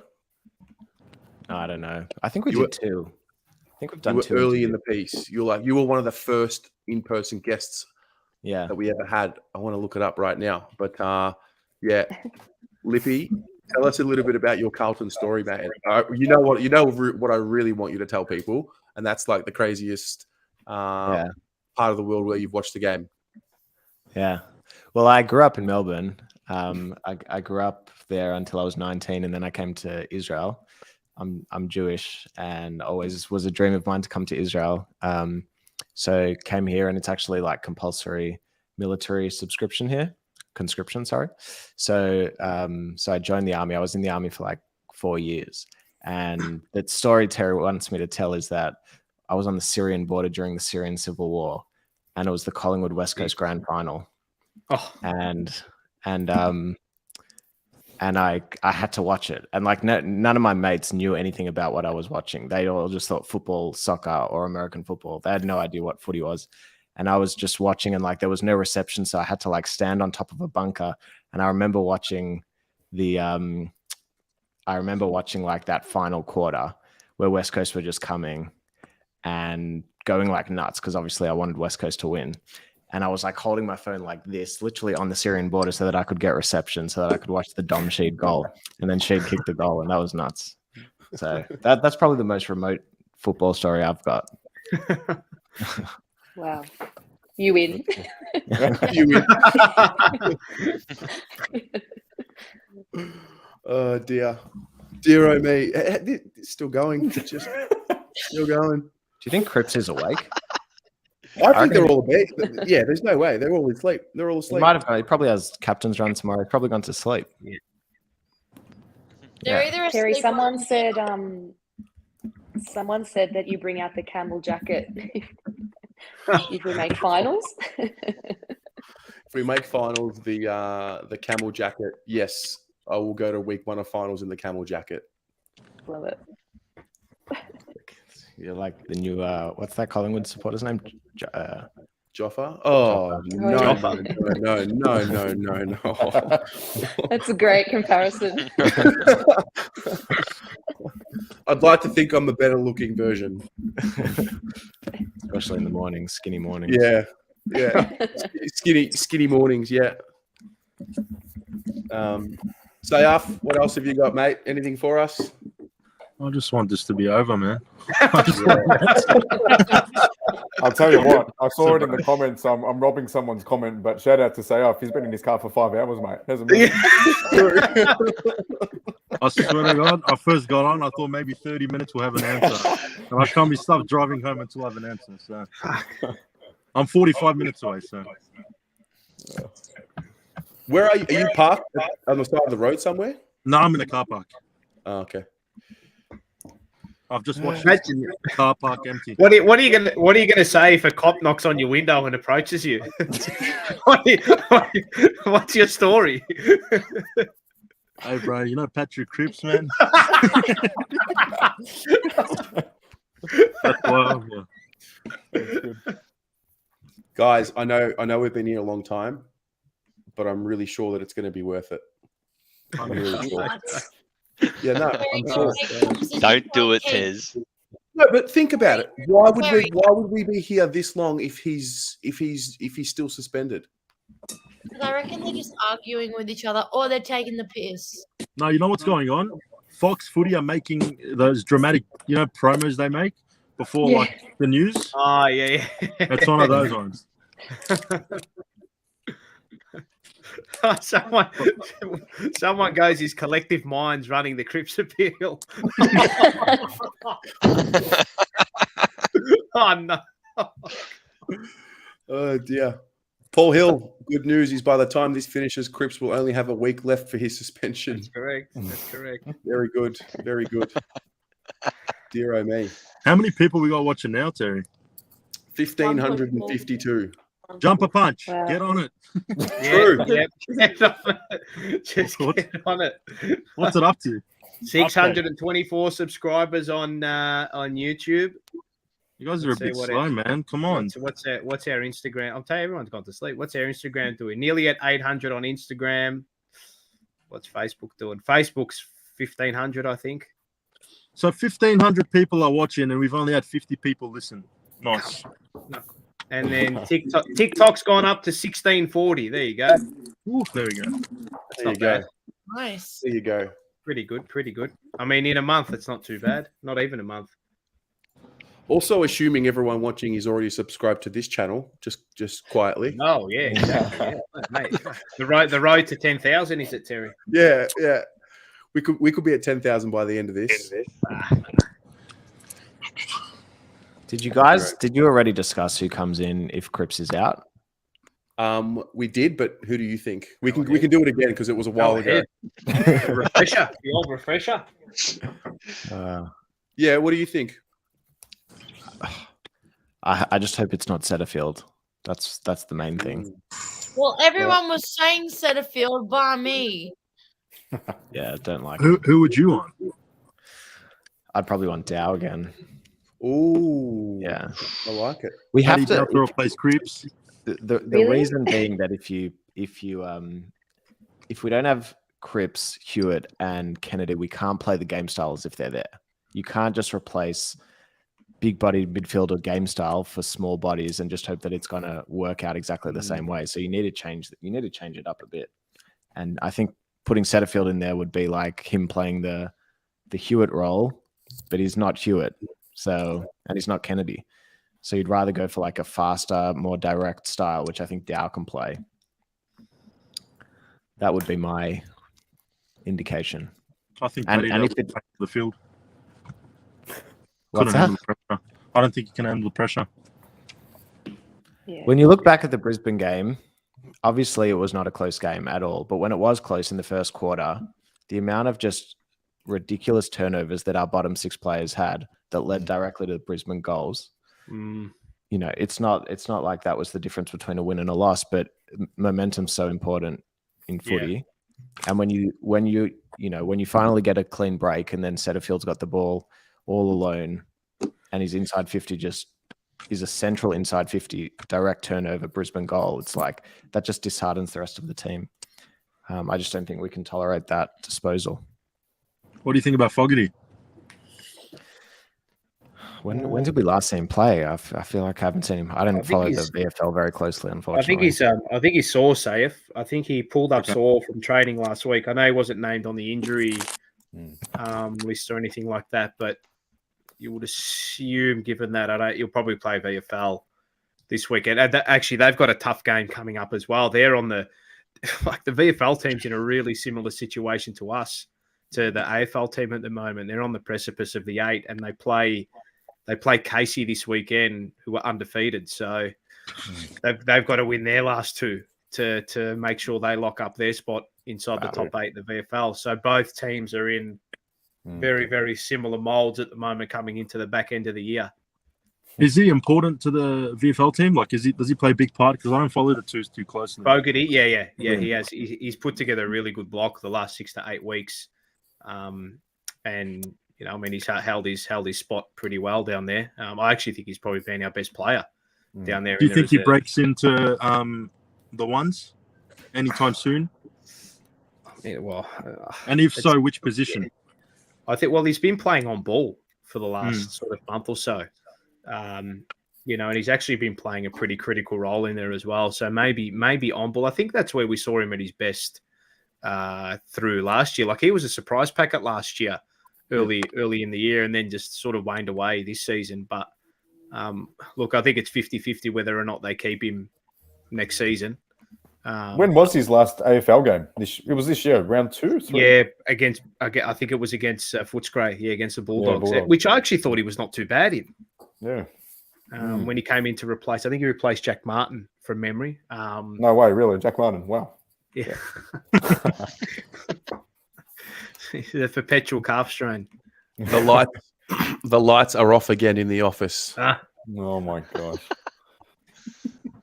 We're going to hit 5 hours at this stage. We are a big chance at 5 hours. We're a big Who's chance. invited? Who's allowed to attend these hearings?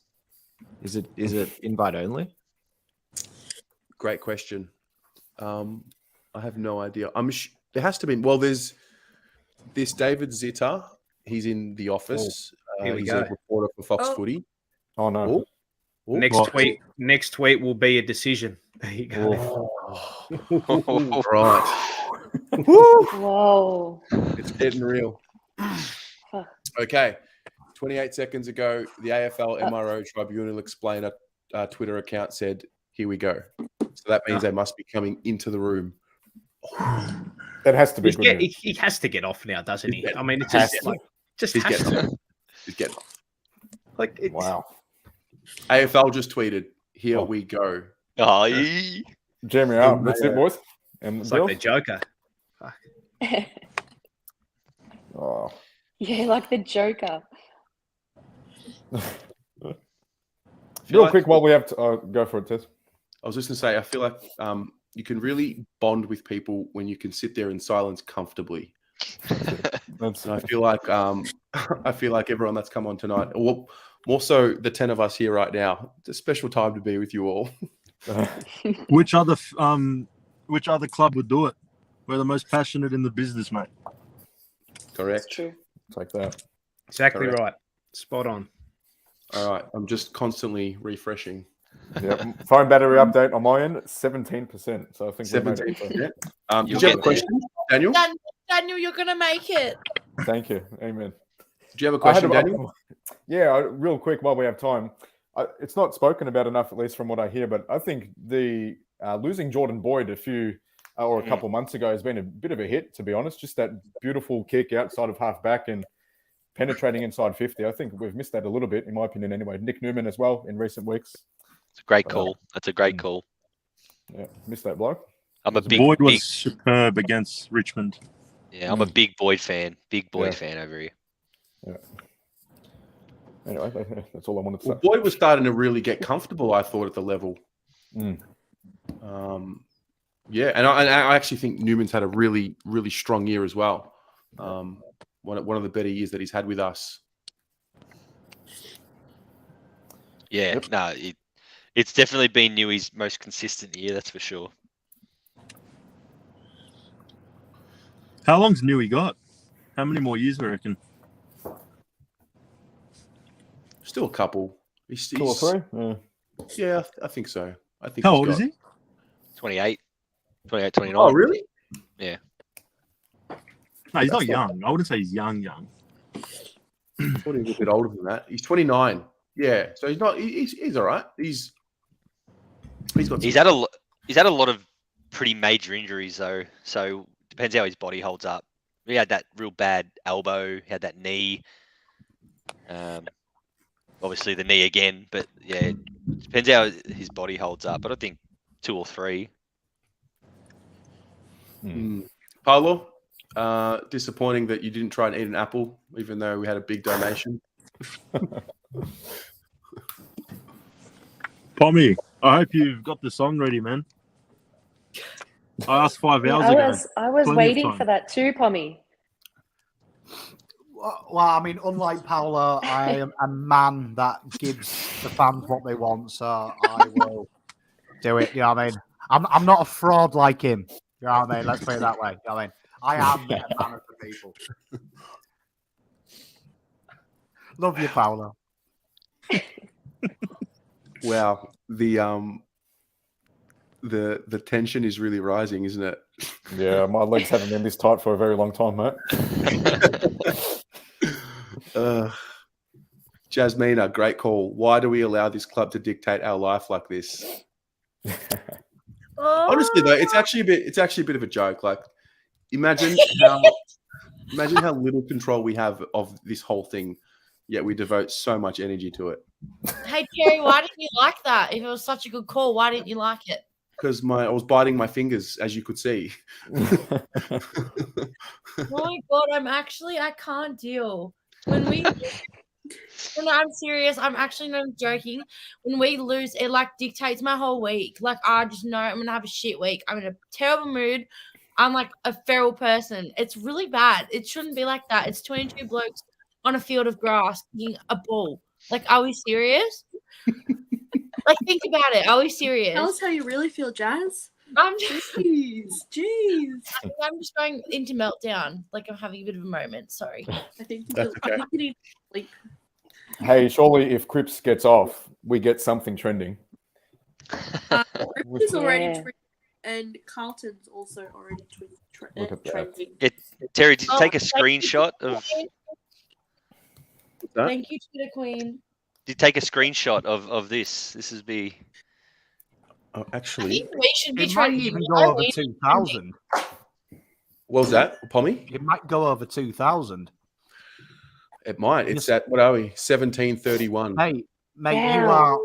you are all over the algorithm at the moment. Yeah, Yeah. this is exactly what YouTube Like wants. a high school 1738. cheerleader. I tell you, mate, all over it. Is this the longest stream you've had, Terry, on the channel? Yeah, Pommy and I did the Brownlow. That was Oh, Oh, that yeah. would have probably pissed on this, I'd say, because that's got Gillian, hasn't it? Fucking blowing smoke up his own ass. I mean, so that'll be close. I'll tell So- you, I'll confirm it.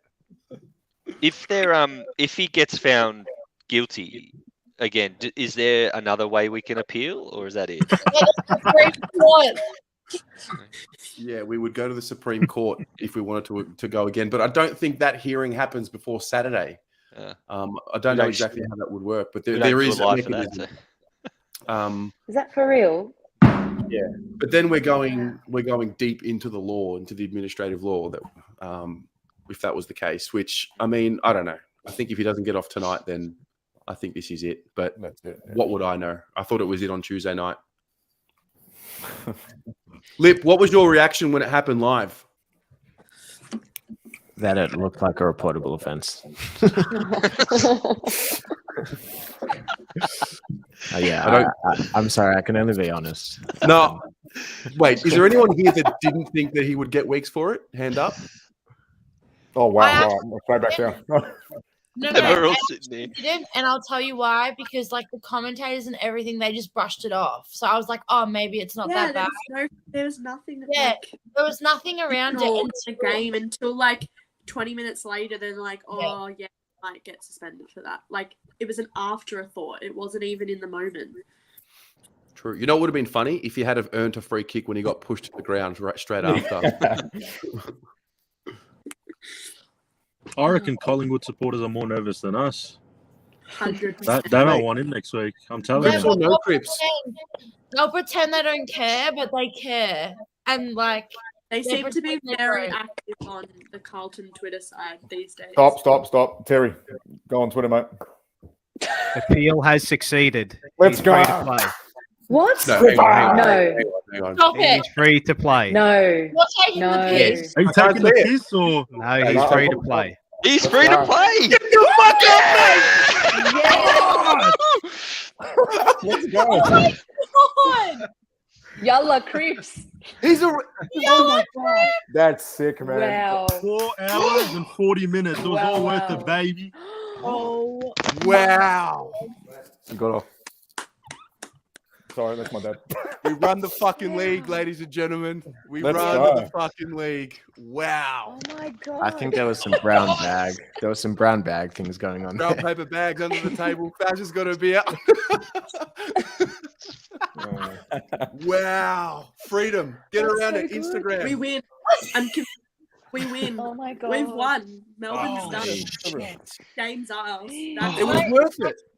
In It's all worth it. seriousness, imagine the energy like at that game now. Like it would have Should've been been energy nuts. whether he that's played or sick. didn't play. But imagine And the you know what, momentum being on us now. I reckon it's a believe team it. lifter. The Pommy. team is gonna be on Alhamdulillah. absolute Alhamdulillah. Yeah. Pommy. Alhamdulillah. Start the song, baby.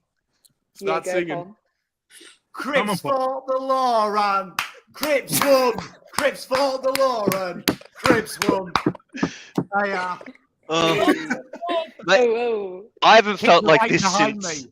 I haven't felt like this since Aloisi scored that penalty, mate. Rocco! Rocco. Rocco. Crazy, man. We're all absolutely stuffed. Look at you blokes. Look at you. Look at you. You're in the car. Look at it. You've been in the car for 5 hours. You haven't moved. Brother, Bad, Cripper is mate. free. Don't worry We about the don't rest. come out this week and smash that absolute rabble of a side, mate. We got to give them everything we got this week now. Can I just say, it was fucking worth every second being on this Fucking stream. oath. Fucking oath. Yeah. Thank you. No, heck yeah. How good. Oh, my He's cheeks are playing. sore. Fuck. Good job, Oh everyone. my god, we're beating Melbourne. We're beating Collingwood. We're winning Wow. the grand final. Flag is 2022. I'm done. Like, Tez, you've got us. You've The Brownlow. Faz, you're shaving the mustache. yeah. I'll do it live. Yeah. Fucking oath. Hey, if we're down at half time, they've got to show this feed to the team and go, Yeah. mate, look what They they've got done for you. nothing. Terry, you have to get that snippet. Get the snippet of where we all just went nuts. I will. Actually, I'm a little bit speechless at the moment. Any final words? Like, Nah, just what now? Yalla Like, Cripps. That's it. we've already named him. He's in the side. We've I beaten love the AFL. Oh, love to Says see it. everyone right to go. Free to play. Yeah, it's so Cripps good. appeal. Um, Get to the game. Get to the game. Just Yeah. show We're up. winning the grand final, guys. The grand final's ours now. This is the first victory of many for the next 5 weeks. Is it? Yeah. Is this a little bit of a momentum Kickstarter? Just a It's little. over. It's over. Imagine. Wow. Oh man. That's so good. Wow. Let's just get Flaggers 22 trending. Done. I'm actually speechless. Like I actually have no words because I wasn't expecting it. You know No, what? me I was either. optimistic, but it was much better than I expected when it happened. I'll be honest. I was pretty certain he wasn't getting off. So this is just. Yeah, me too. This is just huge. Told you, getting on. Hey, Jasmina. Just had 27 new followers on Instagram. Me? Me. Oh my god. She was wrapped. Sorry, was it's not wrapped. Jasmina abroad. Sorry, everyone. Well, I think that'll do us, guys. Go and eat, Terry. I think that's it. I'm going to go to sleep, wake up skinny, and with Patrick Cripps in the team. Slay, Fuck yeah, bestie. no. Thanks for joining. Thanks for being here. Wait, got another cheeky donation, another 50 from Sebastian. Yes, and yes, we've beaten the AFL. Thank you, mate. Thanks to everybody that tuned in. This was fun, man. It was This emotional was as fun. always. This is the best 4 hours I've spent in the last week. It was my anniversary on the weekend, so this was the best. Jerry, cut that out. It's on the record now. Love good it. night, All right. everyone. Good night, everyone, and go the Peace. fucking Blues on Saturday night. Go Blues. Go Blues.